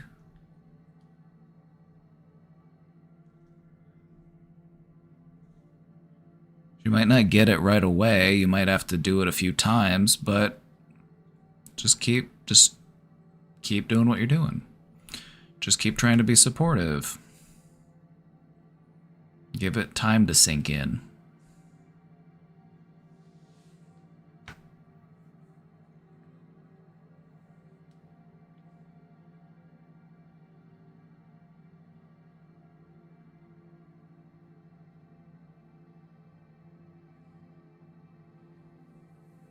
It can be stressful and it can be challenging, but honestly, I'm really happy and I'm really proud that you are as supportive as you are. That's actually really huge.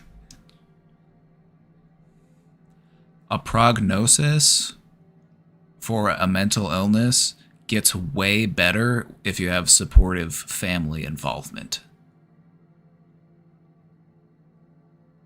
Like, symptoms of schizoaffective disorder can be very managed. They can be very manageable. Having a supportive family can make a world of difference in that too.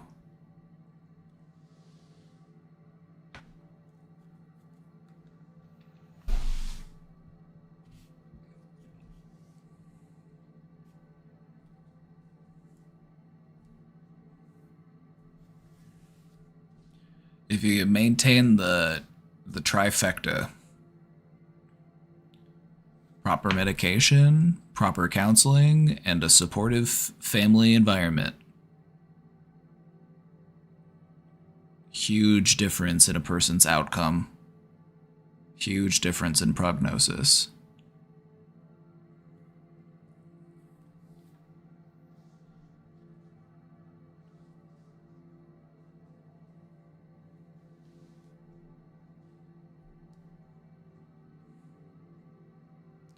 I don't know. Like, I've noticed this in people even without schizoaffective.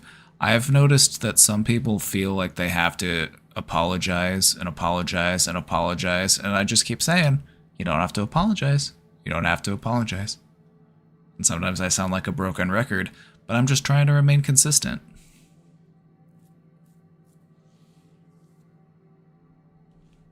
Like, people apologize often because they feel like there's something that they have to apologize for. They feel like they've done something wrong, and they carry that with them.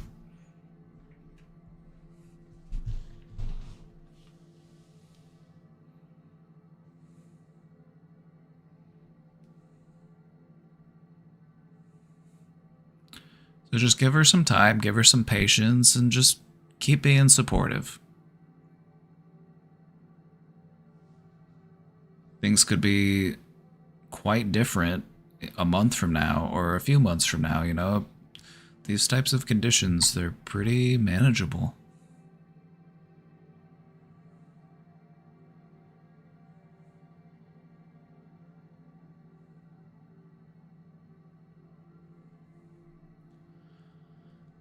One more thing before I move on is that, like, reassurance when it comes to mental illness, like, reassurance is something that everybody needs. Everybody needs reassurance. You may need a little bit more extra reassurance if you're dealing with mental illness. Mental illness can have you questioning your thinking. It can have you questioning the nature of your reality. It can have you all sideways.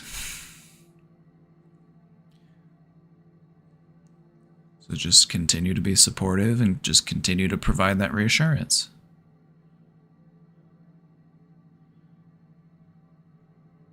Just give it time to sink in. I just feel like there's something so human. There's something so human to that as well. You know, like, the stuff that they're going through in this condition is like this. That's the thing that I learned about the most when it comes to, like, mental health, or the thing that just really was eye-opening for me, was that a lot of symptoms of mental illness are just more severe forms of things that most people experience in their life.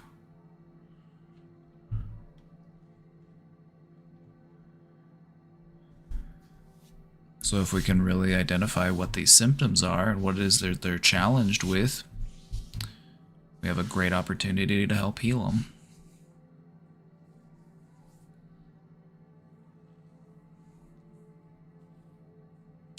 Adding to the previous question about a sibling, sorry. This is a no apology zone. You wanted your sibling to stop apologizing? I want you to stop apologizing too.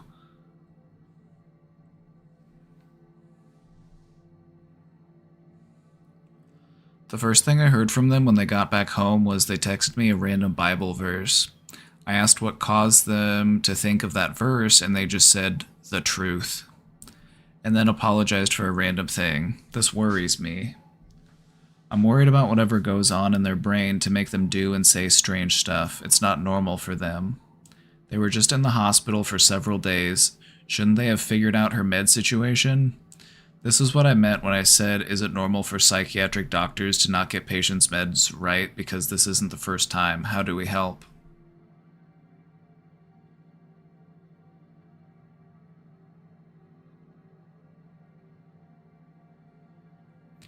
The thing about psychiatric meds is they don't normally produce the effect that you're looking for immediately.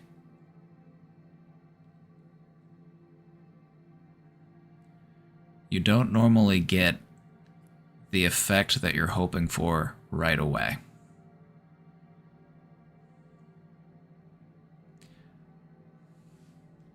Even if you have the medications perfect, even if the psychiatrist did a perfect job and they gave them the exact type of medications that they needed, they might still need some time to adjust. They might need to be back home for a little while. They might need to be in a supportive environment. They might need some extra things to help them get to where they're trying to go.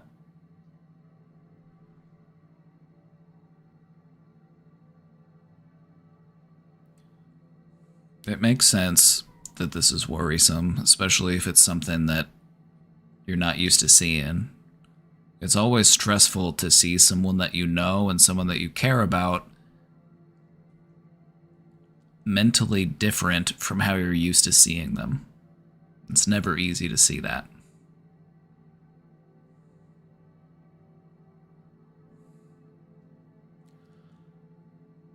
But I would say, especially when it comes to readjusting to normal life after you leave the hospital,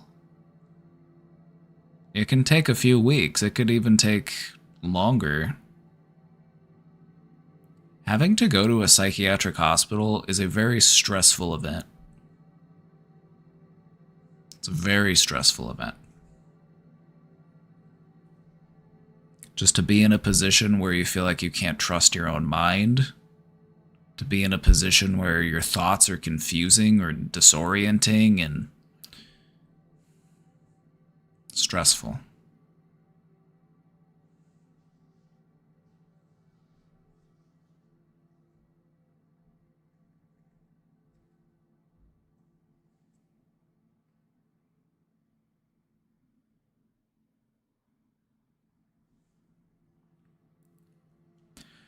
When it comes to symptom management as far as medication goes, sometimes doctors will focus on stress reduction as a metric for treatment.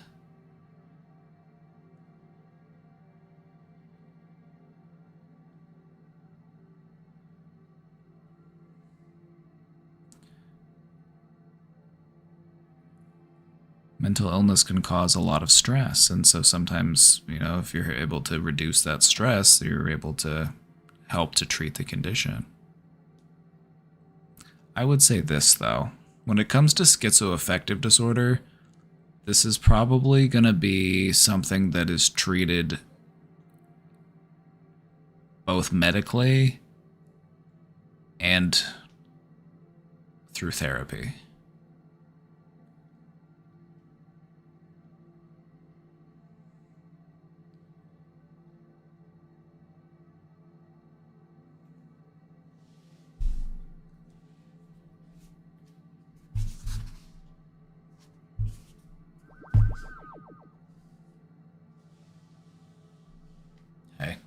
Hey.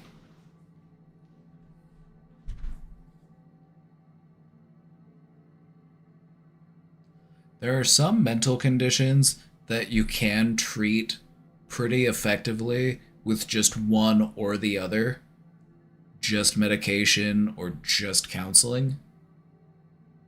But most conditions stand a much better chance of treatment if you do both.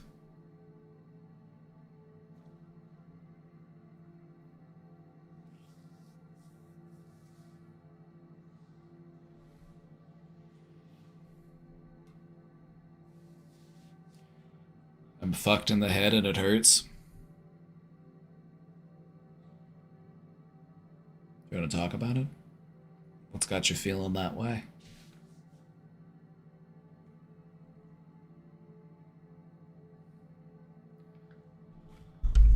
Also, one more thing, questioner.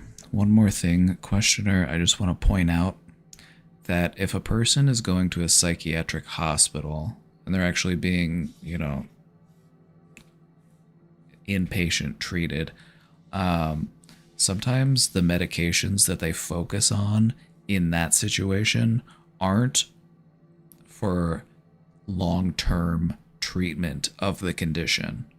A lot of times what they focus on in a hospital setting is stabilization.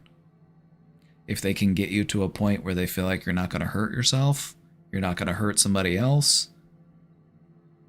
that might be good enough for them.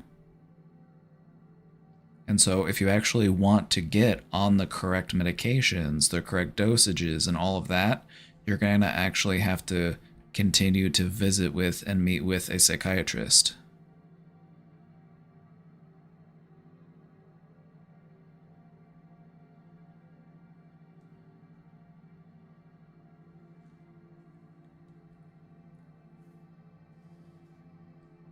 Does that make sense? Does that make sense? You just have to consider the environment in which the person who is in a psychiatric hospital is meeting with a psychiatrist. You're basically just there to get stabilized and then sent home.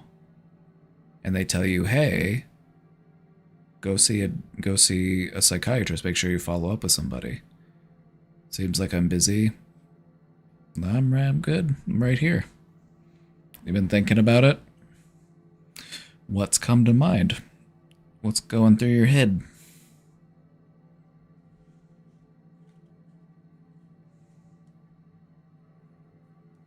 Feel free to talk. Yeah, exactly. Feel free to talk about it.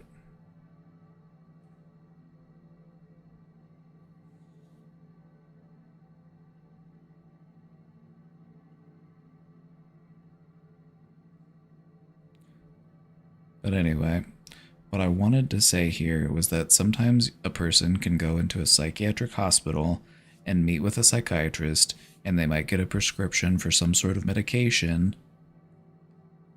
but it might not be the type of medication that they would want to take long term, or the type of medication that will help them most effectively manage their symptoms. Psychiatric hospitals tend to focus more on stabilization and returning you to a home setting.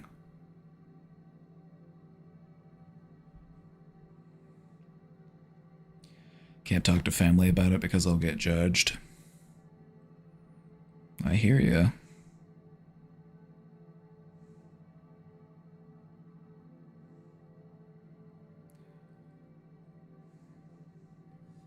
In my understanding and in my experience, what I've noticed is that the people who aren't willing to listen or validate or take mental health seriously are struggling on their own.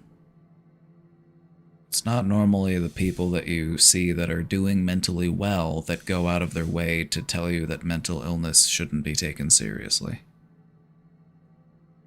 It's my opinion that the healthiest people are the ones who take mental illness the most seriously.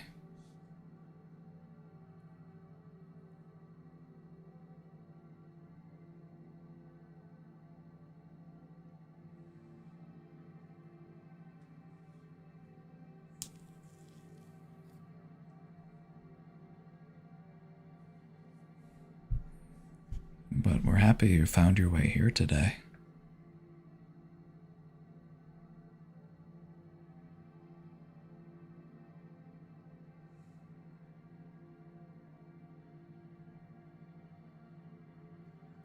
It sucks keeping a mask on the whole day just to come home and cry my pain away. Sounds to me like something's gotta change. What do you think that might be?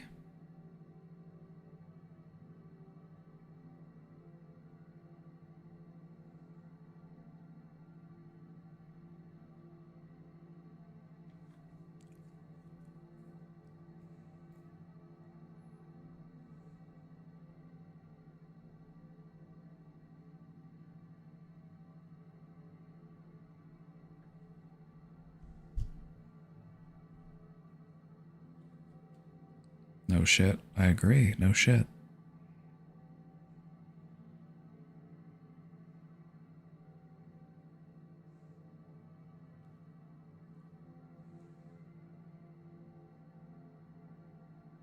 The past was being the past, but I can't let it go.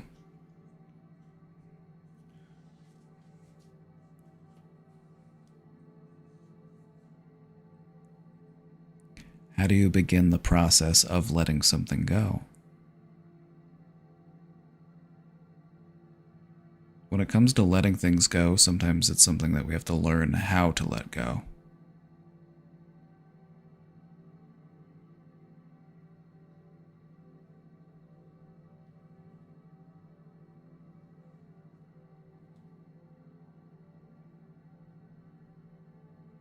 In my experience, the best way to learn how to let something go is acknowledging that it's something that you want to let go, and it's something that you're working on letting go. We can't really demand ourselves to let things go. That just kind of makes them stick around even more.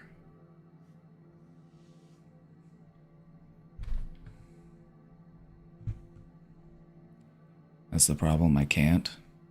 Can't yet.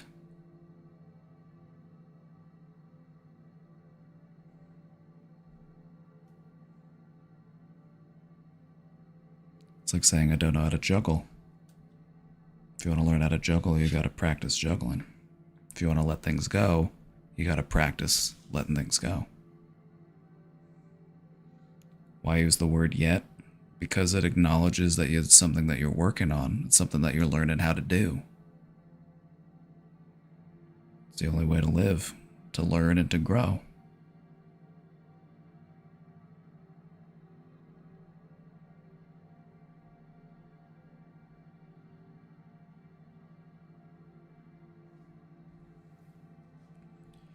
One last thing before I move on from this question. How do we help? I would just make sure that your sibling keeps up with their doctor's appointments and maybe try to get them into some therapy or maybe some group therapy as well. I feel like that could make a world of difference. So just continue to be a support and encourage her to go to those appointments.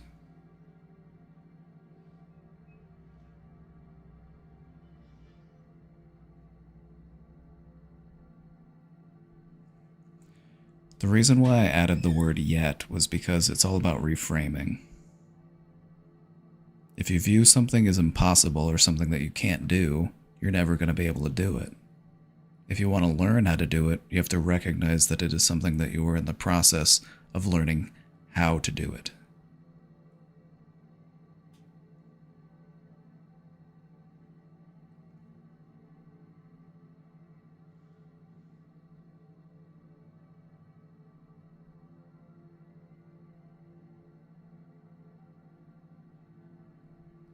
I gave up on myself 2 years ago, and even then, since then, shit ain't been the same.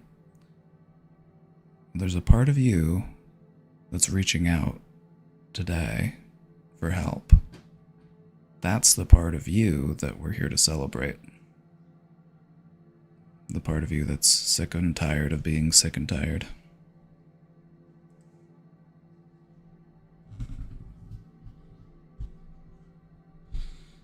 I can't be myself anywhere. I get judged for everything. Fire away. You'd be surprised. You'll receive no judgments here.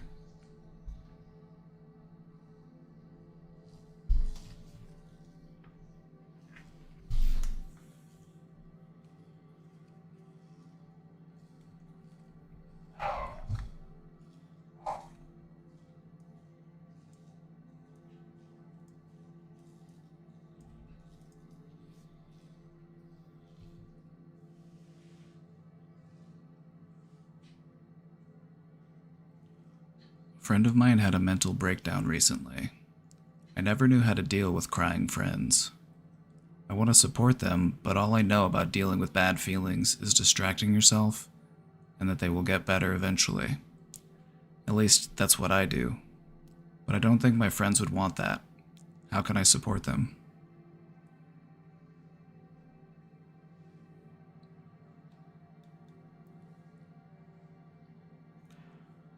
One simple way to do that is to just ask them, how can I support you in this? What can I do for you? How can I help you through this? Different people accept support in different ways. And it's okay to not know how to best support somebody. But you can have a conversation about it, and you can talk with them about it.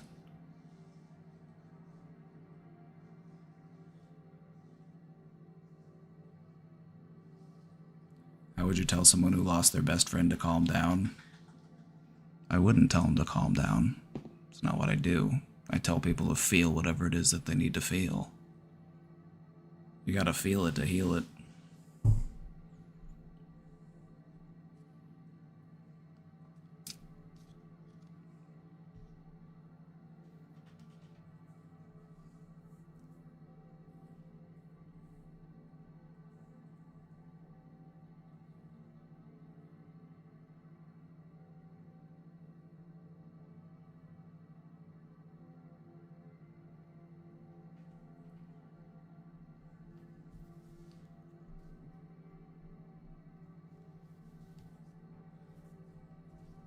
Why am I even here?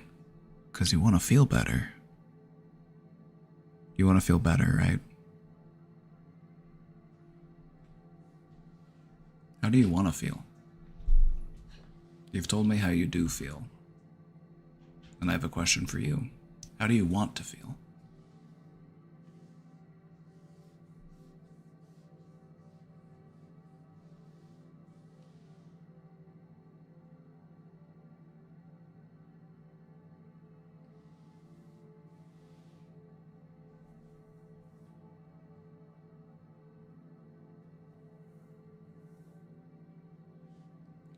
You want to feel loved and cared for? How do you get that started?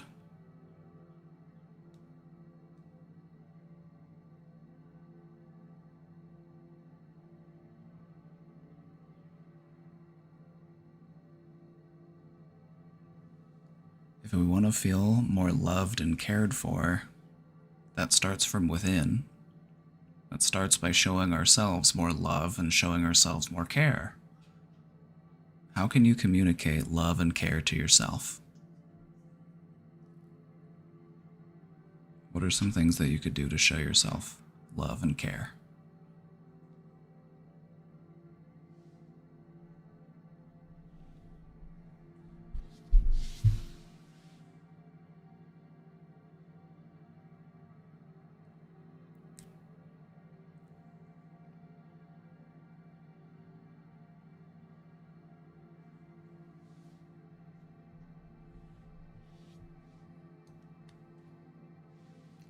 Thinking back to the questioner here.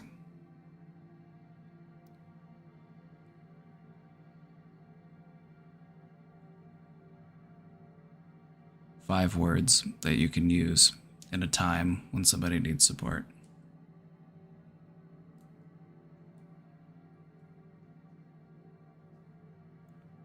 Would you like a hug?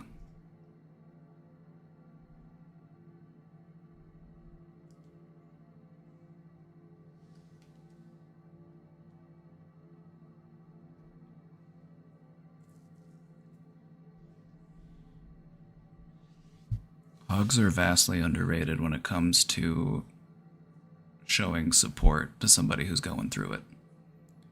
Sometimes we are trying to figure out, what should I say? What should I do? How do I support them? Sometimes all you gotta do is just be there. Be willing to listen and just be willing to connect with them on that human level.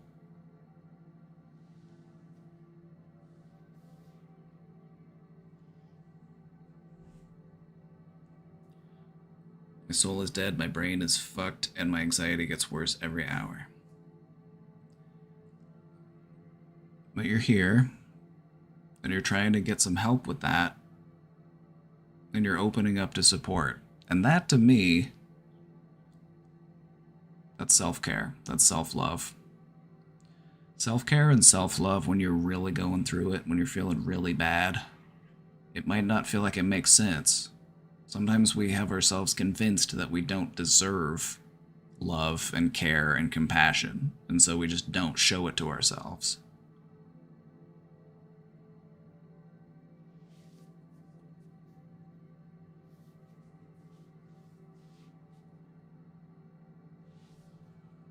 I'm just here so I don't KMS. It's still self-care.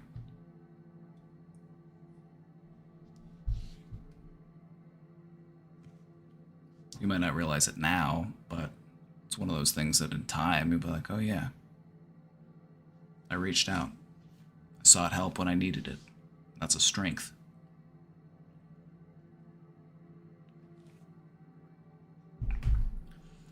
Asking for help is a strength, brother. I'm not sure who convinced you otherwise, but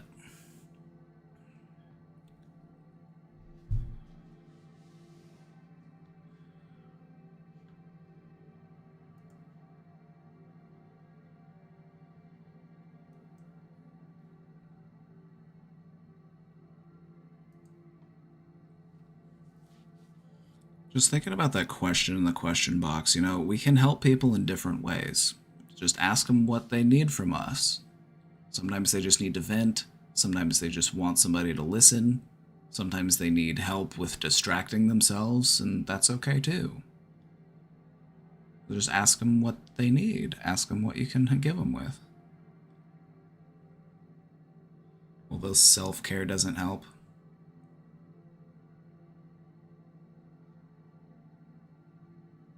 It takes time to change your thinking.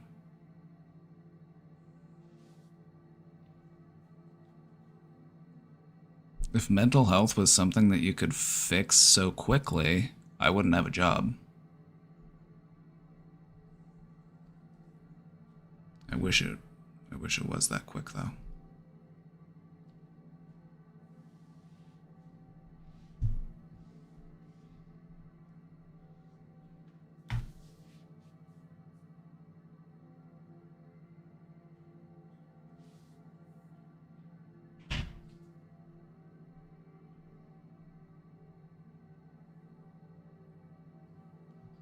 You've been thinking about it for a while. Who else have you talked to about it?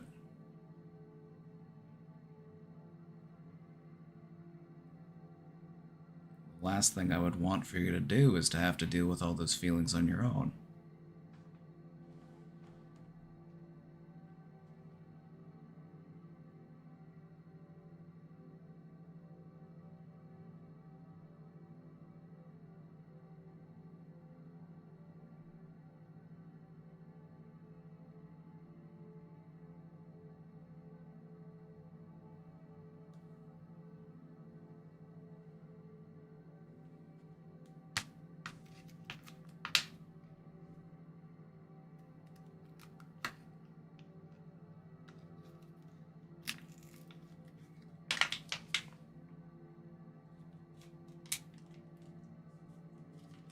So what can you do to communicate some love to yourself? What are some things in your life that you're grateful for?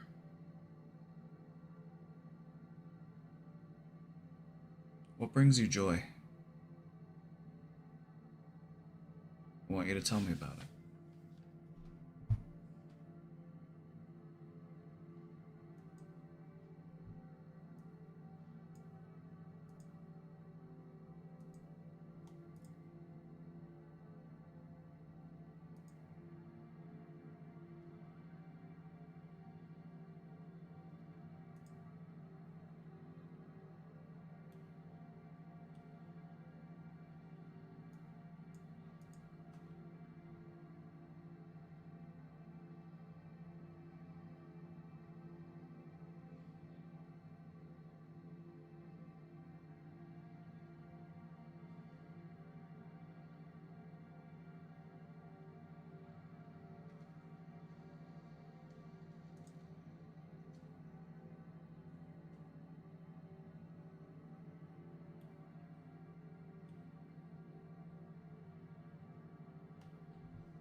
How do I deal with friends that beat themselves up?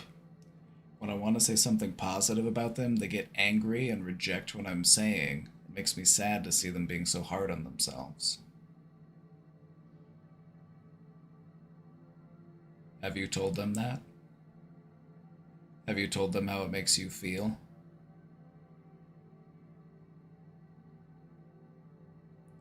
It sounds to me like this is one of the ways that you communicate love. And it might not be one of the ways that they communicate love. You're using your love language, and they might not be fluent in that language. But I feel like having a conversation with them might help you come to a better mutual understanding.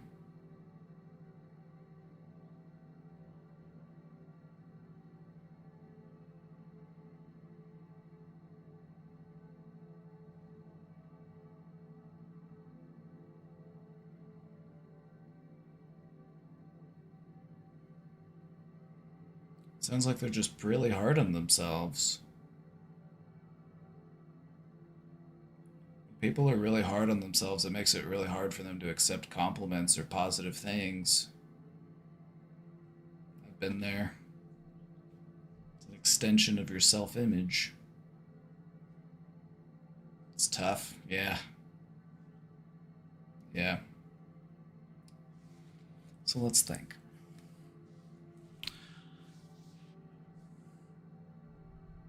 As far as how do we deal with this, I feel like this is something that you need to have a conversation with them about. I might start it like this. Hey, insert friend's name here.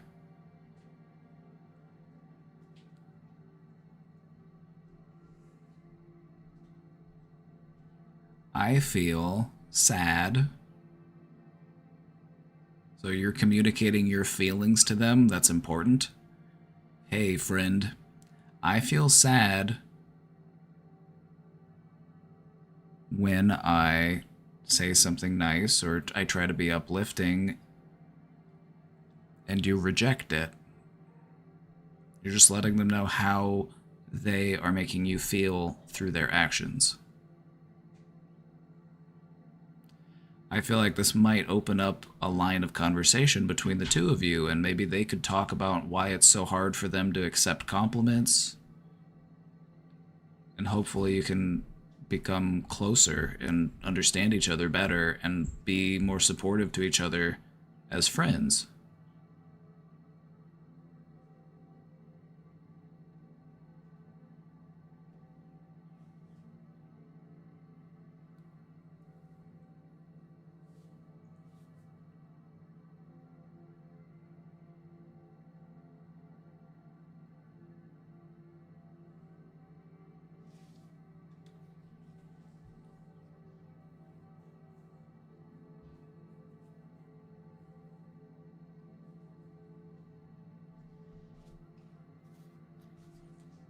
It can take a person's entire life to learn how to see themselves the way that other people see them. Like whenever I'm feeling down about myself, I just try to view myself the way that I assume that some of you see me.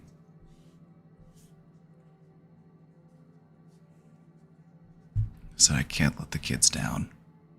Can't let the kids catch me beating myself up. They wouldn't forgive me.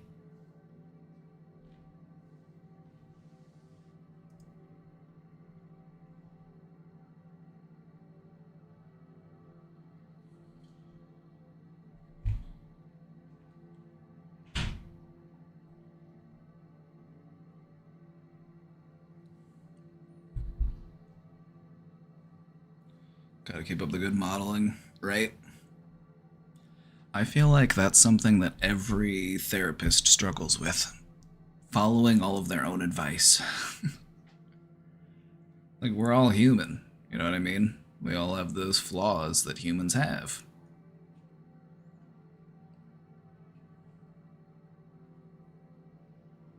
Fear, anxiety, insecurity.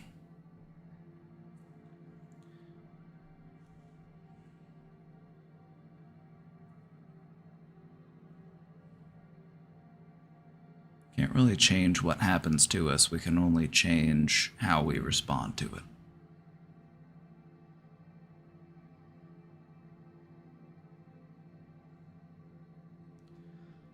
I think she would beat herself more up because she made me feel sad.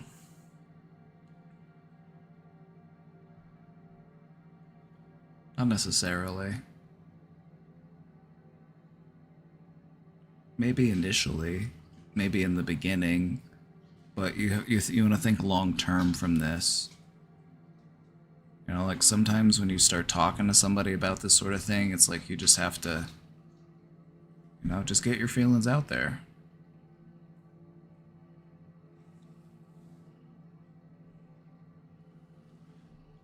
I feel like at the end of the day, this is your friend's problem that they need to fix. This is something that they need to work on within themselves. But all you can do is tell them how you feel and tell them that you would rather see them not do that. You want to see them happy, and you want to see them being able to accept the nice things that you have to say about them.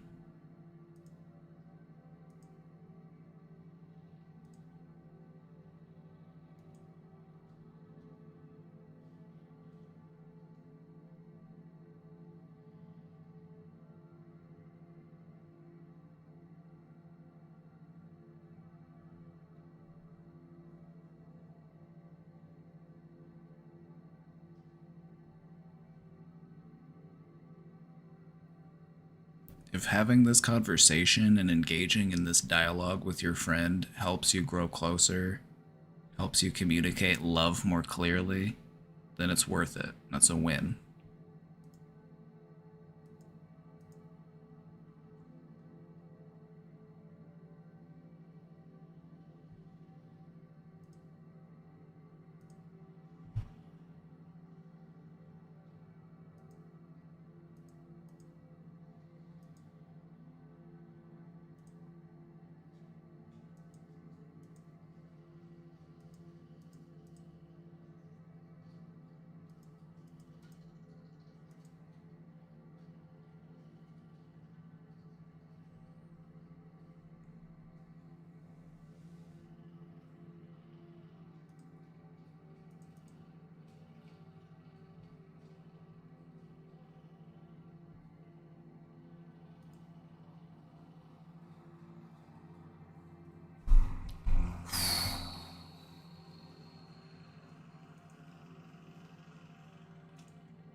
I think I'm not capable for loving her yet. I need to resolve my own issues first.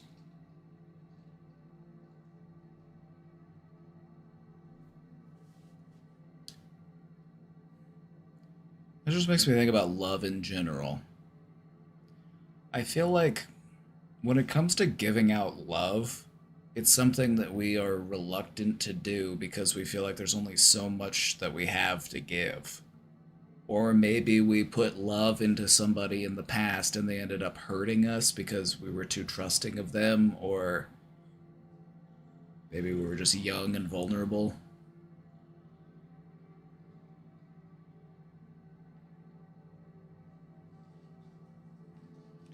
You missed the Dr. K controversy conversation. Cutie Cheeks will catch you up on it. She'll give you the run-through. The TLDR is it wasn't that controversial. It wasn't what I would have said, but I get where he was coming from. I think he just said it in a weird way that's just like, oh. But he basically just said, like, some of these people I work with who are suicidal, they just don't have a life that's worth living. And I was like, oh. That's not, like, I'm sorry, but you would never catch me in a million years ever saying that anybody doesn't have a life worth living. It's like that's just one of my core values as a practitioner.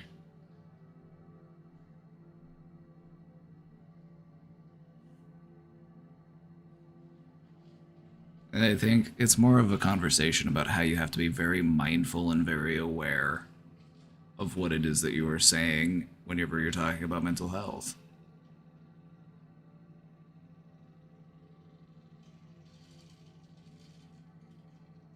I feel like everybody is sick under capitalism. We had some disagreements. I did have some few disagreements. Some people like to say that only people who have like clinically diagnosable depression are dealing with depression. And I don't believe that. I feel like there are plenty of people out there who are totally depressed, but they might not meet any of the symptoms of depression because they're just really good at masking. I feel like we're all struggling under capitalism. It's designed that way.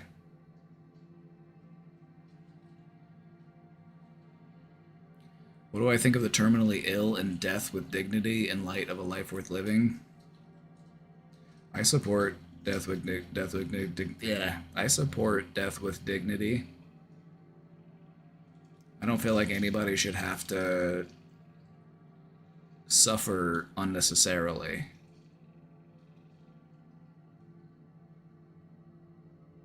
But as far as a life worth living, that was something more directed towards, you know, like, you have to consider who is his audience primarily. It's probably teenagers and men 15 to 35, 45, that demographic probably. Just guessing. I don't know. I don't actually know.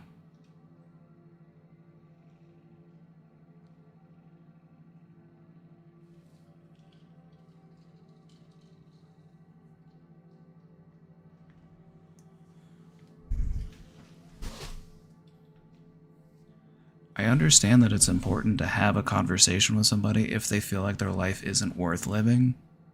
Have a conversation with them about it. Let them know that you can understand why they feel the way that they feel. But you still have to try to, like, inspire hope in these people. Otherwise, what's the point? Like, life is suffering. Why should anybody try?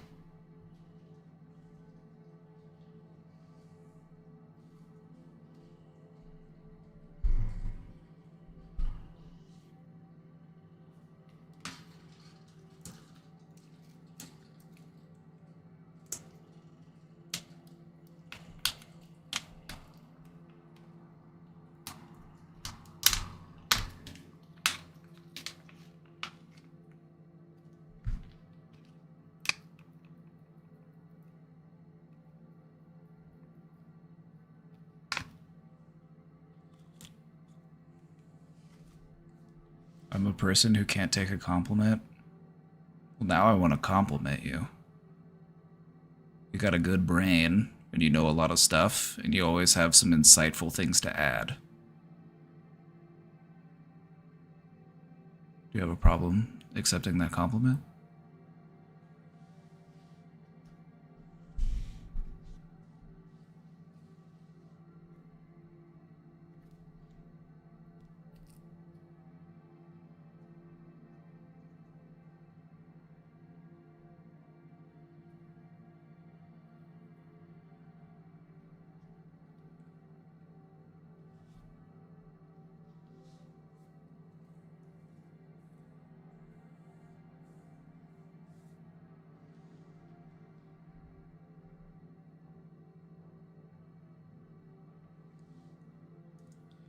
What they wrote. You're right. I just like to be a little stinker is all.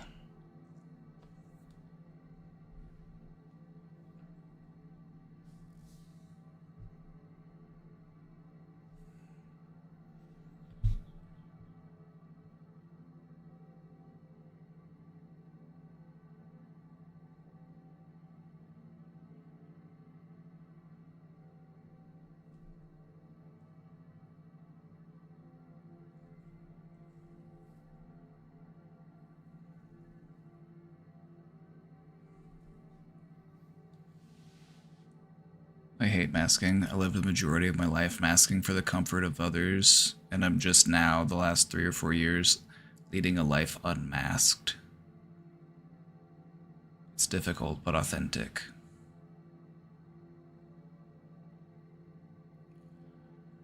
You know what I found really empowering? Was embracing who I am genuinely and learning how to see me how other people see me. And what I realized was, you know, you may feel like when you're being strong or when you're being brave, that is the mask, and that somewhere deep down you're actually frightened and scared and insecure, and that's who you are genuinely. I see that as the mask. What if the insecurity actually is the mask? What if I really am all of those other things? What if the insecurity is the role that I'm assuming? What if it's not who I truly am?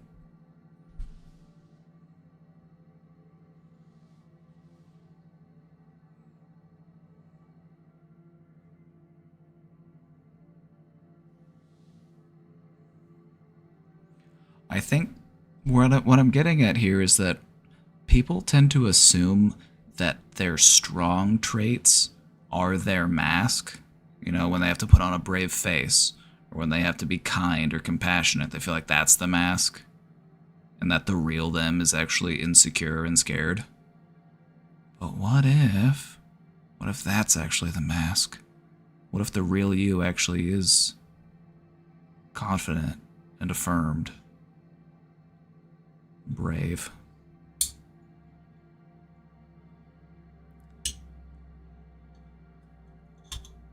I think you have some choice in that. I think you kind of get to choose what you identify as being your genuine self and what you identify as being your mask. So think about it. You can be whoever the hell you want to be. So who do you want to be?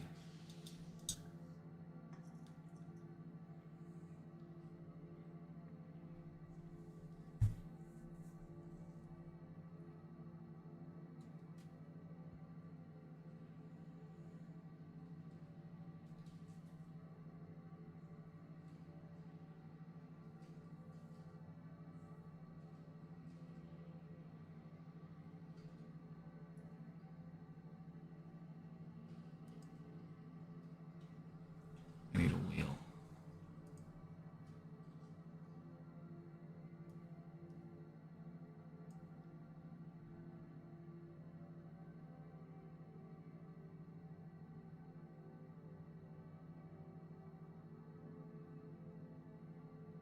What if the real you doesn't exist and you gotta choose who you are?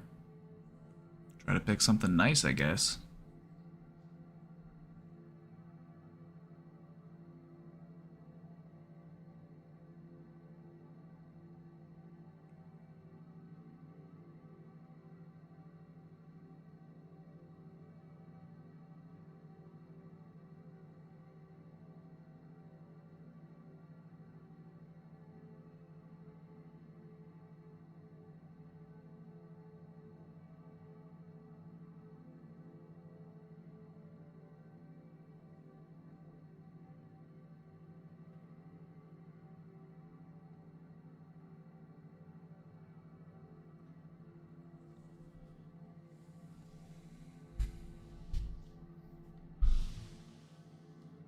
I believe that a person is greater than the sum of their parts. Absolutely. How am I feeling right now? I wish that I could be the best possible help to every random person that wanders in here at the end of their rope feeling like they want to take their life. I wish that I could tell them exactly what they needed to hear in that moment to be like, you know what, maybe that's not such a good idea. You know what, maybe I should keep fighting. Maybe I should hang on.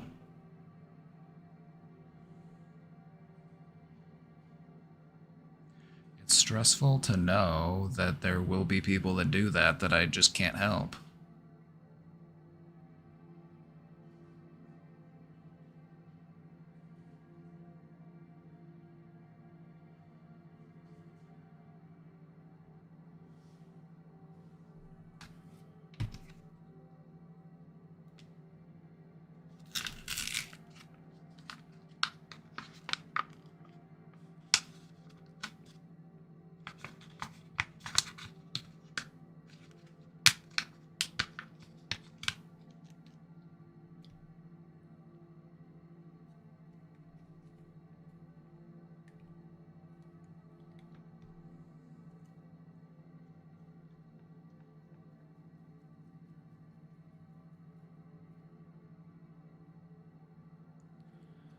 know. I guess I just like to hope that, you know, maybe I planted some seeds there and that they're able to go get the help that they need. And that hopefully some of the stuff that I said sticks. That's just the thing about mental health. Like, you just want to, like, reach into somebody's brain and, like, flip a switch so they don't want to kill themselves anymore. I just wish that was possible.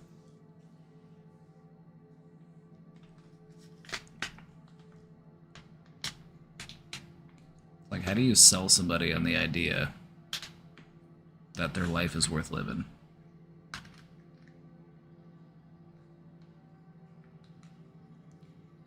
At this point in time, it might not feel like it is.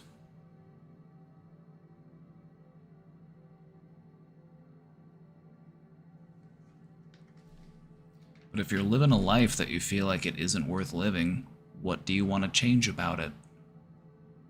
And how can we make that change happen? You know me, I'm action-oriented.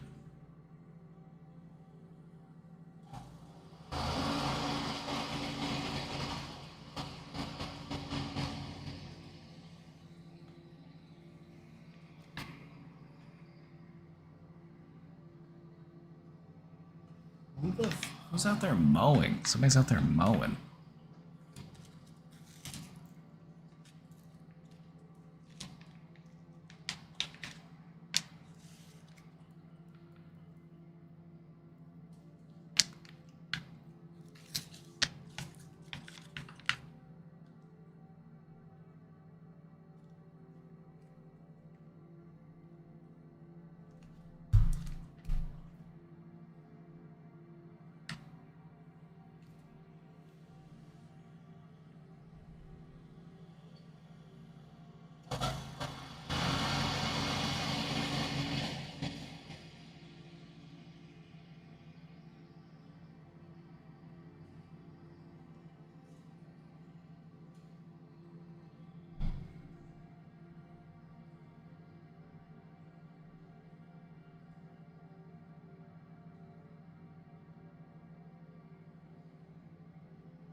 How am I doing personally? Hanging in there. Hanging in there.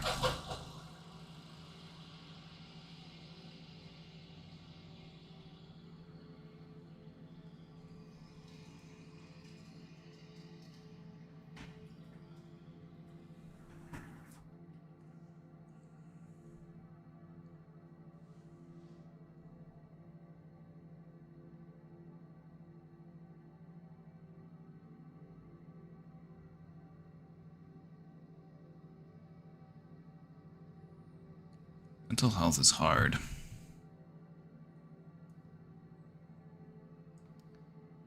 Mental health is hard.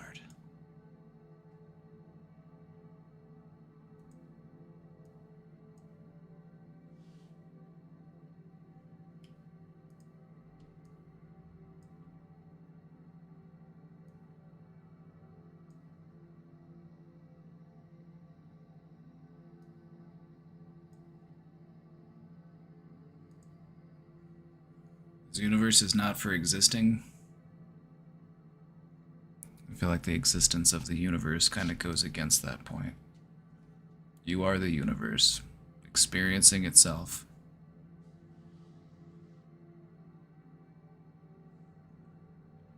I'm 38 and was just diagnosed with BPD last year. I feel like my entire life has been stolen from me.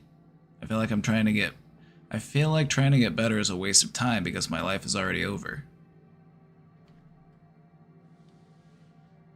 Don't lie. I wouldn't lie to you. I got nothing to gain from lying to you.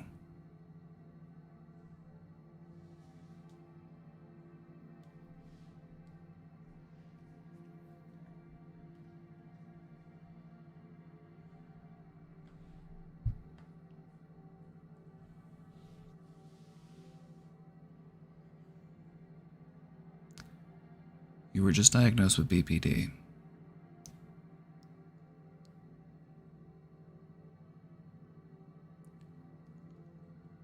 I hear where you're coming from. You feel like your life has been taken from you. Here's the thing. Your life is far from over. You now have a trajectory. You now have a better idea of what it is you're trying to work on so you can take your life back.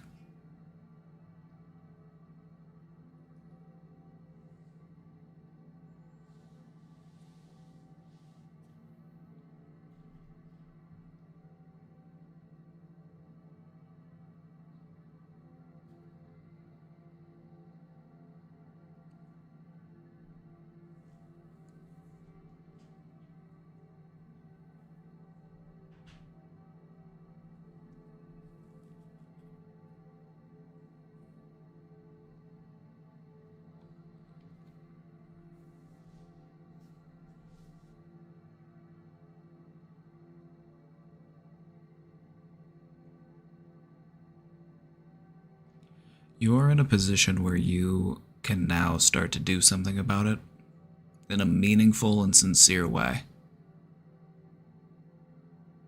And that's valuable. It's priceless. I had a lot of people come into, the office where I worked, just starting off in mental health care in their 50s, in their 60s.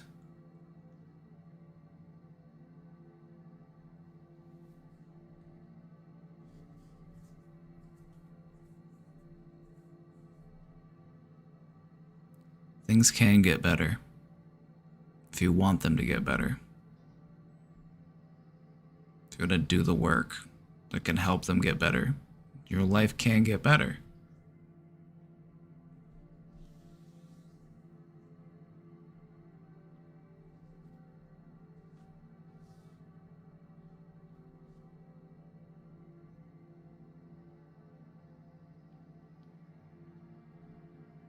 Your life is far from over.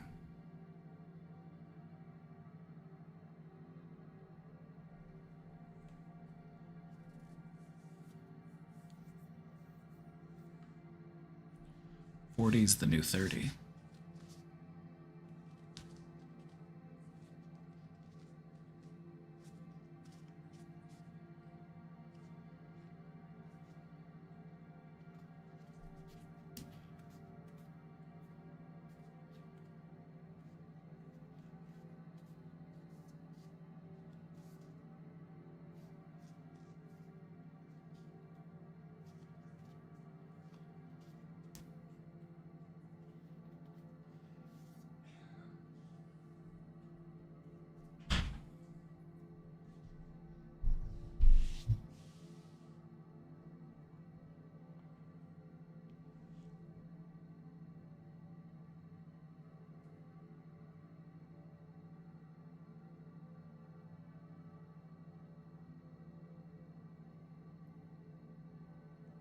I just would like for you to feel some hope in this.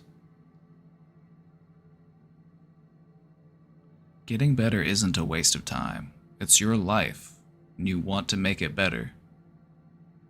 It's a brave and meaningful gesture. So don't give up on yourself. BPD is super treatable. Life could get better than you even expect.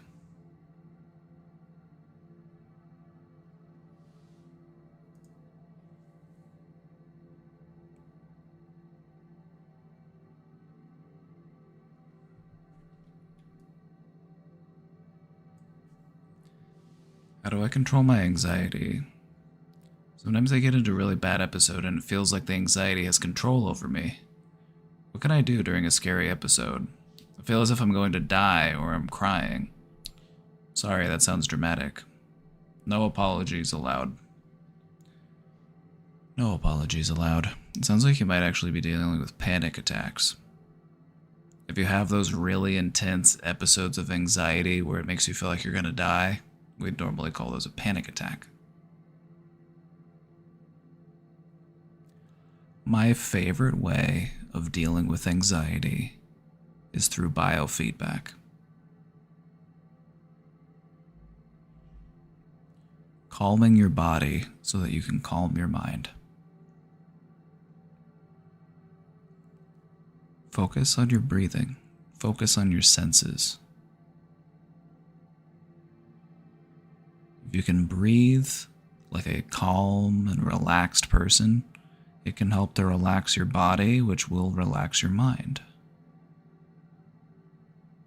Just breathe.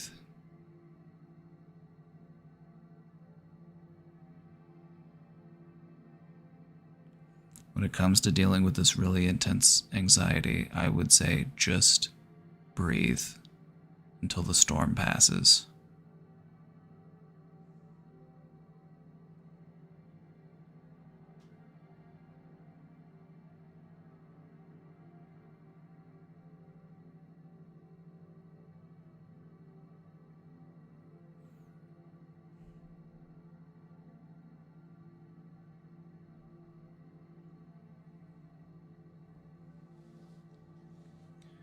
Huberman suggests 2 quick inhales through the nose and then a long exhale through the mouth.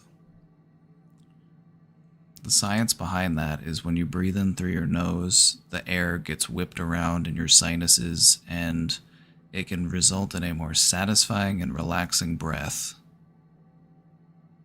than if you were to just breathe in through your mouth.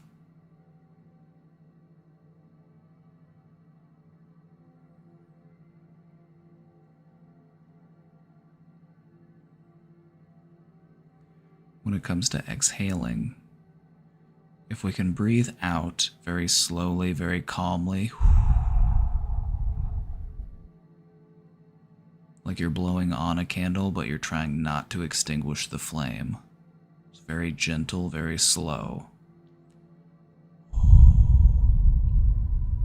Gives us a sense of peace and control.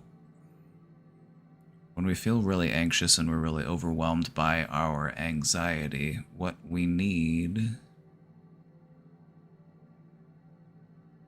is to feel some control. Anxiety makes us feel like we're out of control. Breathing can help us feel more in control.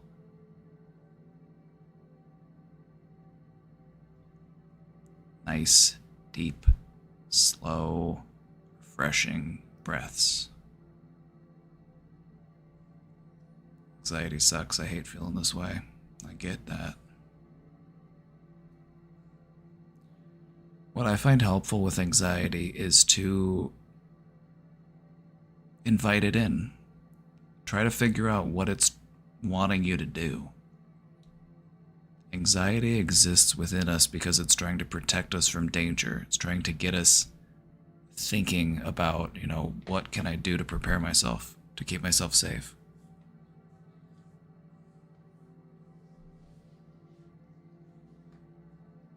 Why do I feel anxious anyway? I have nothing to be anxious about.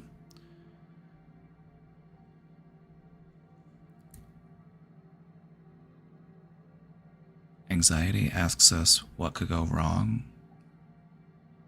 What we want to try to do instead is ask ourselves what could go right. We want to try to convert that anxiety into excitement. It's produced in the same region of the brain.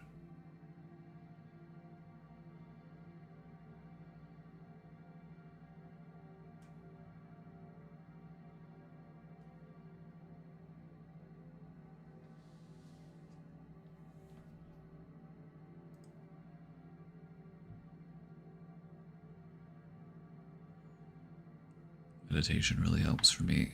I agree. Meditation is key. If there was one thing I could get everybody here doing, it'd be meditating.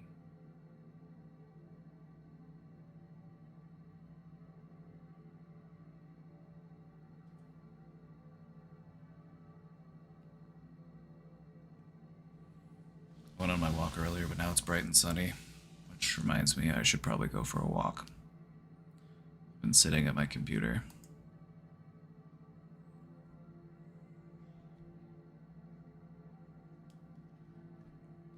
I've been meditating more now than I have ever. I'm glad to hear it.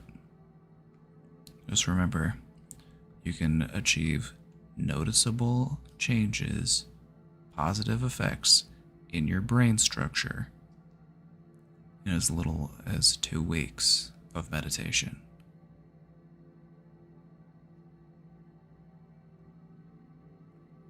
If you're feeling anxious, Austin, that could just be an indicator that your body and your brain want you to just meditate.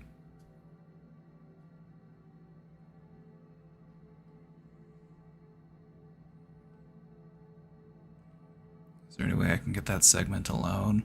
If you want a guided meditation by me,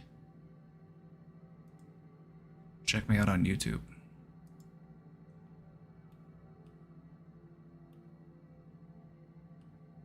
I have a 10-minute beginner guided meditation.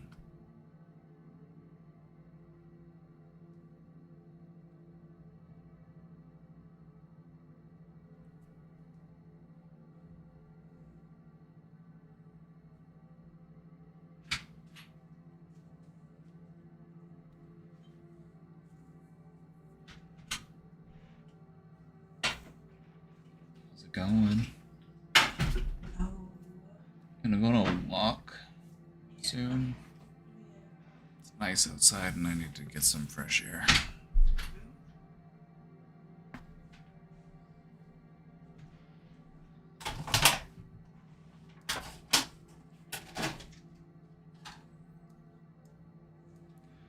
Yeah, I need to go do that self-care thing I'm always talking about. Remember that advice that I'm always giving you? I need to go follow it. I need to go do that thing.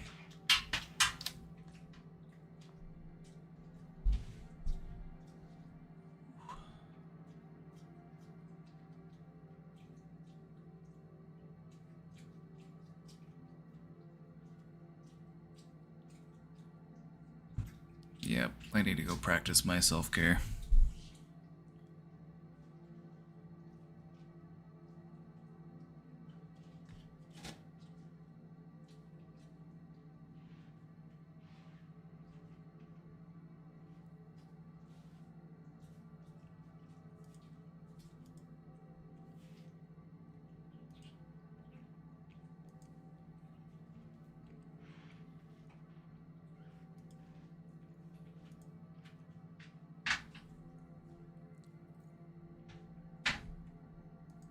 One more question before we go. One more question.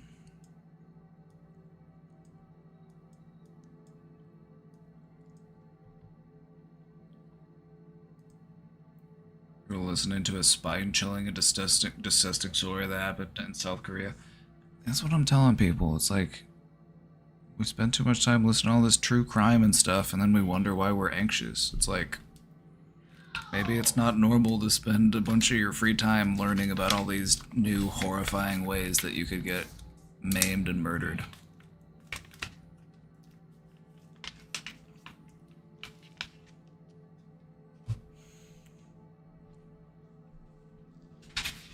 $38 BPD again. Sorry if I wasted your time. You didn't waste my time. No need to apologize.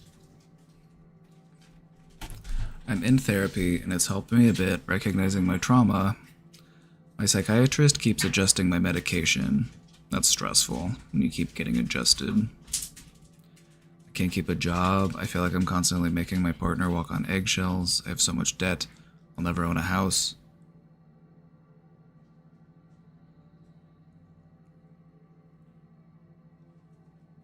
I just wish I could flip a switch and feel normal. Me too.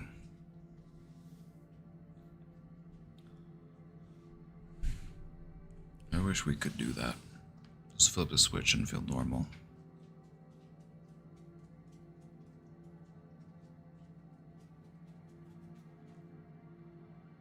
Just keep practicing what it is that you're learning in therapy. The real work of therapy happens outside of the therapist's office. The fact that you're aware of the way in which, it's affecting your partner.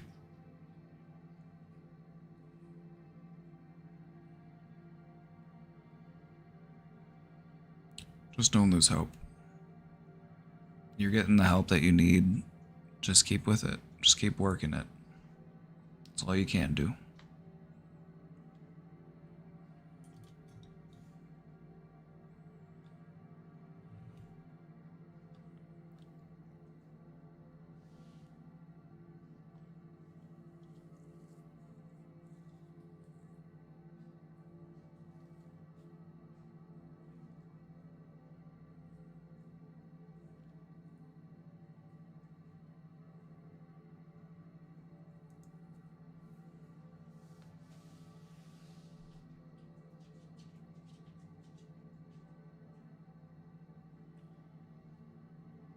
Ooh.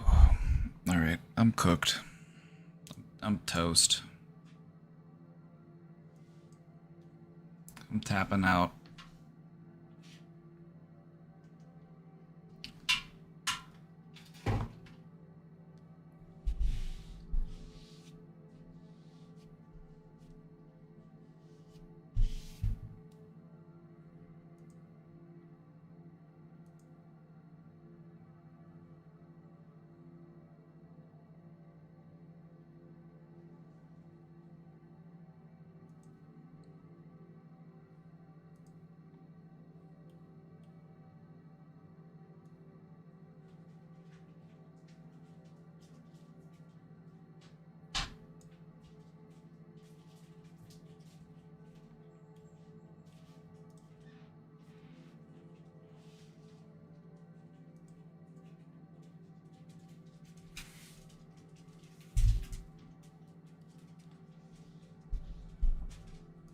All right, everybody.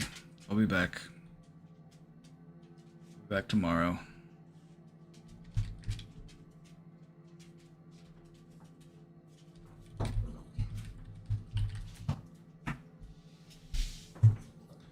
We'll be back tomorrow.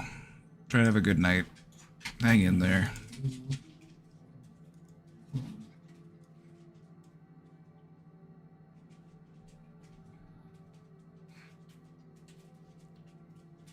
See you next time. Have a good night, everybody. Take it easy.